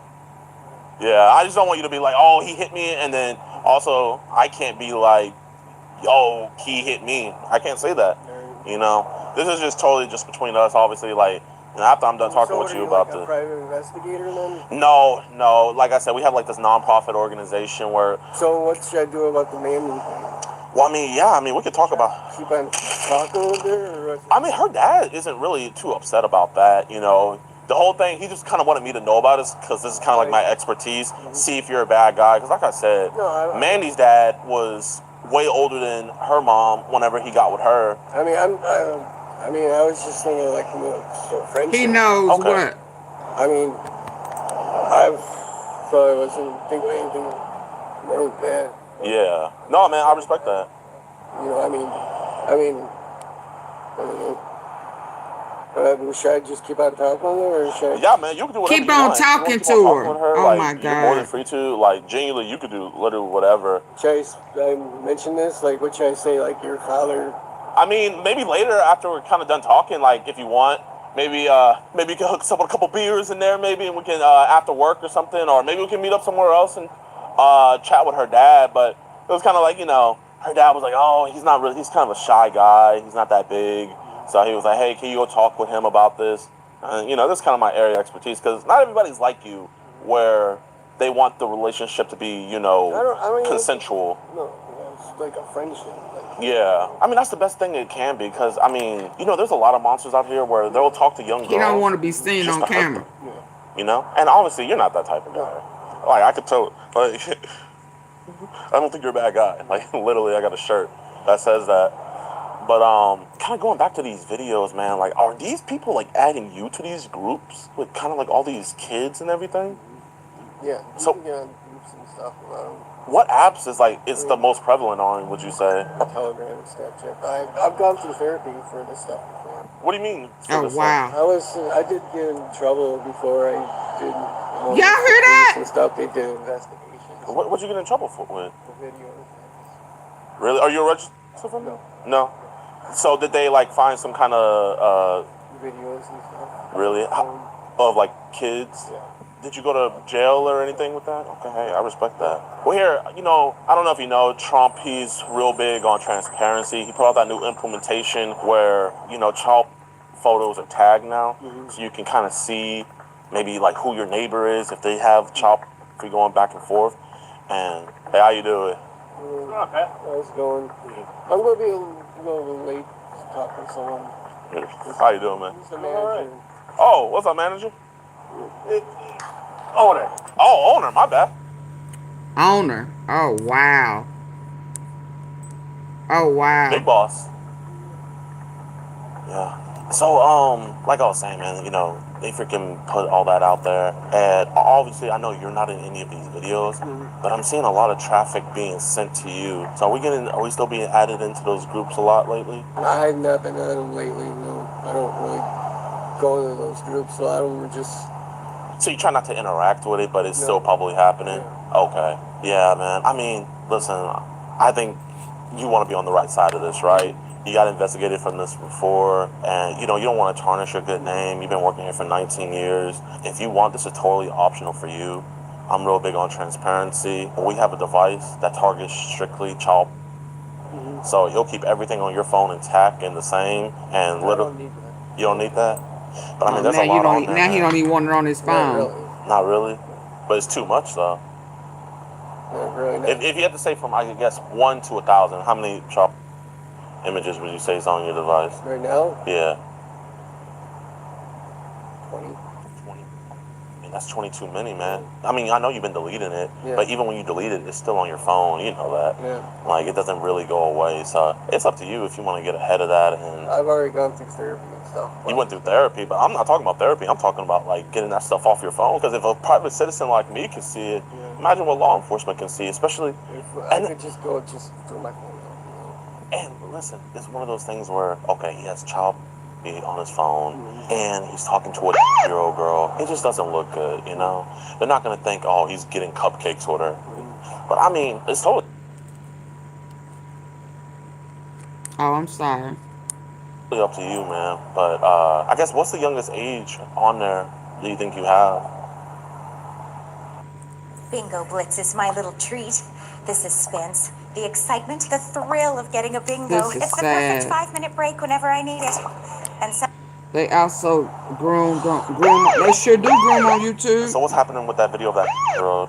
Take my clothes off, I guess. Is there any guys in there, like, having with them? Because we want to try to get those kids identified. That's our biggest thing. Really? Yeah, man. It's one thing to watch it. I don't care if you're watching it. But I'm just trying to figure out who those kids are, so that way we can get them in a better Because condition. I don't know if they're older ones or newer ones, because I don't really, I haven't been, like, paying attention to stuff on I feel that, but hey, if they're doing it to one kid, we both know they're not going to stop anytime soon. So the kid might grow up and they're just going to get a new kid. So our whole thing is like, hey, you know what? We want to find those guys, because you're not in any of those videos, right? I know that. You know, I respect that. But those guys in those videos, I think we can both agree, those are the real monsters, huh? So, I mean, it's up to you totally, man. Like, all you got to do is literally put it on airplane mode, and it just Bluetooth connect, and it deletes. And then also, it help us find out who these guys are so we can get the real troublemakers. And, I mean, we could be on the same team, man. I don't have my phone on me at the time. Oh, you don't have your phone on you? Okay. You're not lying to me, right? No. You don't want to, like, flip out your pocket? Not in your back pocket. Is it cool if I back? Yeah. Appreciate you. Dang, why you go to work without your phone? I just don't need it. You don't need it? What do you do back there? Just dishes. Okay. So, do we do more on our laptop or? Just phone. Just phone? I use a laptop. Okay. So you say you have about 20 images on top? So I guess what got us wrapped up talking with a girl when we get? I just met her online. Just met her online? So did she message you first or did you message her first? You messaged her first? I mean, because I don't know if any other guys that are more nefarious are talking to her. Did she talk about other guys talking to her, or? No. She said she wanted to talk to me if I was creepy, so she didn't think I was just anything. I mean, I really didn't get that many creepy vibes from you, man. I mean, I guess the one thing that kind of was like, hey, we're kind of... Were you the person that I was talking to? No, I literally, her dad sent me all of this. But like I said, like her dad, he would be a hypocrite to call you out when he kind of did something similar. But I mean, like, I guess, why do we send Mandy, like, photos like that? Huh? I don't know, it's not new. Yeah. But I mean, like, why are we sending stuff like that? She just sounds like... She's like, that's silly. Yeah. Do you consider her your girlfriend? No. You don't consider? Because I heard about what happened with I read, like, you said something like your girlfriend in the Philippines broke up with you. What happened with her? She just got a new job and stuff. Just got a new job. So did she live here and then move back? She was always in the Philippines. So why'd she stop talking to you because she got a new job? Just because it's a long-distance relationship. You said you had child... How'd you even get wrapped up in it? Probably just because I had watched it a long time. And what year did that happen? What? That you got wrapped up with the police and everything? A few years ago. A few years ago? Yeah, a few years ago. Okay. Oh, you know that? No. Oh, nice car. So what should I do now? What should you do? I mean, one thing first, I think obviously we shouldn't be watching child anymore. Would you say you're addicted to it? And if you are, man, you could be honest. Kinda, yeah, I guess. Kinda. Well, I was, yeah, I guess. I mean, I do watch it. Yeah. So like, I guess like on a scale from 1 to 10, how addicted are you? 9. 9. Okay. Well, listen, I believe in rehabilitation. I don't believe in incarceration. I believe that, you know, if you send people to jail, don't you notice like all the worst people, they always are the people that go in and out of jail? But when you give people some grace and it's like, hey, like talk to them about it like a human being, you ever notice how they be the ones that really get their act together and really do better? I think we can both agree on that. So I guess like, what do you think triggers you to like be addicted to this chocolate? I'm not really. I gotta get to work now, but what do you want to talk to, like other stuff later? I mean, I'm gonna be here for a while. It's just kind of like, you know. Can we come back? Do you want to talk to me later? Well, what time's your break? Break. I mean, after work, if you like to. Yeah, I mean, you know, obviously. You think you he do whatever finna you go want, to man, work? but I. What time is it? It's 4:10. Not too late. Yeah. I mean, if the boss was real mad, he would have been like, hey, get your ass in there. Yeah. Bro, you got 19 years here. Wait, so have you been here longer than him? So did he bother? I mean, he's the son. Oh. I mean, working, yeah. Okay. So listen, I remember I wasn't addicted to coffee, but I used to be addicted to. And I would bring it to work with me sometimes, and like on my break, I'll be in the bathroom. I mean, he with just my telling headphones all on, his watching that. business. Have you ever had instances like that? Like that's real addiction. You have? No. Oh, you haven't? Okay, that's good. So I guess, do you like to keep it like away?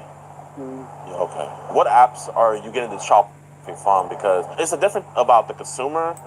It's all about the maker. That's all people care about. App session, basically. Session. Right now, that's the big thing. If you go into like any chat room or anything, like chat room, they ask like they give like things about session ideas, and then you can meet them on group session IDs, and that's the big thing. It's just that or you got the mostly like discardable like app. So it's kind of like those encrypted apps, kind of. Okay. So are these people like, are they just doing it for the love of the game? Or are they asking for like Apple gift cards or money? Yes, they just love it. So, I mean, I know earlier you said it was about 20, but, you know, obviously, you know, I think we're way past that. So if you could be honest with me about how much do you think it really is? 20 right now. 20 right now? I had a whole bunch before. You had a whole bunch? I just deleted it. Yeah. You deleted it? Yeah. So do you delete it on your phone or your laptop? Your phone, okay. So you never have to pay for it at all? No. They just gave it to you. Do you ever trade with people sometimes? It's like, okay. So like, what did you trade to somebody and then they trade for you? Just videos. Like what kind of video would you send to them and they would send to you? Just the same stuff. What age range? Wow. Wow. The triple treat box. The only meal that holidays as hard as. Really? If you want the food, take the picture. You cannot. Anybody ever seen you infants? I've seen them before, yes. Really? People sent you infants before. What's happened to a video with an infant? Oh my God. What race are these people? Like, we're trying to narrow it down. Mostly white. It's white? Do they seem American? Like, I know it's real big out there in Russia. Or do they seem... American. It's American? Is there anybody you know personally, like maybe one of their kids, and they're like making it themselves? No. Man, I mean, I understand you kind of fell down the wrong rabbit hole, but I think we both love kids. I think we both want to protect kids. I guess what's the best? What are some recommendations that you think you can help me with, so where we can maybe help find some of those guys and those kids and get those kids rescued to a safe place? You know much about the dark deep net right now? I don't. What's going on there? I don't know. I've not been on deep net for years. That's where you The who? find probably where all the stuff starts from. Do you watch more like guy on girl or guy on? What's the best? What are some recommendations that you think you can help me with, so where we can maybe help find some of those guys and those kids and get those kids rescued to a safe place? You know much about the dark deep net right now? I don't. Oh, What's the going dark on deep there? net. I don't know. Okay. I've not been on deep net for years. That's where you find probably where all the stuff starts from. Do you watch more like guy on girl or guy on boy? Guy on girl. I mean, obviously, you're talking to Mandy, so you're not gay. No. Yeah. I mean, are you a virgin? No, you're not a virgin. No. So I guess why not mess with women kind of like our age? I mean, I'll go to a strip club every once in a while. I just I don't know. I just ever since my last girlfriend, I want to have 2 dates. I had a date with a 50-year-old woman, and How old are you? You're 42. You had a date with a 50-year-old? you Nice. know, we just met on Facebook, and then went to the strip club over the summer, and that's about it. I'm in St. Louis. So how'd you lose your virginity? Like CrossFit or? That's. Oh, my bad. I'm 42. Hey man, if I told you my story, man, you would sit up here and laugh at me. I mean, does anybody ever talk to anybody at work about this, or no one at work knows? Nobody at work. They might have suspected something when the undercover cops came and asked them for me some time ago, but. Undercover cop came and talked to you? Yeah, and they talked to me before, and they said, "Do you hear anything about this? They could get charges." I was trying not to get charges and stuff. So. Did they take any of your devices or anything? They did? What did they take? They took your. Well, how long? How long ago was that? Did they ever give it back to you? No. Did they found anything on there? Or? Yeah. Well, yeah. What'd they find on there? Yeah, my telegram stuff. So. And you didn't get charged for that? No. You think maybe it's still like a pending investigation? I don't know. This is my first time hearing about that. Dang. So I guess why would we put ourselves in a situation where law enforcement is already kind of like looking at you and then kind of do it again? Some move, I guess. Just the addiction? Yeah. It's like a crackhead. Like, they try their hardest to get out of it, but they can't. Doesn't matter how hard they try. Doesn't matter how many rehab facilities. What rehab did you even go to? Because I know a couple good ones. And her YouTube is monitored really close. Spectrum. Was that online or in person? Okay. What'd you guys talk about there? Huh? What'd you guys talk about there? It's like how to stop, and went through a whole bunch of rehab. Just talking about like, well, it was just rehab. Do you live with your family or you live by yourself? Well, my mother, she's in the newsroom at this time. Man, I'm sorry to hear that. Yeah, that's why I don't really want to get in trouble, because I'm the person that's taking over watching the house right now, and you know, she's in the newsroom. I don't want to do anything stupid to get. Yeah. Yeah.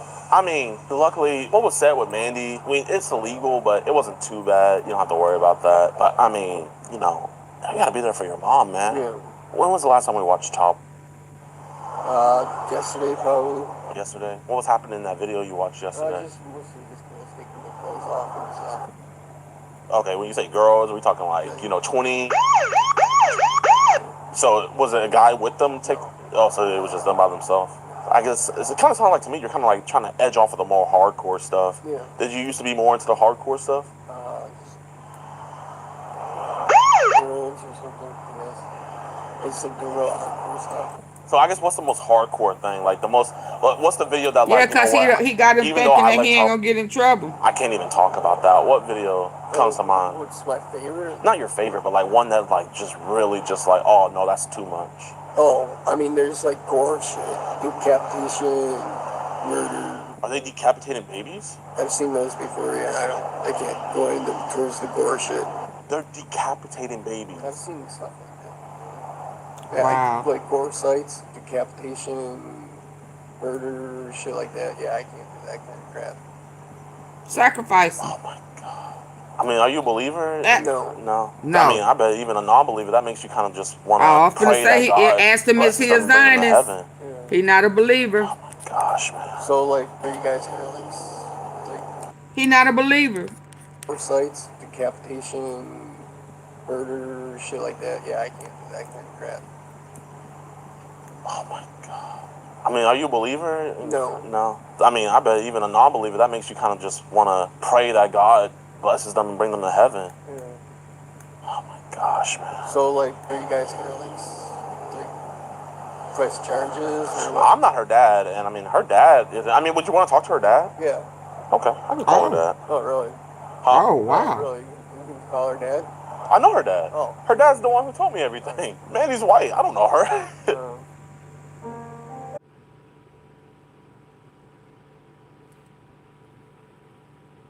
Y'all still with me? I had forgot and just unplugged the little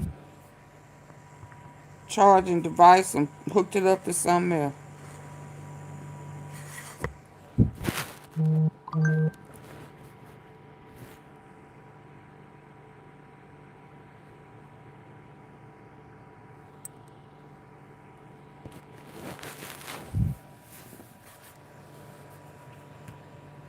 Seen those before, yeah. I can't go into towards the gore shit. They're decapitating babies. I've seen stuff like that. Yeah, like gore sites, decapitation, murder, shit like that. Yeah, I can't do that kind of crap. Oh my God. I mean, are you a believer? No. No. I mean, I bet even a non-believer, that makes you kind of just want to pray that God blesses them and bring them to heaven. Yeah. Oh my gosh, man. So, like, are you guys gonna like press charges? I'm not her dad, and I mean, her dad is. I mean, would you want to talk to her dad? Yeah. Okay, I can call her dad. Oh, really? Bo. Oh, really? You can call her dad? I know her dad. Oh. Her dad's the one who told me everything. Mandy's white. I don't know her. I can talk with her dad? Yeah. Hey, Jeff, I'm here You with want to talk to the Patrick. dad? I don't know why I forgot your name. We're just here talking about your daughter. I told him about how, you know, obviously with your wife and everything, you know, you dated her really young too, so you're not too bad at him, but he just wants to make sure everything's okay with you and everything, so I'll let you talk with him. This is Patrick. I'm sorry if I, like, offended you, with talking to your daughter and stuff, but I just want to let you know that I'm not, like, a bad guy or anything. I even told her, like, I'd much rather, like, just to, like, get to know her, you know. I mean, Oh, just growing wow. up, I always mentioned that it would be best to go through you. I've always said for me to meet her, talk with you, and she always said, or I mean, I thought that would be a good thing to do. I mean, if we'd ever meet or She's a get to know each minor. other, I'm sorry, I hope, you know, forgive you. And so I don't want, you know, anything serious to come out of this, you know. You say like law enforcement or anything. I appreciate what you're saying and no hurt feelings. Okay, thank you. Very nice of you. Thank you. I mean, he's a real chill guy. I told you that. Like, I think it's just one of those things where, you know, we're dogs, man. We like girls.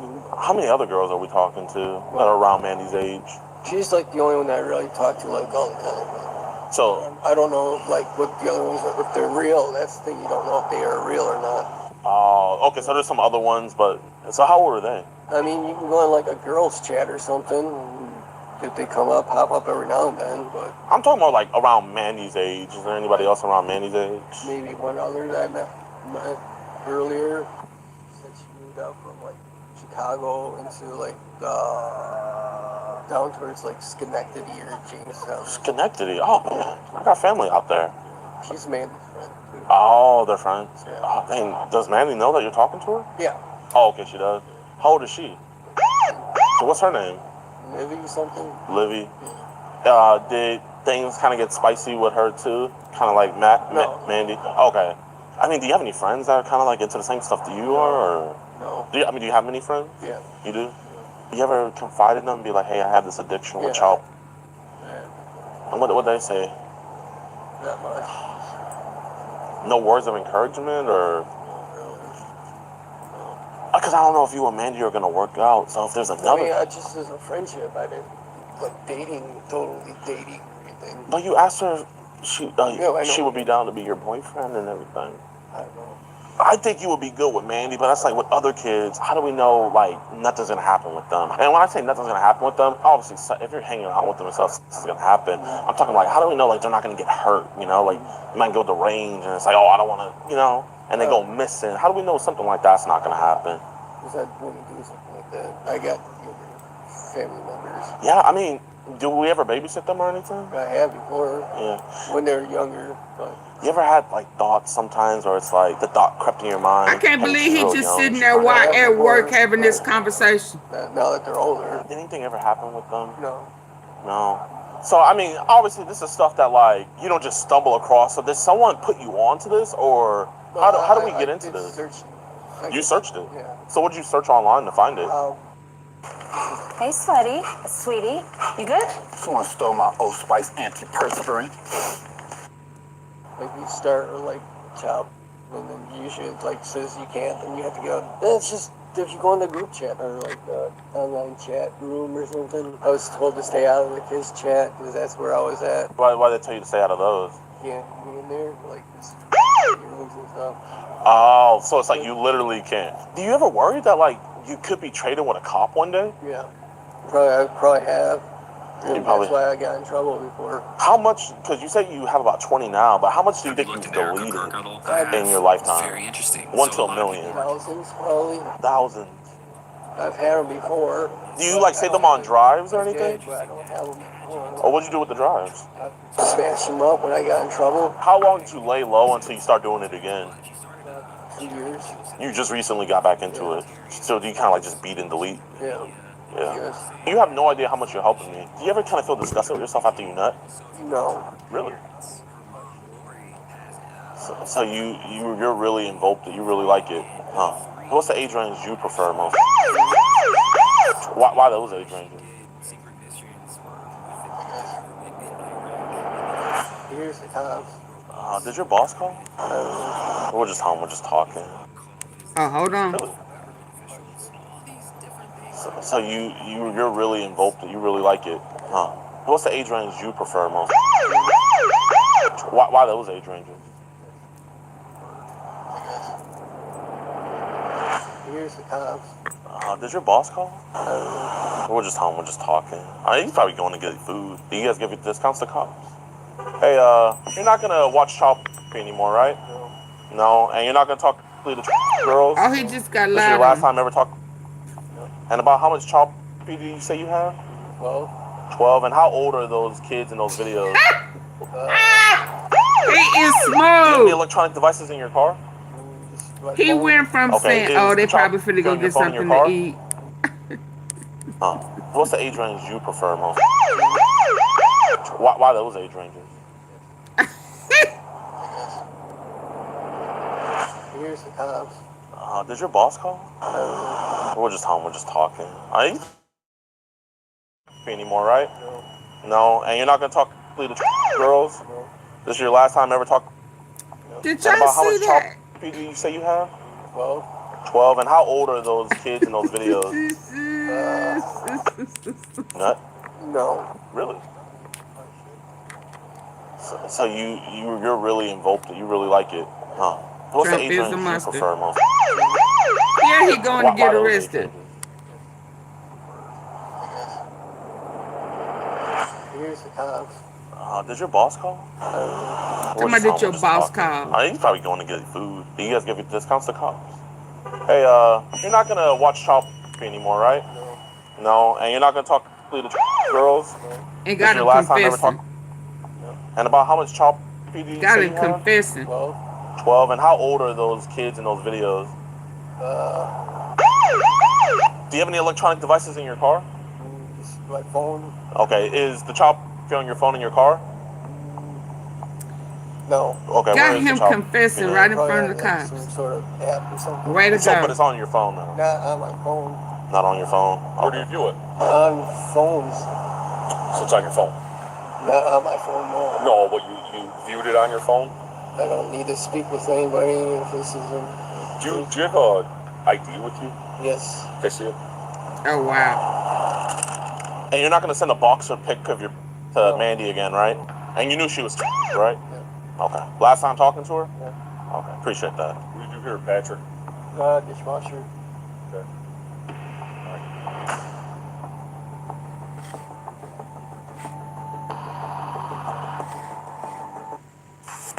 It got a whole lineup for him, didn't it? Rub it on your body just like you should. Hey man, I hope you guys enjoyed this episode. If you did, be sure to hit that like Hold button. on, let me take it. So y'all Hey, can see. you're not gonna watch Child anymore, right? He was No. And you're just not gonna as talk good. to girls? This is your last time ever talking? I like how much his child recap, do you y'all. say you have? 12. 12. And how old are those kids in those videos? Do you have any electronic devices in your car? Just my Pouring phone. out his car Okay. and Is the everything. child on your phone in your car? No. Okay. Where is the child then? Probably on like some sort of app or something. But it's on your phone now. Not on my phone. Not on your phone. Where do you view it? On phones. So it's on your phone. Not on my phone, no. No, but you viewed it on your phone. I don't need to speak with anybody if this is a... Do you have a ID with you? Yes. Can I see it? And you're not gonna send a box or pic of your to Mandy again, right? And you knew she was right? Yeah. Okay. Last time talking to her? Yeah. Okay, appreciate that. What do you do here, Patrick? Dishwasher. Okay.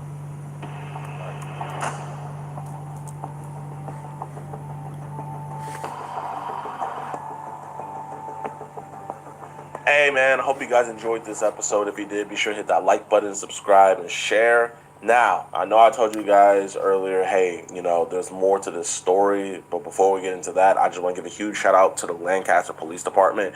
At first, they were very apprehensive about working with groups like us. You know, they didn't know how it was going to go. I want to give a huge shout out to the lieutenant that showed up on scene, because he did a great job, man. He saw what was going on. He took charge. He took the suspect in, and he even got even more information out of him in that interrogation room. So the people in Lancaster, you guys are in very safe hands.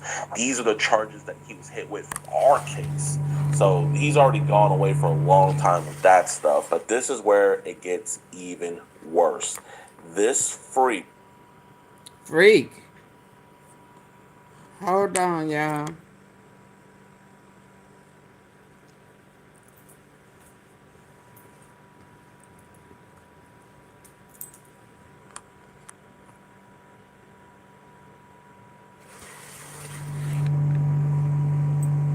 He said, this freak.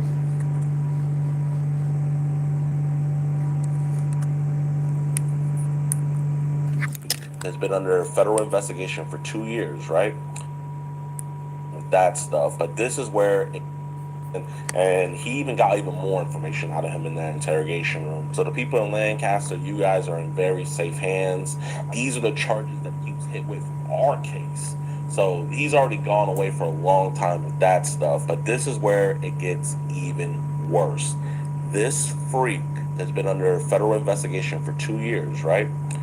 Coincidentally, the next gone away for a long time with that stuff, but this is where it gets even worse.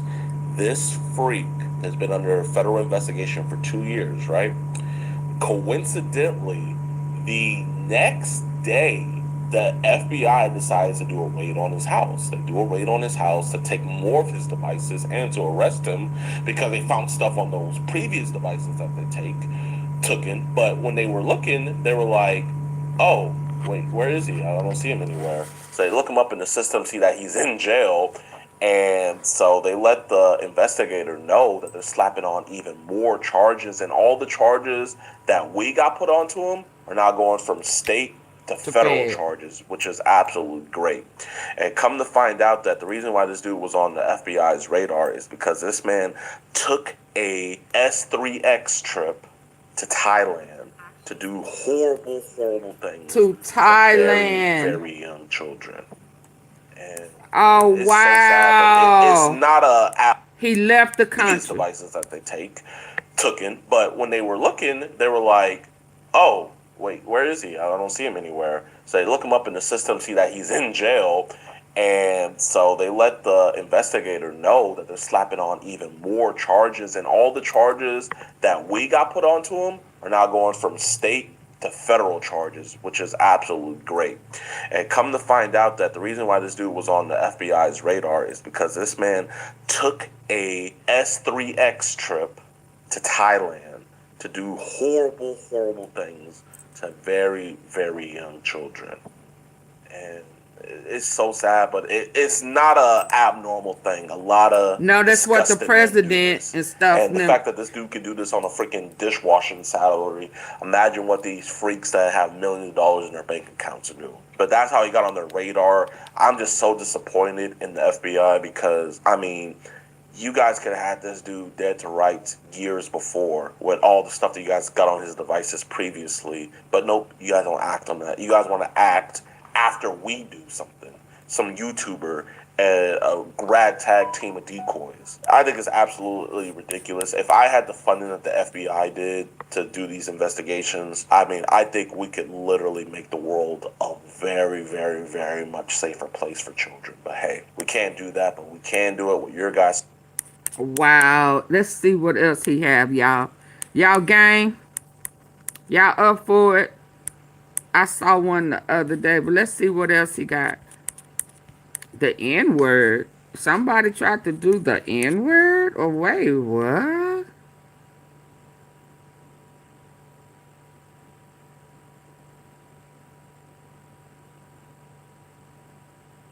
Oh, wow. Online predator. Now, he looks sick, so I ain't gonna. I'm gonna leave him alone. Child. Is he a tattoo? A barber. Oh, Lord. Oh, Lord. Oh, Lord.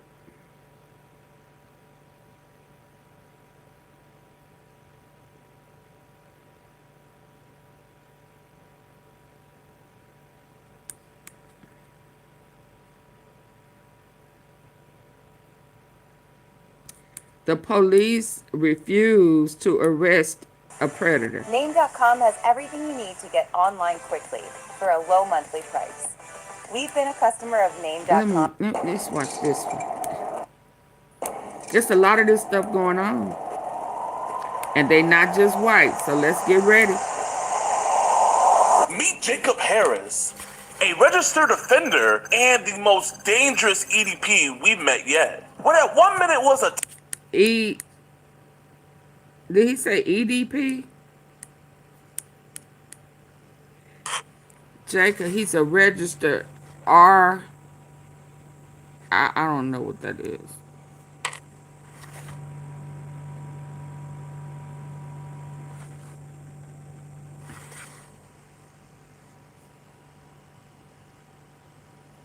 Boy, what is wrong with you? See, and y'all wonder why I be talking about folk mama and them and stuff. Where your mama and them at? Who she allowed to play with you? Where your daddy? You know, what's really going on here? Little. The other two would dress as. So, the 3 that I know of on YouTube, and one was a mother of 3 sons. A mother and son team. The other 2 were dressed. And the most dangerous EDP we've met yet. What at 1 minute was a typical operation turned into an episode of... What is EDP?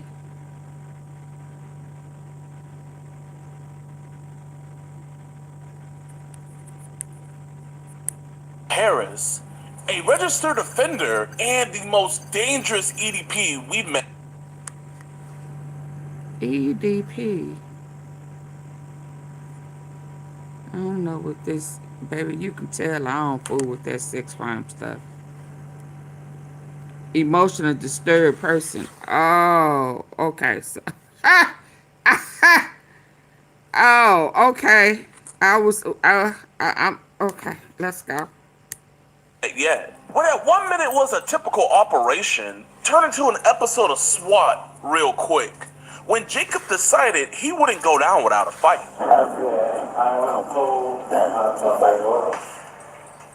On today's explosive episode, we made some shocking discoveries and witnessed the most insane police standoff ever. Thank you. Thank you, Janet. Dallas! He's in there! He's in there! Dallas! No one does it like EDP Watch, so make sure you sit back, relax, hit that like button, and subscribe, and enjoy today's episode of EDP Watch.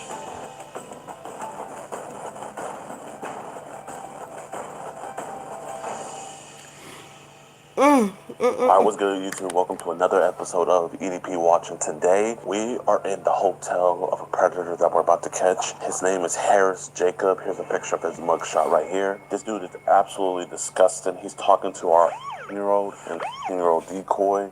He literally says in the chat logs that he likes the fact that she's young. Oh, it's on the jersey. Hold on. Episode of EDP Watch, and today we are in the hotel of a predator that we're about to catch. His name is Harris Jacob. Here's a picture of his mugshot right here. This dude is absolutely disgusting. He's talking to our 11, 10-year-old decoy. 13. He literally says in the chat logs that he likes pimp. the fact that she's young, and he likes the fact that he shouldn't be doing this. That's what makes him want to do it more. We were supposed to meet him at an apartment complex, but then he sent us his hotel instead. He's waiting for our decoy to let him know when she's here, and he's gonna come down and get her. We're trying to be quiet because he could be anywhere around here, but we're just gonna hold off and everything. We're gonna get this dude. Wish us luck. You all good to go? Yeah.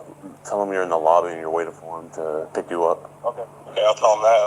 I bet he's gonna try to get her to go fix his land, but I'll tell him that. I got a girl on standby if he tries to call or something. Okay, bet. Okay, we're gonna just be chilling out here waiting. Go on and let him know. All right.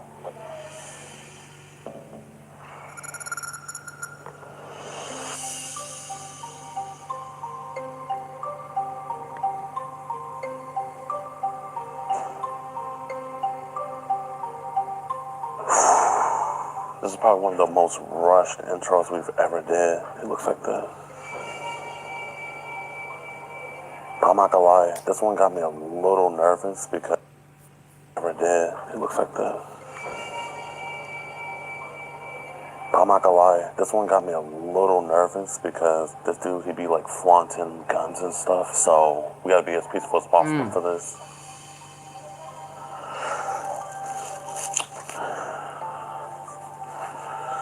Yo, what are you saying? He's trying to get her to go to the room. Tell him that they won't let you up without someone that's already here. Just be like, yeah, they won't let me up there. Can you just get me, please? He said I'll meet you at the elevator. Can you see the elevator? Yeah, we're right at the elevator. Yeah, I'm gonna see if he'll go down the elevator and meet her at the elevator. So he said yeah, so he's probably gonna come down the elevator, so you'll be like right there. Okay, we're at both elevators, so we'll see him go down. I think he's coming down. Oh shit. He's coming down. Okay, I think he's down. I think that's him. Yeah, I see him. Okay, we're gonna go. Bye. Yo, Jacob, man, we gotta talk. Uh-oh. He just went to the bathroom. Hold on. Let me take it down. Jacob looked at him like, yo, what? Jacob, man, we gotta talk. He just went to the bathroom. What's this? What the f is this?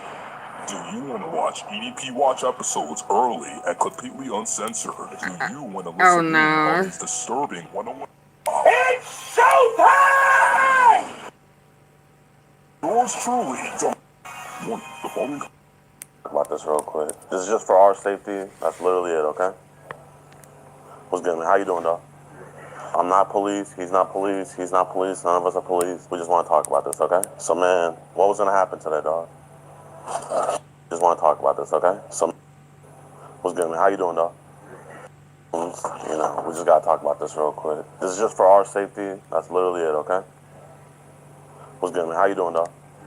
I'm not police. He's not police. He's not police. None of us are police. We just want to talk about this, okay? So, man, what was gonna happen today, dog? No idea. No idea? Weird, but let's just sit down, man. We don't want them thinking anything's going on. I don't want them knowing your business. I don't know what's going on. Hey, if you don't want to talk, that's cool. You don't got to talk to me, man, but I don't want to get other people involved. I want to figure this out just you and me, but if you don't want to figure this out just you and me and we just talk, then... Like, you got no card or nothing? A card? Like, no, I don't, I mean, I'm not no cop or nothing. Like, well, here, my name is DeMarcus. What's going on? Well, I mean, we got to talk about these messages you've been having with Miranda. Yeah, man, it was fake profile, right? I knew it was fake profile. I gotta do my due diligence and just talk about it, you know what I mean? I don't think you're a bad dude. If I thought you were a bad dude, I promise you, you would not be seeing me right now. Let's just sit down. That's literally it. I'm tired, man. I'm trying to go to sleep, man. Can we talk tomorrow? We can either talk today, just you and me, and we can get this situated, or, you know. Bro, it's freezing outside, man. You don't even got a hoodie on. You know what I'm saying, man? I'm trying to do all that people. All right, I mean, you cool with not having a hoodie on or nothing? Yeah, I'm not everything, you know. Listen, man, I don't think you're a bad dude, man. I think you just talking to a girl. Obviously, you're not gay or nothing. You know what I mean? To be honest, bro, I was just bored. I knew this what it was. You knew what it was? Okay. I just wanted to be sure. I just wanted to make sure. So what did you want to make sure, like? Because I heard about this going on. Yeah. Okay. You know, I feel that you might want to make sure something might not be poison, but it'll worth eating it. if it could be poisoned. You know what I mean, dog? Right, I understand that. I was just playing that role because I knew what time it was. But dog, that's not you, man. I mean, I would hope not that this was you. I was playing the role just how like you was playing your role. But the thing is, though, like, this wasn't me doing it. Like, this was given to us, you know? Like, a girl had said that you were talking to her and stuff. No, that girl don't exist. I would show you, but, like, that's just to say the least. I've had this happen, like somebody said before. Somebody tried to blackmail me on this Afghan, whatever. I was like, you gotta be careful, man. I don't care either which way, but, like, you know, you were on Grindr. Like, I mean, do you swing that way? No. You just, like, testing the waters? Right. Grindr? What's okay. Grindr? So what was you trying to see what that was going on? Scam stuff. To be honest, I was trying to get the scammer themselves. I know it's gonna be y'all. I thought it was like a scammer. Okay, so I mean, what were we gonna do if you met some scammers? I was gonna confront them about trying to, you know what I'm saying, use all my weakness to make. You gonna rob them? If there was a girl down here, what would have happened? The female came over here, she was like being grown, and I still wouldn't live there. Then why, whenever she said that she was 15, you were like a trans 15-year-old? I'm playing my role just like they playing their role. A trans 13-year-old. Why continue a conversation with a 15-year-old girl? I'm being scammed. I know it's not good. Okay. You still work at Walmart? No, sir. Oh, what happened, man? I was gonna ask you for your employee discount after this. But I mean, after she said that she was you said. I knew she wasn't, but I knew it's not. Okay. I know it's a scammer. Okay. You knew. So why were you saying I want to on you? Why would you tell a scammer I want to? I'm playing the role to get the scammer to comfortable suicide to confront them. So none of this is real? No, I said that, but it's not. What about the dick pic? That's fake picture, bro. So that's not your dick? No. Okay, but why are you sending random people your dick? Because they send. I'm playing a role, but I'm 16. You ask me the same questions over and over. I'm playing a role, bro. Okay. Get to the scammer. Well, I'm the scammer. I'm here. So what did you want to say to me? Bro, you're not the scammer. Then who's the scammer? I have no idea. I thought it was gonna be, but that's not. You're not the scammer. You're not the police or something. I'm not police. Like you confront me like I'm just out here trying to holler at the kids going on in here, bro. You trying to scam me, bro. That's why I'm asking you about it. I'm trying to figure out what was so bad Them about Dallas that folks Grindr sure account want that to you didn't act the to get fool out when they there? get caught, don't you? Listen, it's not me on that one. You know what I'm saying? So you were trying to find the profile that was using your pictures. Okay, because you got to see it from my point of view. I don't know your point of view. Hop in my shoes. Hop in these busted Yeezys real quick. I understand that. Can we get to the English, please? Here, like I said, if you don't. I'm trying, bro. I'm trying digging like I'm just, come on, man. Nah, it ain't me, bro. I'm telling you, open up, I'm trying to find a scammer. Listen. I was just trying to talk to you. You said you're not trying to talk to me. I am trying to talk to you, bro. Then why are you rushing me, man? Man, listen. The reason why I'm talking to you, man, is this is white people stuff.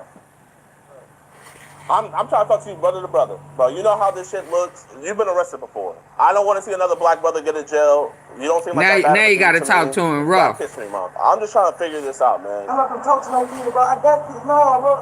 Hold your kids. Come on, man. What am I talking about my kids, bro? Okay. Tell you, everything here is a role play. I'm trying to find the scammer, bro. Okay, so what should I do? Find the scammer. What scammer? You the scammer. Exactly. That's what I'm saying, bro. All the stuff going on inside, bro. Come on, man. You gonna pick me up. Come on, bro. You hit up this account first on Grindr. What else I'm gonna do? That's all you want to tell me? He said, fine. No, bro. Hold your kids. Come on, man. What am I talking about my kids, bro? Okay. You brought him up. It's a role play. I'm trying to find the scammer, bro. Okay, so what should I do? Find the scammer. What scammer, dog? Exactly. That's what I'm saying, bro. All the stuff going on inside, bro. Come on, man. You gonna pick me up. Come on, bro. You hit up this account first. He sound like a YouTube guy. That's all you want to tell me? Good at scamming and running his mouth. Requesting police. Myself and others of my team members are part of an online organization that poses underage children to later confront child predators, and we would like an officer to arrive on scene. Oh, he on Stemmons. Oh, hold on. He on Stemmons. He over there by the hookers. Wait a minute. Others of my team Oh, he trafficking. online organization that He over there by them clubs. He over there by them strip clubs. Hold on. Oh, man. I used to work over here.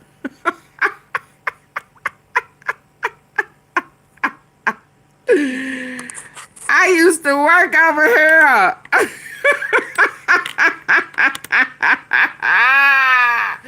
It's a whole cabaret and stuff over here.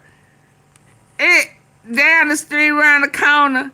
It's a whole strips and dips and adult entertainment. Yeah. He on Simmons.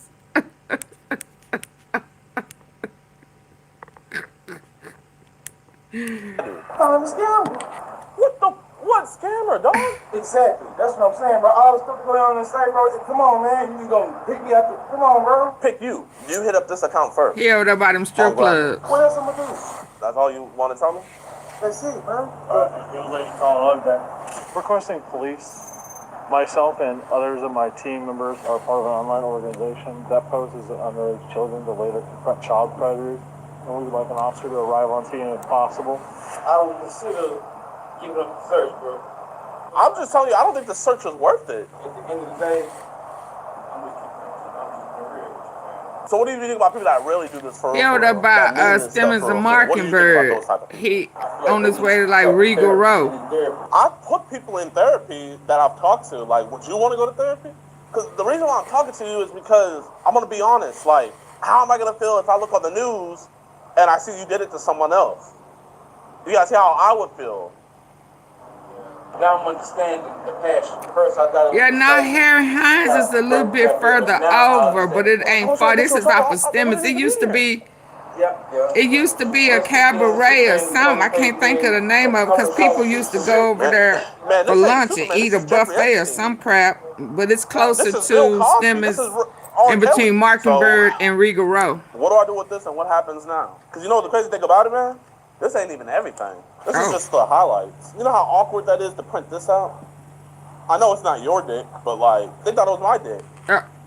And I heard the girls in the back laughing and stuff, and I was just like, bro, I don't want to be printing out small. Oh, now he get mad. Now he get mad. The white guy done left. Now he get mad. Like, nigga. And I don't think you're bad. This is white people stuff. It's anybody's stuff. One dude, I met him nicest dude you ever met in your life. Didn't try to pray with something that he wouldn't. Didn't try to tuck that in there. Yeah.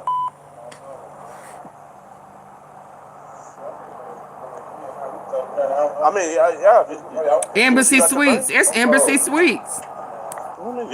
Yeah, that's Embassy Suites. Did you just see that? It's an Embassy. Right there. Oh, yeah, that's the Embassy Suites. Is that O'Connell? Park at... Oh, I thought that was the Embassy. That looked like the Embassy Suite. I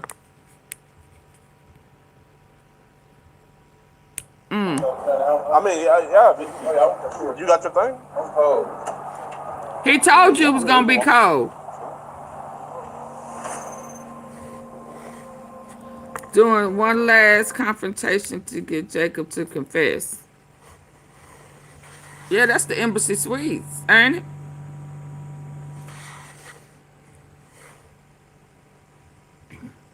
Oh, he making good money.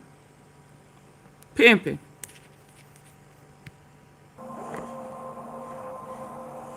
Ooh, I hit the spot. The spa, You yeah. don't gotta tell me about your family life or anything, man, but like, it's just you. Listen, man, it don't gotta be like that, man. Here, give it some space. I'm gonna talk to him. Oh, he ain't trying to get all that dab stuff. I hit the spot. You don't gotta tell me about your family life or anything, man, but like, it's just you. Listen, man, it don't gotta be like that, man. Here, give it some space. I'm gonna talk to him. You ain't got nobody to curse. I'm actually going to curse. You see a difference. And I wish I was. Oh, what he whispering, y'all? He whispering. I'm not here at the dog. He think he got a friend. Oh yeah, that ain't no bad hotel, baby. No, no ma'am. That ain't no bad hotel. But he whispering. Can y'all see what he whispering down there? Let me put it on closed caption. Yeah, he whispering. It's just me. Let's go. Listen, man, it don't gotta be like that, man. Here, give it some space. I'm gonna talk to him. You ain't got nobody to curse. I'm actually going to curse. You see the difference. And I wish I was like you. I'm not here to dog you. I'm not here to judge you. I'm here just talking. When I think they're irredeemable, this lands on someone else's desk. That gets paid way more than what I do. This keeps me away from other stuff that I could be doing to make money. And my girl, she gets mad at me. She's like, why do you always try to go talk to them? Like, bro, if we were out there and you had told me, man, I was just in a dark place, man. It's bad. I ain't gonna just say ain't nothing wrong with it. It's very wrong with it. Yeah. What would you have told that girl if she had came in here? Do you feel like a girl needs to be cussed out? I mean, we just made him do. That's what we've done. So it's thick. Man, you were asking her for sexy pics. You know if she would have sent you those pics, you know that would have been, right? That would have been child. I didn't want to say it out there in front of them, but this is the real point that really scared me. Then you start talking to a 15-year-old. You asked for our friend, and then you said how you want to be the first to bust her cheeks. I'm still in a dream. Those only certain people types of dreams. Where you trying to stay after here, man? How long you been homeless, man? Selling a dream.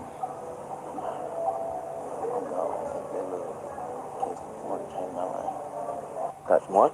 It's form changed my life, bro. What case? And I could be wrong, I'm gonna say pretty soon. You not did your homework. I genuinely don't even know what had happened. He said you ain't did your homework. Yeah.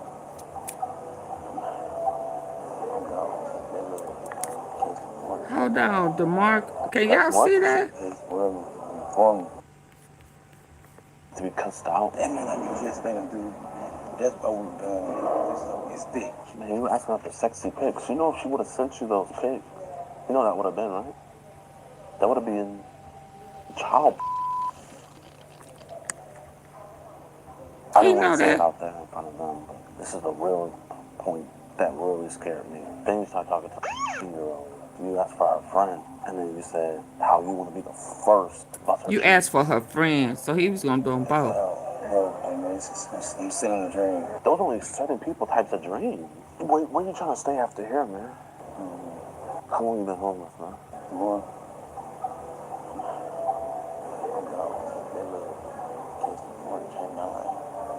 That's what? It's form changed my life, bro. What case? And I could be wrong, I'm gonna say pretty soon. You not did your homework. I genuinely don't even know what had happened. I'm just telling you. Keep it real, you know what I'm saying?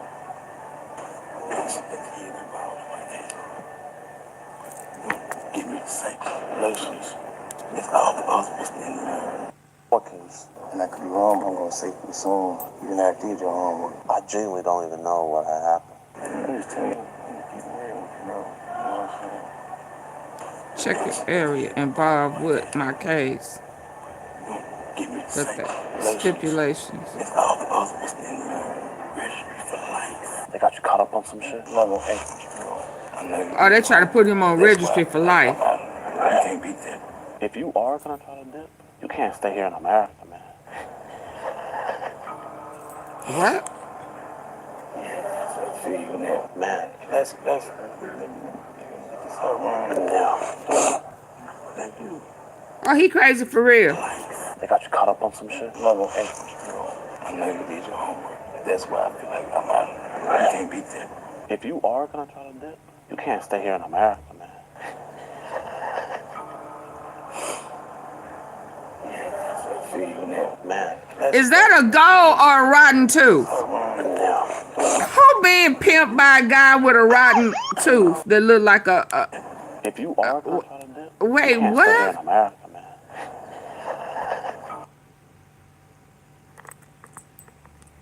Yeah, I know you lying. I know you lying. Y'all, why am I all up on this phone and computer? Is this brown? Is this a different type of gold? What type of gold tooth is that? Is that it? Is that shit and gold? Is this brown?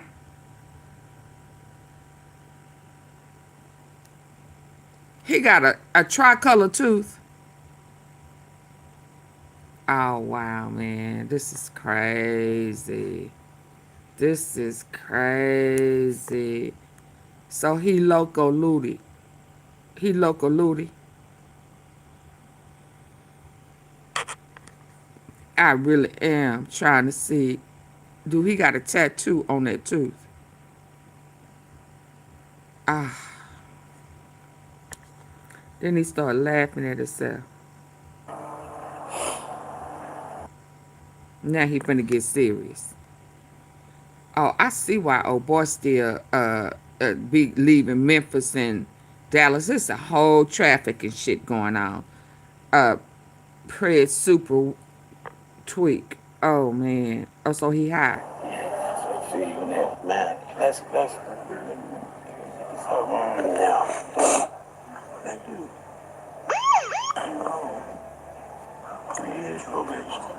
Oh, he done graped the. Okay, hold on. Feel Pred stutter. That's so wrong. Let me get this out. A dude graped a something year old. 3 year pay.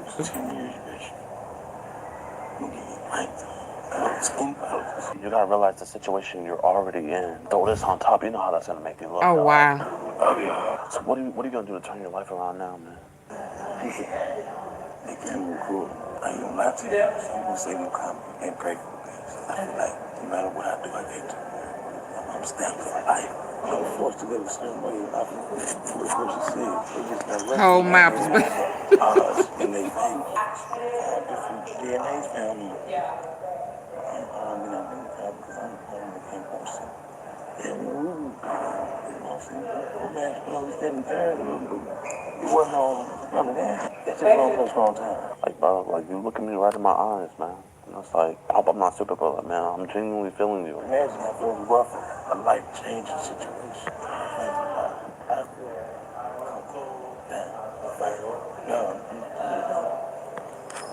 I don't think, man, you don't got to, man. I mean, you're a free man right now, man. Keep on living your life. I'm like, you out on bail? You need your own money. For your own. What?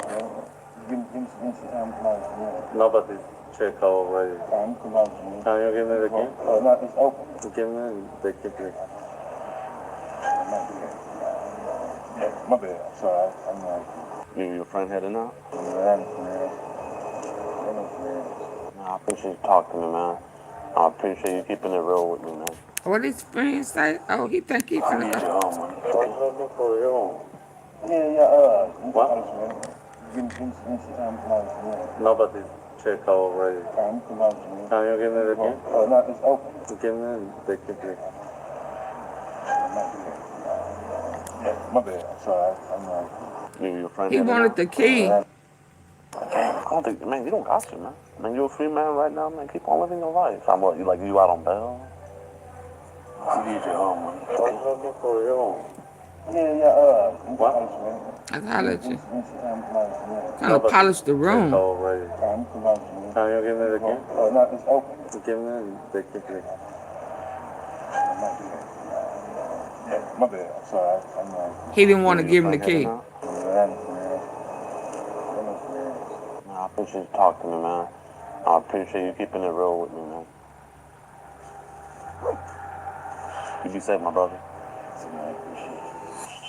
Fire butter. We've called multiple times. There's an individual here who is a convicted as a 15-year-old girl, and he was trying to meet what he believed to be a 15-year-old girl. He's running out on bail. He has a warrant. We genuinely do need an officer here at this hotel, please, man. What's the name of the hotel? Is that the Embassy Suite? Yes, ma'am. Like, we've been calling for the last 2 hours. The man's about to go to his hotel to check out.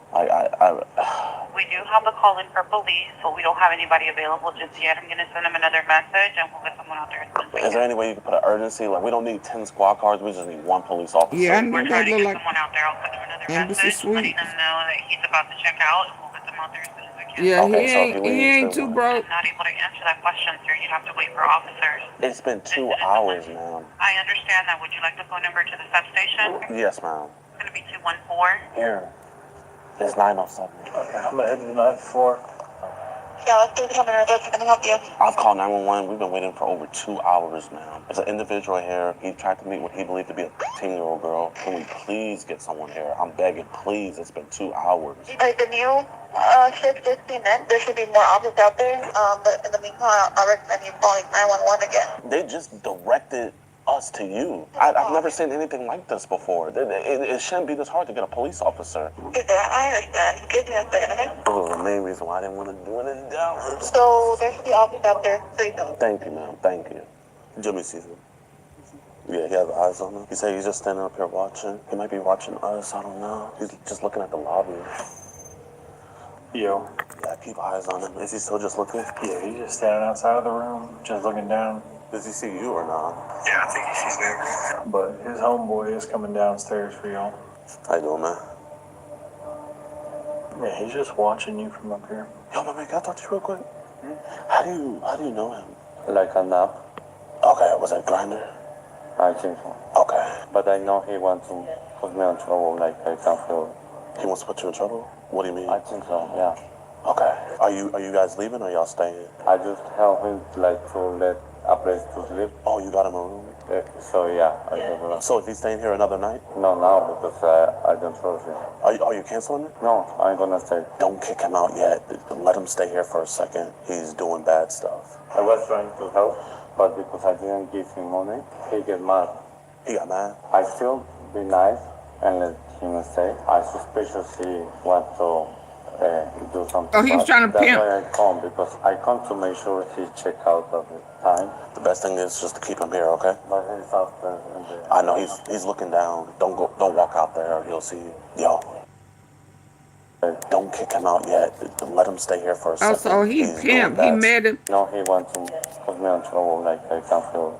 He wants to put you in trouble? What do you mean? I think so, yeah. Okay. Are you guys leaving or y'all staying? I just help him like to let a place to sleep. Oh, you got him a room? Oh, y'all, dang, So, we yeah, gotta do another one. I don't trust him. Are you canceling it? No, I'm gonna stay. Don't kick him out yet. Let him stay here for a second. This He's is doing good. bad stuff. I was trying to help, but because I didn't give him money, he get mad. Cause you didn't give him I money. still be nice and let him stay. I suspiciously want to do something bad. That's why I come, because I come to make sure he check out of the time. The best thing is just to keep him here, okay? But he's out there. I know he's looking down. Don't walk out there. He'll see you. Yo. Yeah. Okay, so the guy, he bought him a hotel room. He's trying to leave. I think he's nervous. Yeah, I think he just hopped in the elevator. Wait, is he in the elevator? Yeah. He's coming down to the ground floor. All right, come down. Okay. So I shall enter or not?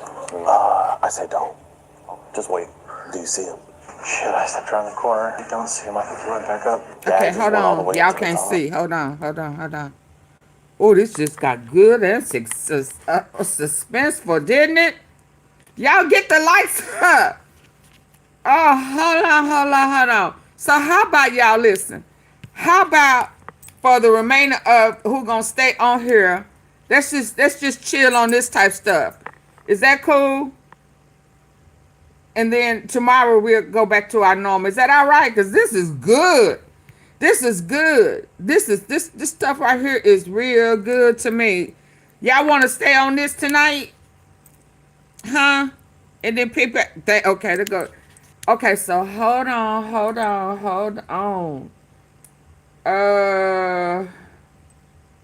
Okay, let me work on it, cause we've been oh man, this is good. He bought him a hotel room. He's trying to leave. I think he's nervous. Yeah, I think he just hopped in the elevator. Wait, is he in the elevator? Yeah. He's coming down to the ground floor.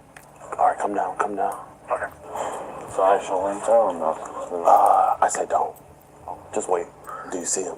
Shit, I stepped around the corner. I don't see him. I think he went back up. Yeah, I just went all the way up to the top. Yeah, he came down, but I think he went right back up. He's coming back down. No, he's not in there. Yeah. Here, can you just go to the next city? We were told that we should be getting a call in like the next 30 minutes, and it's been 30 minutes, but we haven't got a call back from an officer. Okay, you guys have called 911? Man, we've called 911 6 times. I feel like I'm begging at this point. I never had to beg 911 ever before. Okay, call something about the priority. You just have to wait till somebody gets there. Oh, okay. What's going on, man? What's going on, man? He doing his thing, man. I'm more just a wandering type. I'm gonna keep on calling now. Dallas 911. This is my 7th time calling, and it's really sad. It's been over 2 hours. I'm begging at this point. I am on my knees begging. I'm giving it to you right now. 2727 North Stemmons Freeway. The police is on the way. What's going on right now? We have an individual here who was a convicted of a 10-year-old girl. He invited what he believes to be a 10-year-old girl to come to his room. What's his room number? His room number is 907. If we work for the police, don't you think they'd have been pulling up? He had told us that he's not going down without a fight. He said he's not going to go for something like this again. Okay, so how do you guys know he's a serial? He told me, he said that he got framed, but he said that they found his DNA on the little girl. Do you have a room here? Are you checking out today? Yeah, you'll go to the front desk to verify with him. I think MEMPHIS is trying to kick him out. He might be coming. I think he's coming down right now. Hey, the car's not working. Gotta go to the front desk. Mind if I talk to you real quick, big officer? Yeah. We're part of an online undercover group. He's talking to kids and we're doing some other. We're waiting for Dallas PD. Gotcha. Okay. That's why he's hanging around here, because he doesn't know. Okay. Do you guys have any weapons? On his Instagram, he was flashing a gun.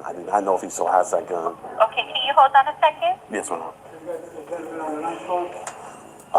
Yeah, I was. Investigation. Yeah. Stairwell's that way, and that way he was trying to find the stairwell. He's trying to find the stairwell. Is he trying to leave right now? Yeah. Okay, I think he's still upstairs, but he's trying to find the stairwell to leave. Because you was talking to kids. No, well, I was talking to you. I got him to leave you alone, though. Starts thinking Jimmy is the cop. I ain't police. Oh, you know, but you wasn't born with it. Okay. Okay, well, why are you following me? Trying to see what you're doing. Why? After what you told him, I'm curious what you up to. Wait, okay, he's antagonizing my security officer. He's asking why. He's like looking at him. You're looking at him and say, Hell time looking at your teeth, trying to see what they doing. Because you was talking to kids. no, well, I was talking to you. I got him to leave you alone, though. Stay up here, take the keys, so you can... I ain't police. Oh, you know, but you wasn't born with it. Okay. Okay, well, why are you following me? Trying to see what you're doing. Why? After what you told him, I'm curious what you up to. Wait, okay, he's antagonizing my security officer. He's asking why. He's like looking at him. You're looking at him and say something. Sure. Ain't no... You would have treated tell nobody else I was talking to you. Okay. Oh, they're just talking right now.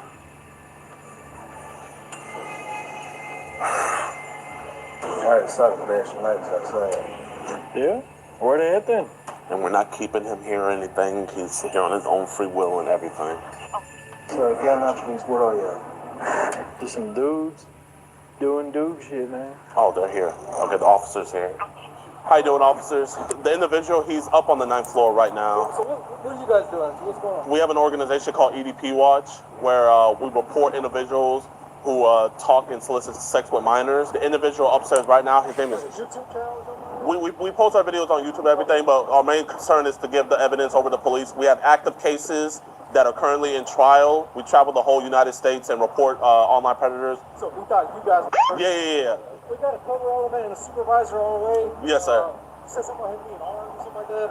Or? He had posted on his IG him with like it looked like an automatic pistol. Like we don't know if he still has it or not. Yeah. And he was telling us that how he's not going to go down without a fight and everything like that. Help out, like speak to a detective or anything like that? Absolutely. Yes, sir. Jimmy, I need you to keep eyes on him. He might be in the stairwell. Don't let him jeopardize the safety. Tell me he's in the back stairwell. Okay, so he's going down the stairs then.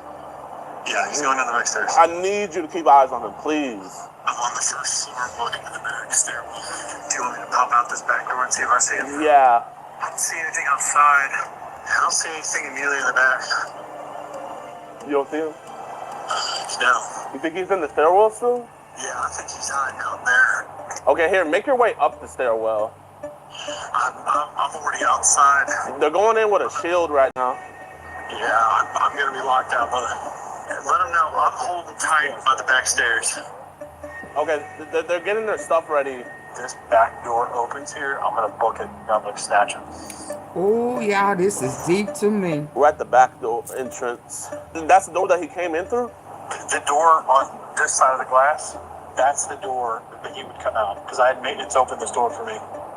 So you think he might be in here? Yeah. Okay. I think the police are in.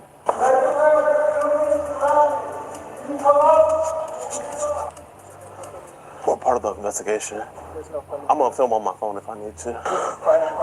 Okay, tell the cops to stop filming on their body cam. And tell him, he's filming too, tell him to stop. Can you tell that guy to stop? Okay, well, the police are right there, just let them know. You're not a guest. Okay, the police are right there, let them know.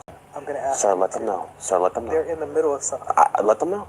Again, I'm asking you to step off the property. There's no filming. Please get on my face, please. Hey, y'all need your back to this young. Can you tell that guy to stop? Okay, well, the police are right there. Just let them know. You're not a guest. Okay, the police are right there. Let them know, sir. I'm going to ask Sir, let them know. Sir, let them know. They're in the middle of something. Let them know. Again, I'm asking you to step off the property. There's no filming. Please get on my face, please. Hey, y'all need your back to this young. Is it your third job?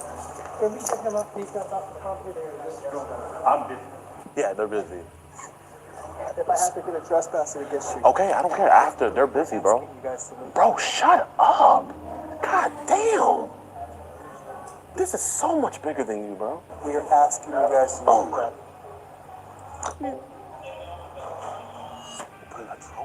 Look at him. We're gonna bring a dog. Dude, is he a part of the organized crime or something? Bro, shut up. God damn. This is so much bigger than you, bro. We are asking you guys to Oh my. He act like he a part of the organized crime, don't he? He have asked you to leave the property. Like he not the reason why they there.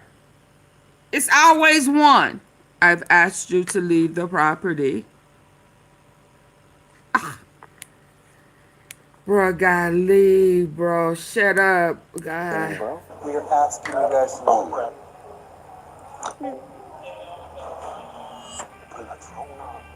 Jacob, we're gonna bring a dog. Oh my God.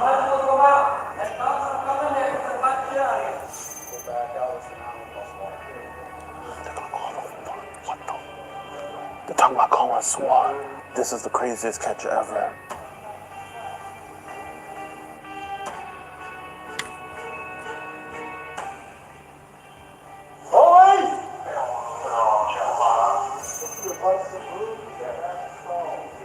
He's in the ceiling. Oh my God. Wait, that panel right there is a little bit broke right there. Wait, officers, look, right there. You see that panel hanging down? Hey, man, everybody get out. Get out. Here, let's go the other way. We can get a shot on the other end. Oh, wow. Huh? Oh, he fell! He's in there! He's in there! He's in there! He's in that room! Yo, this is good!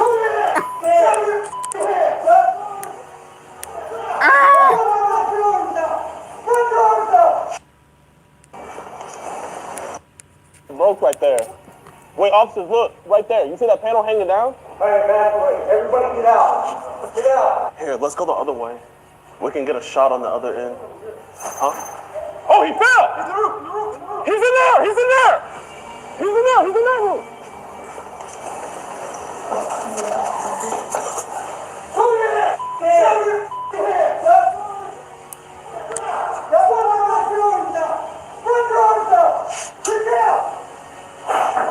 They got him.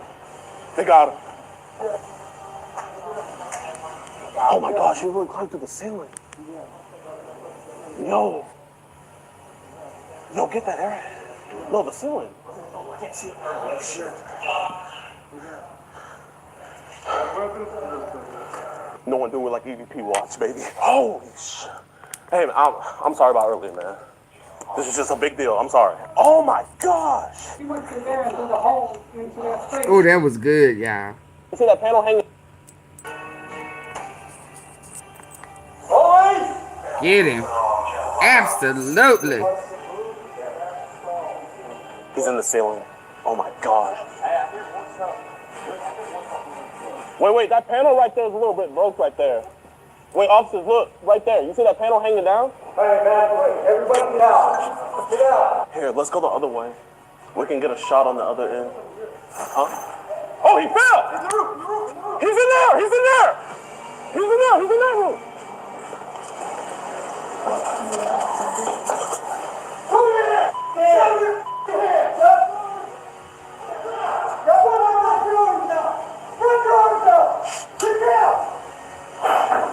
They got him.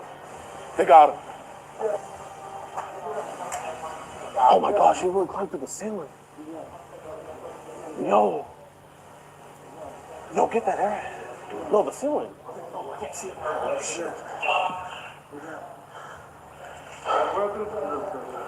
No one do it like EVP watch, baby. I want him down. Hey, I'm sorry. I'm sorry, y'all. They got him. They got him. Oh my gosh, he really climbed through the ceiling. Yo. Look at him taking a picture of him. Yo, get that air. No, the ceiling. Who asked me was he a Jamaican? He favors Flacco, whatever that Flacco. That's who he favors to me. But I don't think that's him.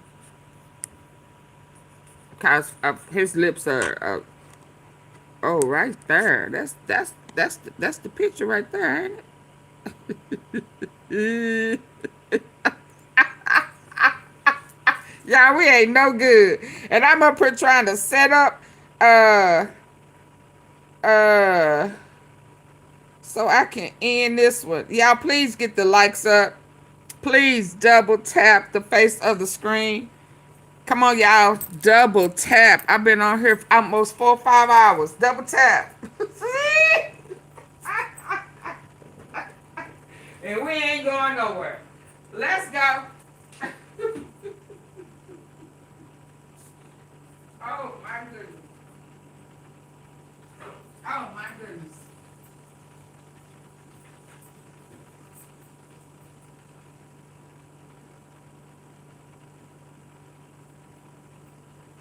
Oh.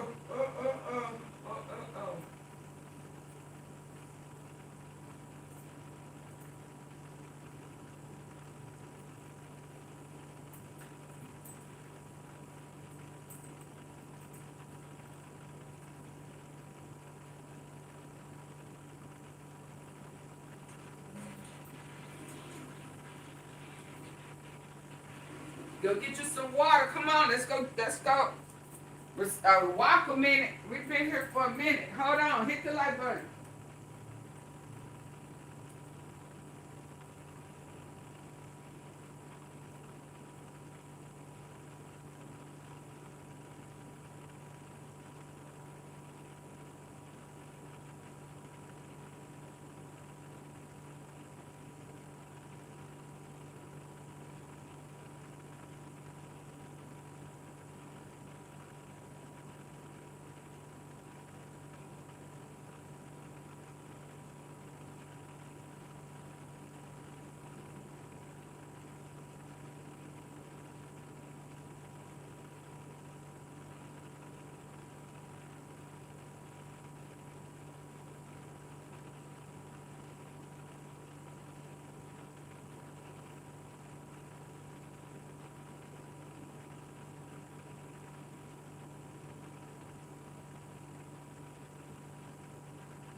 Okay, y'all ready?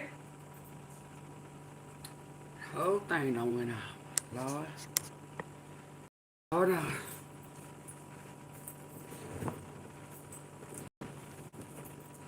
Oh, wee.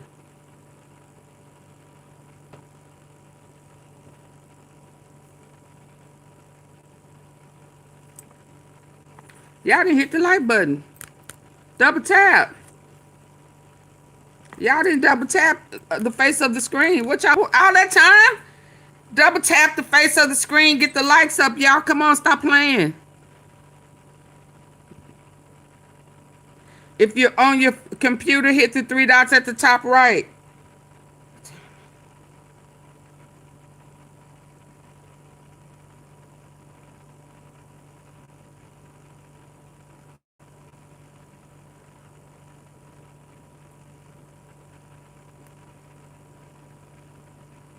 Come on, come on, come on, come on, come on, come on, come on.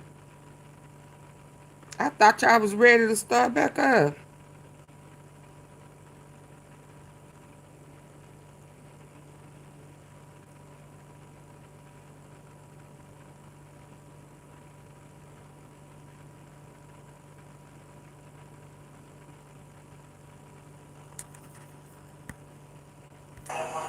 Oh my God.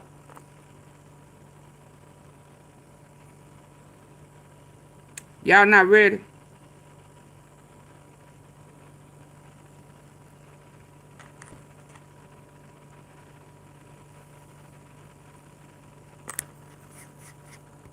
Oh, she really climbed to the ceiling. Yo.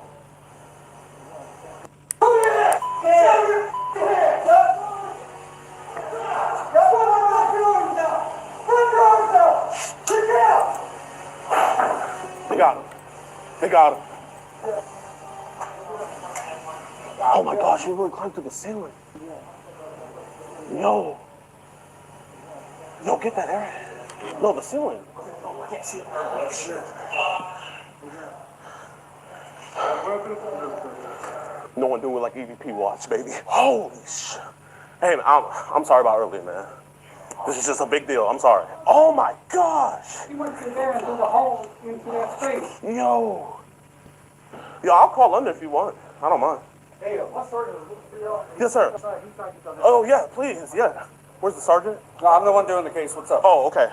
So they wanted me to show you the evidence. Hold on, all that. Yes, sir. Deal with him. Yes, sir. Here and out of here. Yes, sir. Yes, sir.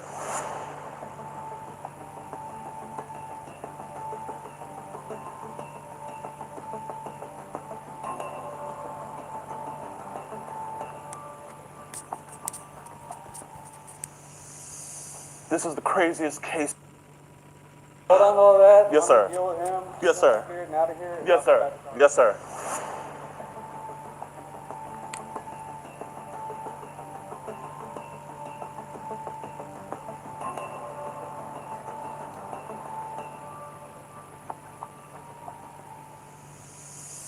This is the craziest case ever. Yo, wow. I've never seen nothing like this in my life. All this damage just to get away from the cops. So the individual who owns the room, that's just a random person on Grindr. I guess they were hooking up. He had just got him a room. As far as my knowledge, I don't think that individual that got the room knows anything about this. Okay.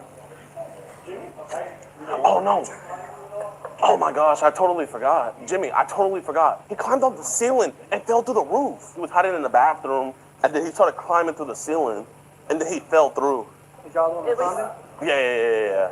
Thank you, man. Appreciate you. Those guys off the street. Yes, sir. It's off the street. Hi, Griff. But there's just more stuff that needs to be Hey. updated. That's all. But he has like all the communications. Y'all please hit the like button. Like I said, we do this all over the country. What was the name of the... It's called Jadeon.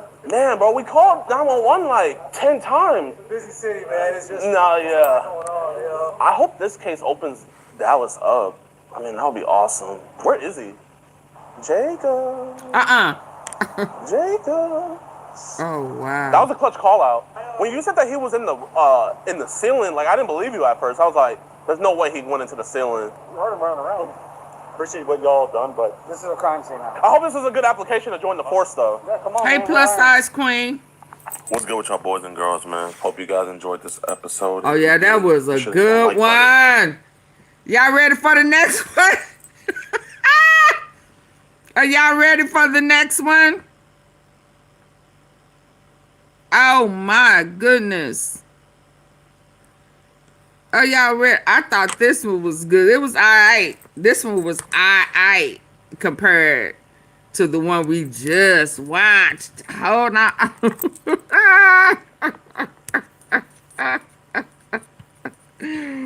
Ooh-wee. Uh-huh. Now, I want to see this. I just want folk to know that I just don't be on the lighter shades of the 50 Shades of Grey, you know.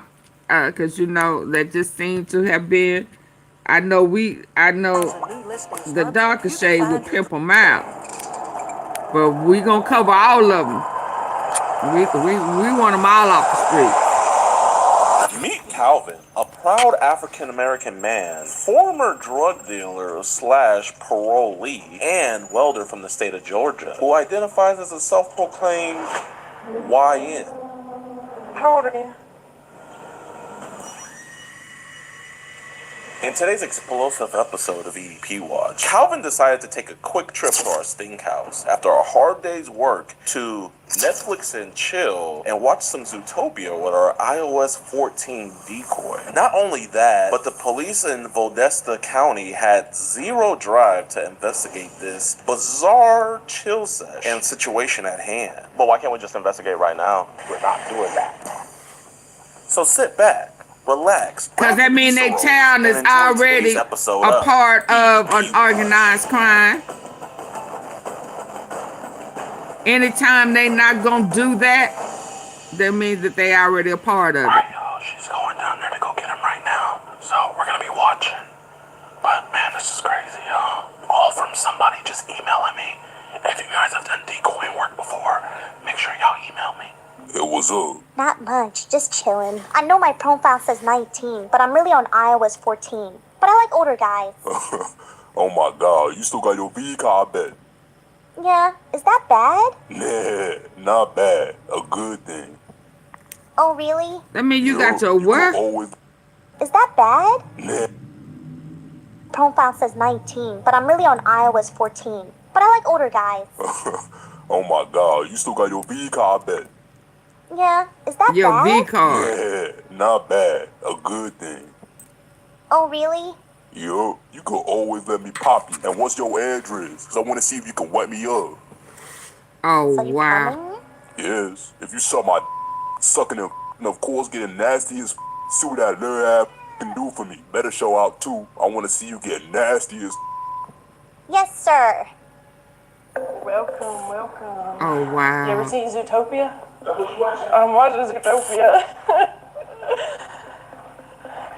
And he went to the kid's house. What's your favorite Disney movie? You got a favorite? Really? I think mine's Zootopia. This shit is good. He went to her house. I'm watching Zootopia. Be poppy. And what's your address? Because I want to see if you can wet me up. So you coming?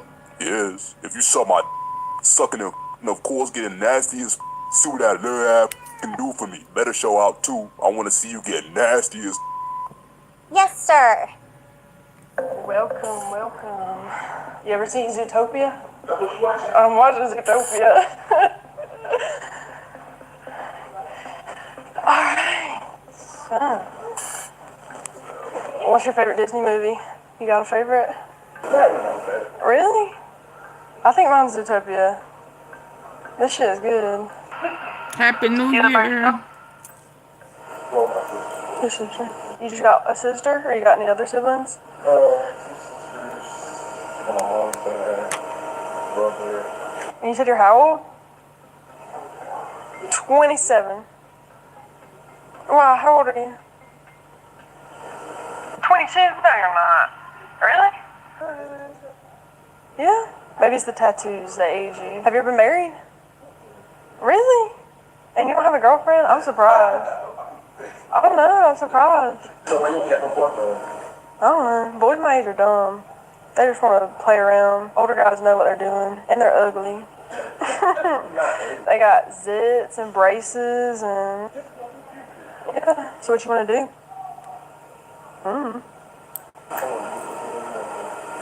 I'm down for whatever. Do you like cupcakes? Do you like cupcakes? You do?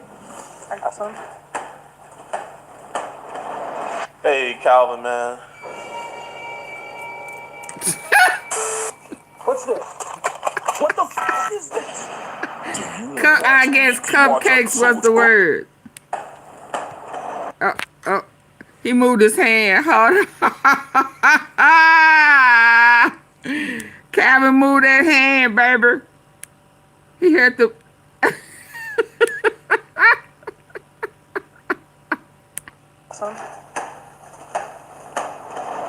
Hey, Calvin, man. What's this? What the f is this? Do you want to watch EDP Watch episodes early and completely uncensored? It's on over. Appreciate you, man. Appreciate you. So you feel me? It's been on camera and stuff? No, man. It's just for our protection, man. Like, in the state of Georgia, you're a big dude and everything, but we just want to talk about this, bro. The following content may cause extreme disgust. Listen, we're not cops or anything, so I don't want you to feel like you're in trouble or anything, man. We just want to talk about this, bro. Can we just talk about this real quick? Sure, yeah. Okay, man. Listen, man, you're a big dude and everything, but is it cool if I just pat you down, make sure you don't have no weapons on you? Appreciate you, man. Appreciate you. So you feel me? It's been on camera and stuff? No, man. It's just for our protection, man. Like, in the state of Georgia, you can't just post stuff without people's permission. I mean, I don't want to post this. I'm sure you don't want this out there. This is just for a safety precaution for more of you, because there's 3 guys in here, man. Oh, man, okay. Chad, man, what's going on today, man?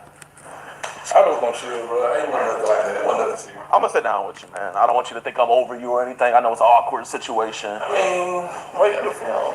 I have to, man. This is just like for legal, if like you want to take legal action against me or something like that, or if you hit me or something, you know? I ain't gonna hit you, bro. I'm saying you gonna post me and stuff? I'm not here to post you, man. This is just for our safety. This is like a surveillance camera. How can you be a PDFer and you concerned about being posted? You say nothing's gonna happen, I believe you. And the reason why I want to talk to you, man, is because, man, bro, this is white people stuff, man. We're black. Yeah. So I wanted to do you the common courtesy, and I wanted to talk to you about this. I'm hoping that this isn't something where you like kids, but black folks are being men are PDFers too. And how old did she tell you she was? How old did you say? No, I asked you, man. You made a lengthy response afterwards. What you mean? How old did she say she was, man? She did say she was young. I ain't gonna care. She did say she was. She did say she was young. How old? First she said she was 18. Because I mean, 18 is young. 19 is young. Come on, man. How old did she say she was, Chad? She said she was young, bro. Okay, she said she was young. Might be, bro. I wasn't finna try to force myself upon her, nothing like that. That's what the next question I was just gonna ask you, man. Was what gonna happen today? Was it gonna be consensual or was it gonna be forced on her? Nah, bro. It wasn't gonna be nothing like that, bro. I ain't that type of. So it would have been consensual? That shit, yeah. It wasn't even be that type of party. Chad, do you have any kids, man? You don't have no kids? Okay, but you got nieces, nephews? Yeah, I do. Listen, man, how old are your nieces, man? I got young niggas that do like this. How would you feel if a grown man, because how old are you? Because you're not 20. So how old are you, man? I'm a little older than 20, bro. I'm just genuinely asking, how old are you, man? I'm older than 20, bro. I'm a little older than 20. Okay. You're older than 20. Even if you were 20, I'm guessing what, late 30s, early 40s? Hopefully I'm not holding you like that. You're not that old? You know, you kind of look, I don't know if you watch YouTube. You know Pootie? You don't know Pootie. You kind of look like Pootie a little bit. But, I mean, that's getting off topic. Man, why are we here today? I was gonna chit-chat with this stuff, bro. If she ain't want to do nothing, bro, I wasn't even finna, like you said, I wasn't even try to do all that. But even if she just wanted to chit-chat, like, she's too young for that. You're right, bro. So, why are we chit-chatting with a 15-year-old? Because she said she was 15. You're right. I should have been a bigger person, better man. Right when she said she was 15, you said, oh, then I bet you got your V card. Man, I could pop that for you. And she was falling into the trap too, bro, but I ain't know she was gonna do all this and stuff. She could have just been real, but like, you know what I'm saying? What do you mean? I mean, being real is telling you that she's 15. Come on now. How's that? That's what I mean by that. Like, hey, I'm setting people up doing this in third and. She gonna tell you she setting you up. Oh, so but if Just like you another ain't gonna 15-year-old tell her hit you up finna and take said, hey, I won't advantage of set you her. up, then it's cool. I ain't gonna say that. Because I'm not like, looking at these messages. You say it's not gonna be that kind of party. I think it was gonna be a Diddy party. Oh wow. What do you mean? Come on, bro. I ain't say nothing about no Diddy party.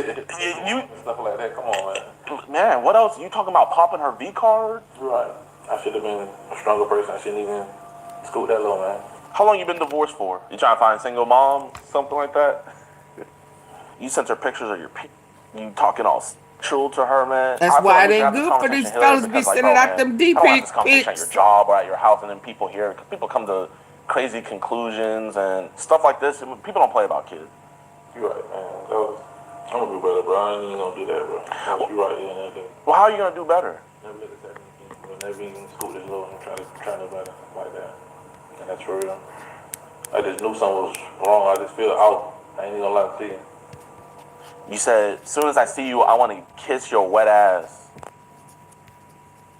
Soon as I see you, I want a wet ass kiss. Oh, you want? Like a wet kiss or something, but right. And you're asking her for pics. You know what that would have been if she sent you pics? Chop.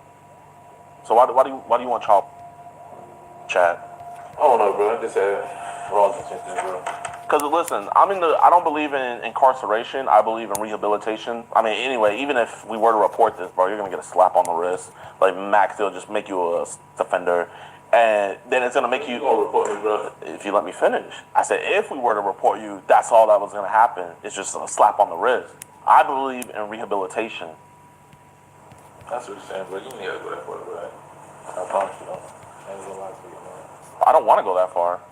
I mean, I don't think you would want to go that far either, but I see you want to go this far with this, so I got to work it back. I want to figure out what got your mind into this space to want to do this to a 15-year-old, and then we got to work our way up. You understand what I'm saying? I understand what you're saying, bro. So we got to figure out what the catalyst of this is. So, like, do you not get played with women? I do get played with women, bro. You literally told her, you said that, oh, man, if she would have told me that it was a setup that, I wouldn't have showed up, but you literally told her, I'm afraid about getting in trouble. Yeah, I just felt like it was. Like, why would you have gotten in trouble? Come on, Lucy. So you knew it was wrong the whole time? Yeah, I knew it was wrong. Okay. So what, you got a blog or something, bro? You don't post my blog? Man, now I know you're 40 because you're saying blog, but no, man. I'm saying, like, come on, we got a camera in here. Like, I have to, man. I've had a dude punch me before when I came to talk to him. People are crazy these days, man. A lady got stabbed for taking too long in the freaking line. I'm not over here carrying guns and stuff, so, I mean, the most I can do is have a camera on me. I want to murder you, just your low, if you don't be scared to let me. Just talking. I don't even intend to do all that, bro. I mean, you're saying just talking, man, but that's a lot more than just talking. But you see, when I came up, I ain't even want all up on or force myself on or nothing like that. But You it's just stuff got like you're that. saying. Sending a pic to a minor, crime. All this stuff's a crime. Do you have any criminal history? I got a little criminal history. Little. What was it? Narcotics and stuff like that. Narcotics. Did they make you a felon? They did. You on probation or? Yeah, I'm still on probation. You're still on criminal probation. Brother. Oh, man. That's not. Come on, man. I mean, you shouldn't do it anyway, Yeah, you're right, bro. But, I mean, on criminal probation, we're doing this? You gotta make business decisions, bro. You're right. You're right. If we weren't here, what would have happened today? He'd have got off. I know you wouldn't have forced yourself, but let's say she was down with it. What would have happened? It went down. Because she was like, what you want to do? I'm like, I'm on whatever you want on. You want to watch TV, just chill or whatever. Listen, man, we both dudes, man. I ain't driving an hour to meet some random girl online just to watch Zootopia. You're right, man. You're right. Cause, bro, man, you're grown. You've been through a lot. You've had a lot of partners in the past. Would you put her in any crazy positions and do? Hell yeah, that's what he said. I don't do no crazy things. So it would have just been basic. Nope. Hold on, y'all. I'm gonna take it back so y'all can see. She just wanted to chill, bro. So I wouldn't even try to push my issue or nothing like that, but you know what's texting like that. What would you like? Let's say her dad or her mom walked in. What are we saying then? Like, I apologize, stuff like that. I apologize. You know what I'm saying? Yeah. I want to try to fight and force my way out of, you know what I'm saying, try to start. No, I mean, I'm not gonna lie, man. You are being a big man. You play football? I play a little basketball. You play basketball? What position you play?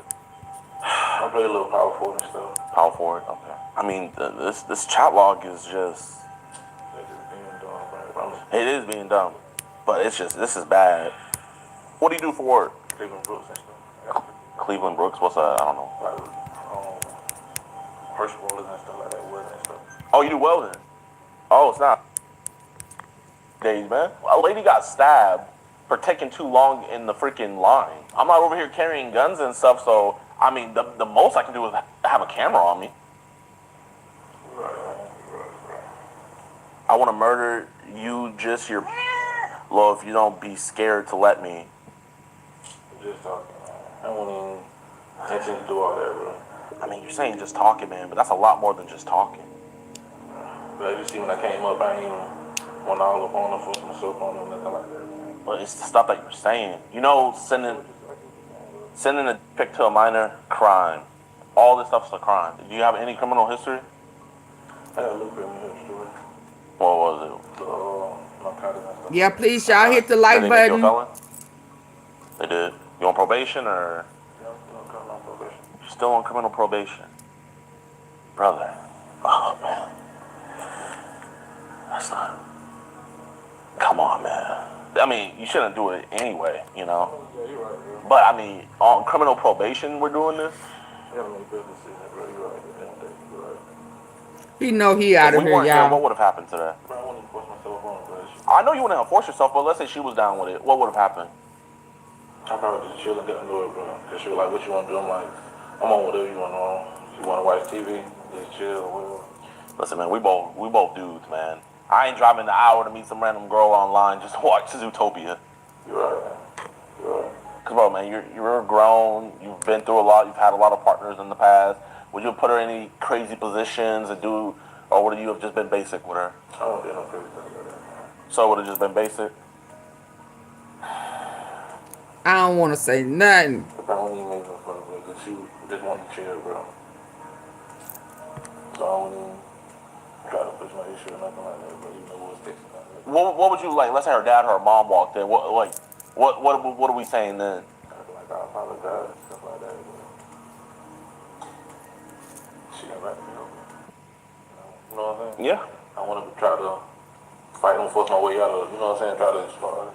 No, I mean, I'm not gonna lie, man. You are being a big man. You play football? I play a little basketball. You play basketball? What position you play? I play a little power forward and stuff. Power forward. Okay. I mean, this chat log is just. It is being dumb, but it's just this is bad. What do you do for work? Cleveland Brooks and stuff. Cleveland Brooks. What's that? I don't know. Going to her house, Janet. Oh, you do welding? Oh, it's not like that takes like what, apprenticeship? You did a trade school? Yeah, I did it when I was a little younger and stuff. When you were a little younger? Okay. So man, like, do you have a girlfriend? I don't want to talk to, but you know, we're not that serious and stuff like that. Okay. But I mean, like, she's of age, I hope, right? Yeah, she's of age, bro. But why are we not with her right now? Or why are we not with someone? How do I know this isn't your first time doing this? This is my first time. I ain't never. I don't do stuff like this. I don't got no camera following you 24/7. It's like, Yeah, you right, you're right. cause I know how it is in the hood, man. People don't care about age. Right. They say they care about age, but behind the scenes, you know, they really don't. Yeah, but I ain't going out there just looking for, you know what I'm saying? Young female stuff like that. I ain't doing that though. You're not doing that. What you on there in the grinder with them pity chats? I mean, I don't think you're going out there looking for young females, but if we had to run this all back, she said, I'm 15. What's the first thing we're saying? Should have been cut out from it, no. I shouldn't even pursue it or nothing like that. But we kept going. I feel like I'm talking more. I want to hear from you, Chad, man. Before that, bro. It wasn't. I mean, I do believe that. I do think it wasn't supposed to be like this. But the scenario that we're in, it was supposed to be like that. So there's still a problem there, you know? Yeah, it's still a problem.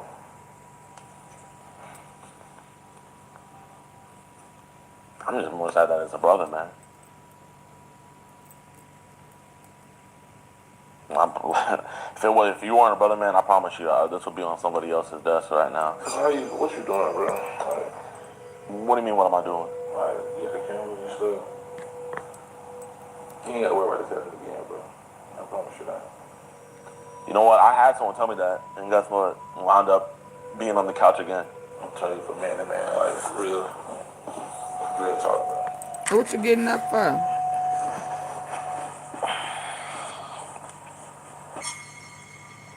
Awkward silence. Thank you, AunTeaFee, for deleting the comment. Oh, I removed them altogether. Where you going? Boy, sit down. And you gotta barely sit down.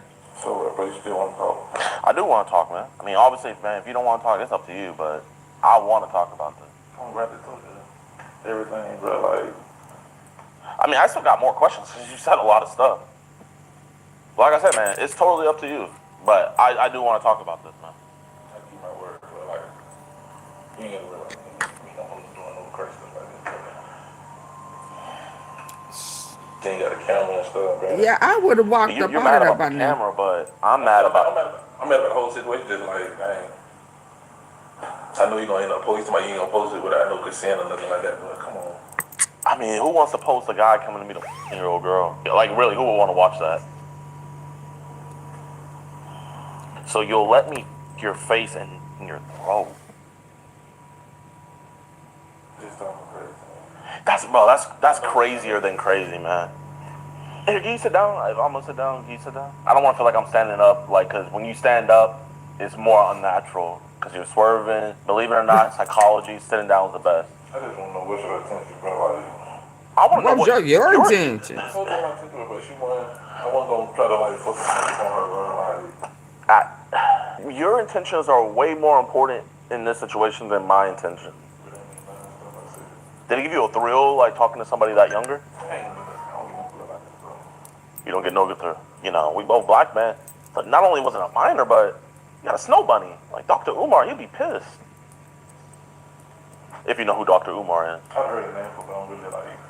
You don't be on the internet like that? Just be working? Do you think if we weren't here, bad things could have happened?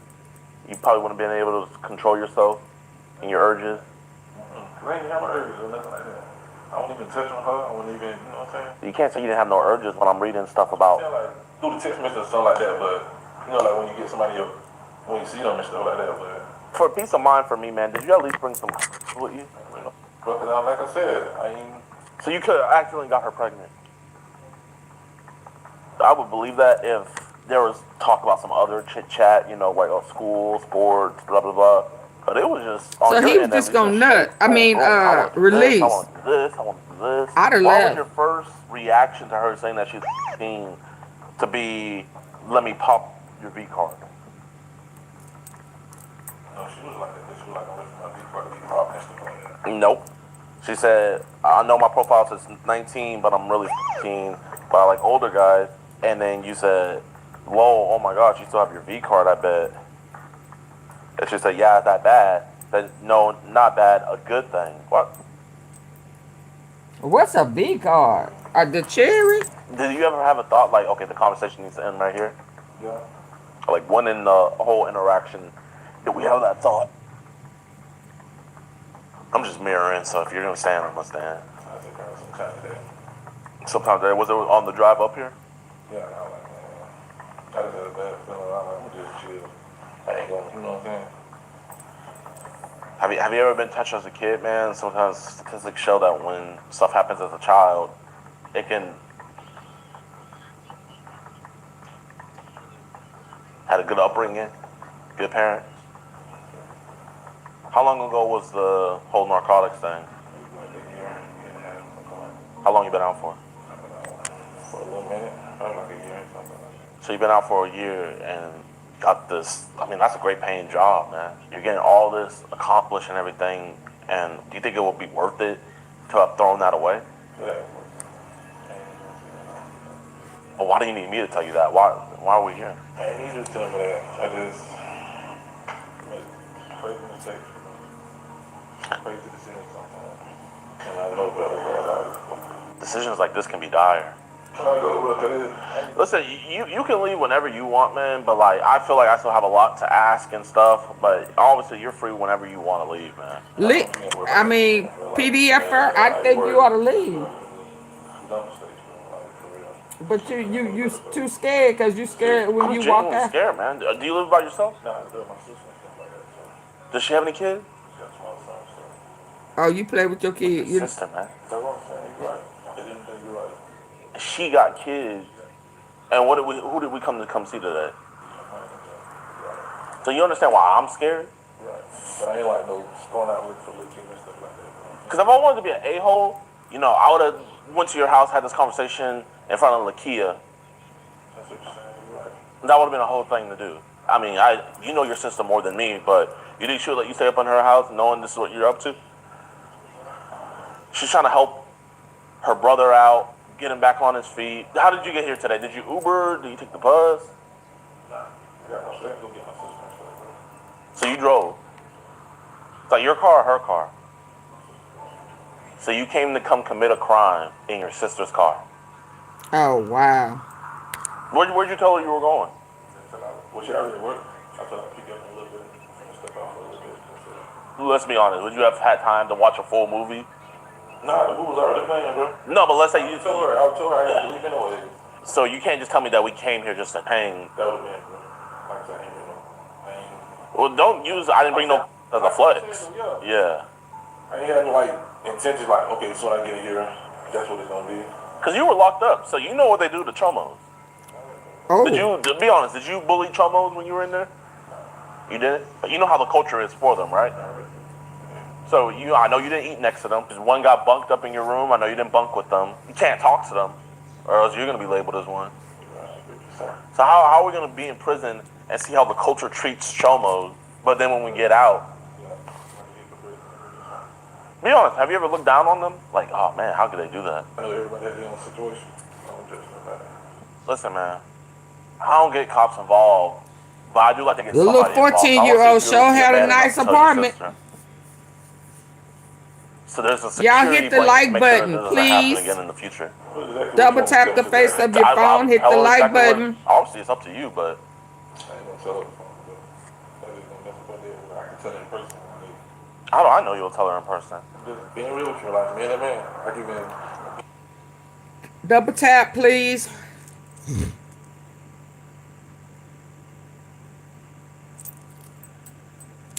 Pop him upside his head.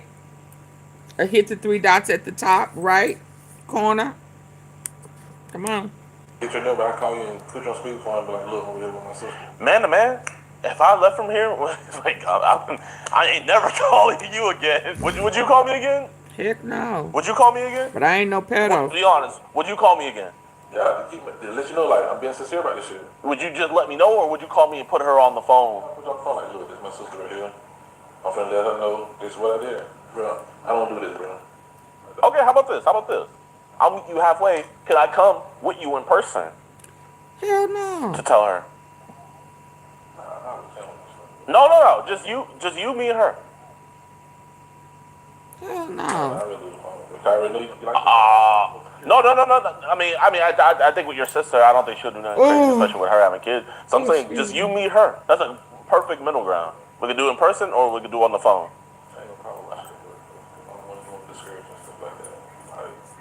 Okay, would you be cool with me watching you tell her after she gets off today? You see, I just called the bluff. I'd rather do it on my end and with you on the phone with no camera, bro. With no camera? And it's not gonna be posted. And it won't be posted. It'll just be you, me, her. That's the main thing. Where do we go from here?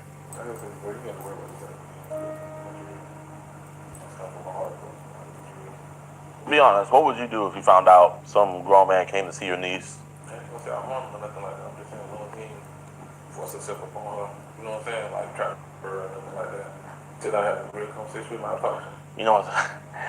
This is actually funny. Every time I ask somebody, and you know the 2 things they never say they'll do? They never say they'll put their hands on them or hurt them, and they never say that they will get cops involved. Every single time, they always say, I would just have a conversation with them, and make sure that they don't do it again. Don't you find that kind of crazy? Every single person that gets caught doing something like this, they always say, I'm just gonna have a good talking to that person. It'd be like if you said you saw someone dealing, make sure that they don't do it again. Don't you find that kind of crazy? Every single person that gets caught doing something like this, they always say, I'm just gonna have a good talking to that person. Like that's going doing something like this, they stop always say, I'm just gonna have a good talking to that person. It'd be like if you said you saw someone dealing, like that was oh, going. man, I'm That's gonna all they I'll need just is have a good talking. Or you saw someone murder somebody, man. You know, I'm not gonna stop them with what they're doing. I'm gonna not even call the cops. I'm just wait for them to stop stabbing that person. I Pull went them and had a aside, talk be like, with hey, him, man, a good talking to him. is that her?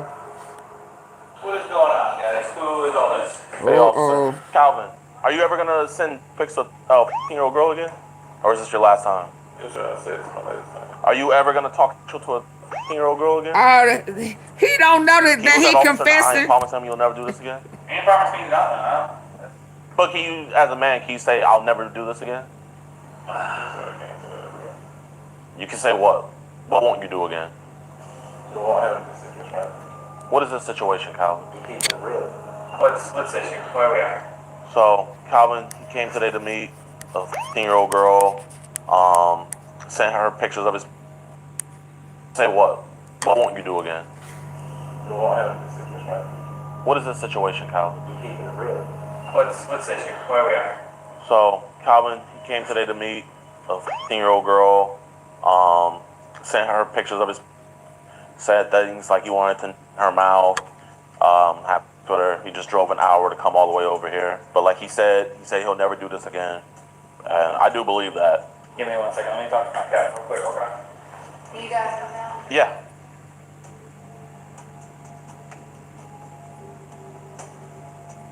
How you doing, officer? So, like we were talking out there, say it all out. Say, I will never talk to a... Okay, and all those messages you sent, that was you? Yes, sir. Again. And that was your...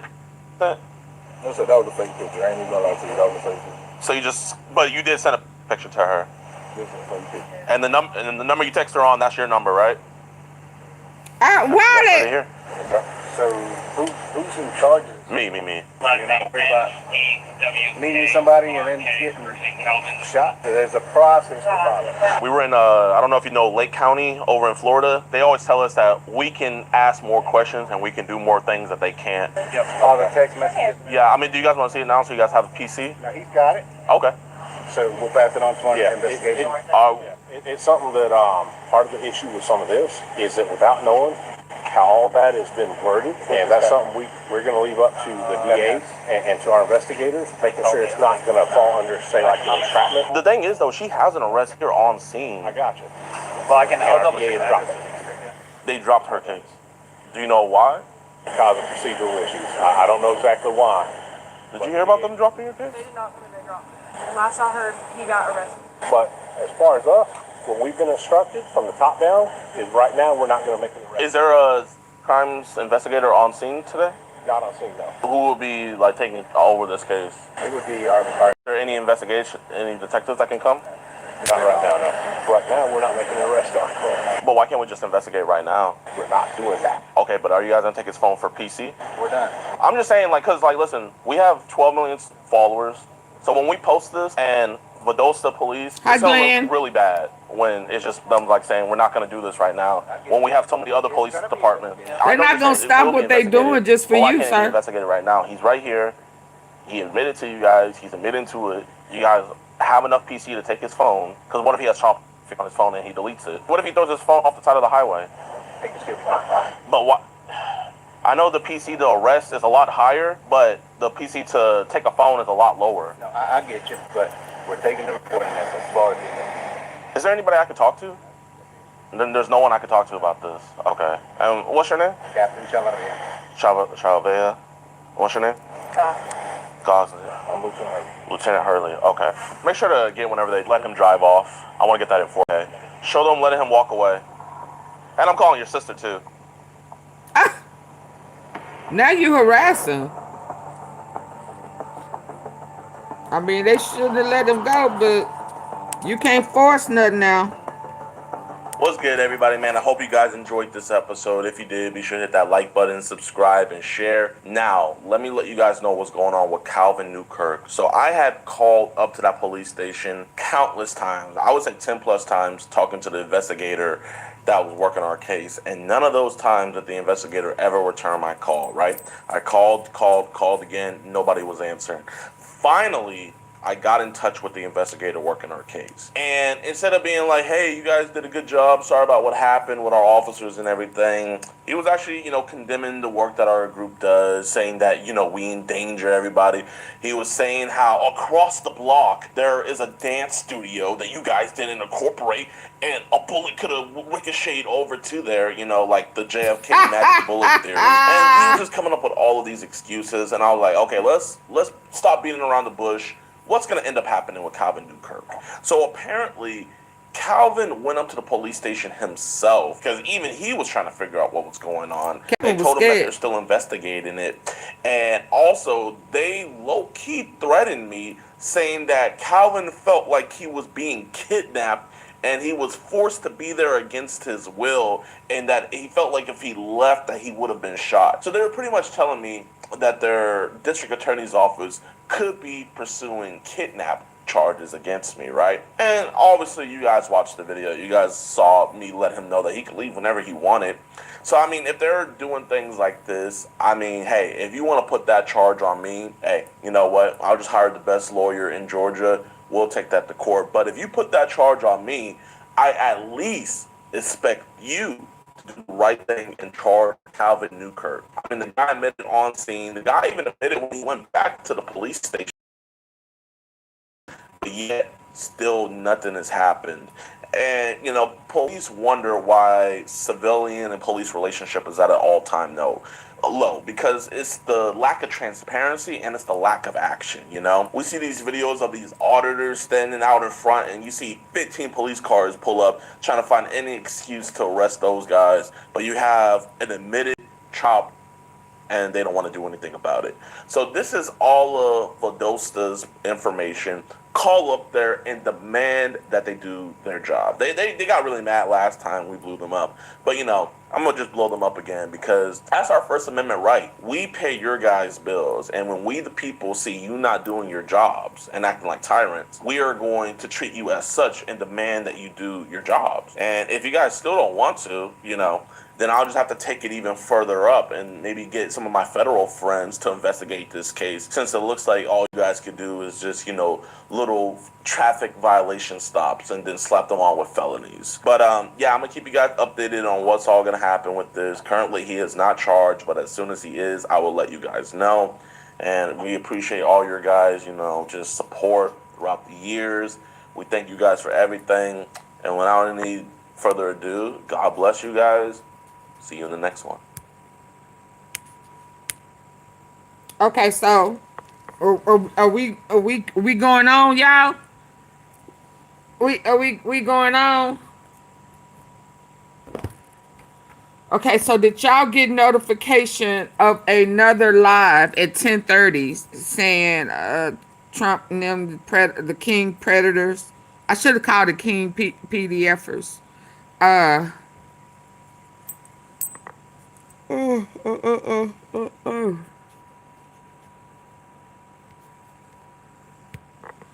Did y'all get a notification for 10:30? Okay. So what I'm gonna do is start this new. That's what, 8 minutes. So I'm gonna start this new one. I don't even know if they're scared of. Maybe because you just got out of prison, but I'm not. So I'm gonna start this new one right here. Here go this little girl. She talking to him. And at 10:30 we gonna click up. Well, dang. So and we just gonna click over at 10:30. So I can end this one. Ooh, excuse me. And we'll have a fresh start on the and that'll take us on to New Year's. How does that sound? How does that sound?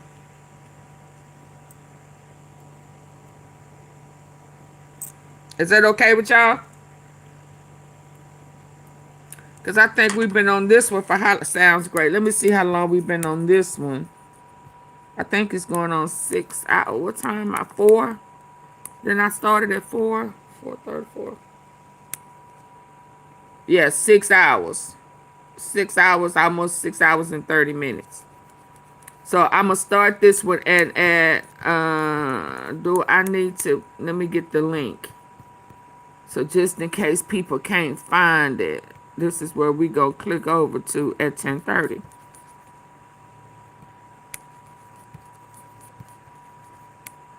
Hold on, let me get it.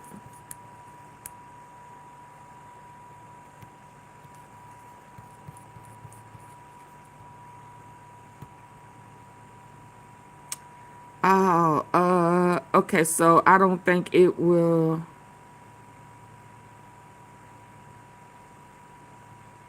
I don't think it'll let me do links.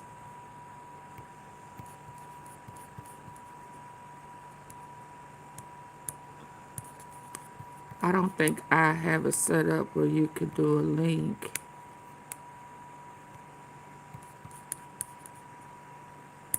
But if y'all hit the 3 dots at the top and hit it where it said go to channel, then you will be able to see another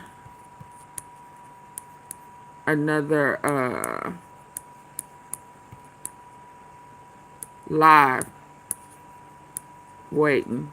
Hello, everyone. This is Jimmy Kimmel. Jimmy. I don't know what I just did, but I don't understand what Erika. Oh yeah. I accidentally removed it. So let's get back over to where I was.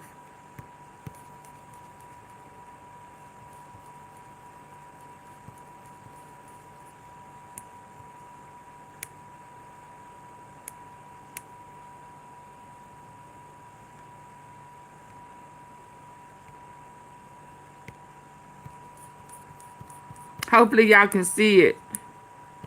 And in 5 minutes we going over there.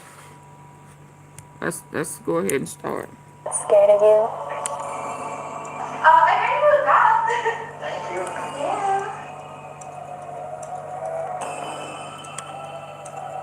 Yeah. Is he what in the world? Is this a Halloween?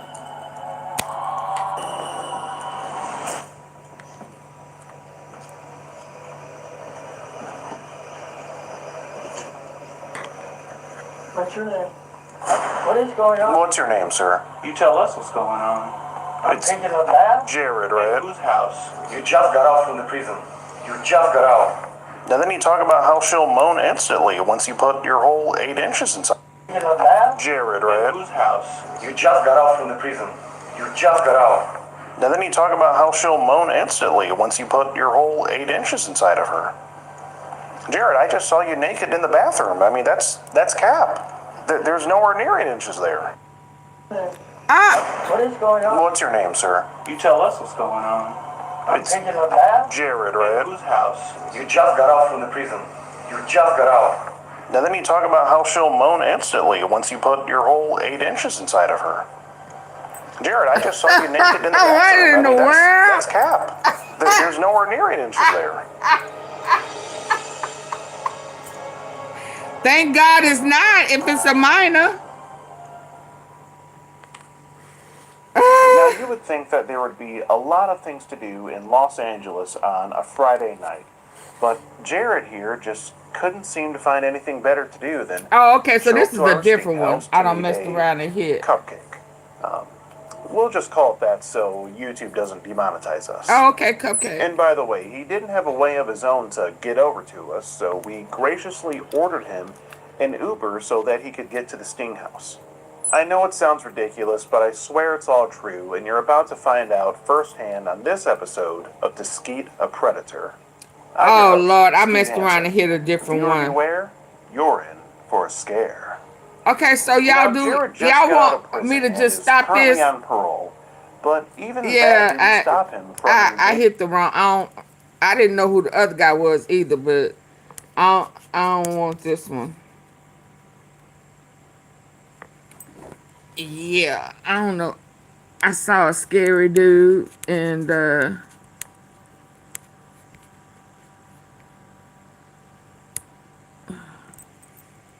Gaza's population is on the brink of famine. Every hour.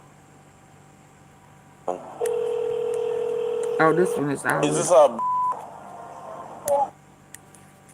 Because the only thing is that we started talking, but at first I thought she was older, that's what she told me. Yeah. It was in the meet me, so I was like, okay, well, everybody's older than us. Yeah. But then when she started telling me, I was like, no, this is, I was like, oh, okay. So good. Think you know HelloFresh? Think again. The new HelloFresh makes home cooking easier and even more. Thought was a year-old girl. I mean, I'm just clueless. So sit back. Why do you want to see me? You see, today's episode of EDP. He showing himself. He showed himself. He be on FaceTime like. Meet Carlos, a tiny man in stature, but living life big. A successful business owner, full-time husband, and father to 2 beautiful kids. I mean, literally, what more could a guy ask for? Why do you want to see me? You see, today's episode of EDP Watch turned into an episode. Why do you want to see me? You see, today's episode of EDP Watch turned into an episode of UDY real quick. Cause Carlos came to cheat on his wife with another girl. But this girl is not of age. We made some shocking discoveries and had to reveal some heartbreaking truths to loved ones. Your husband, he came to meet what he thought was a year-old girl. I mean, I'm just clueless. So sit back, relax, and Oh, he calling people wives and stuff. The girl, but this girl is not of age. We made some shocking discoveries and had to reveal some heartbreaking truths to loved ones. Your husband, he came to meet what he thought was a... Okay, y'all, so it's 10:30. Let's go over. Y'all meet me over at that live.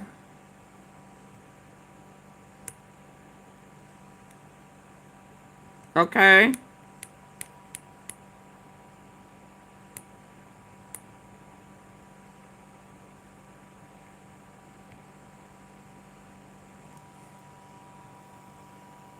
Can y'all hear me?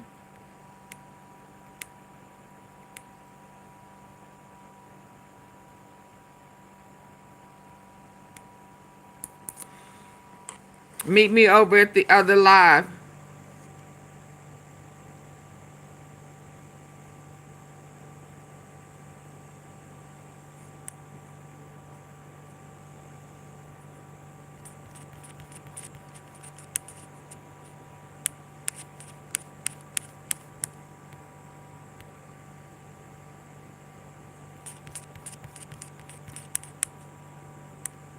Do you see the other live that's set for 10:30?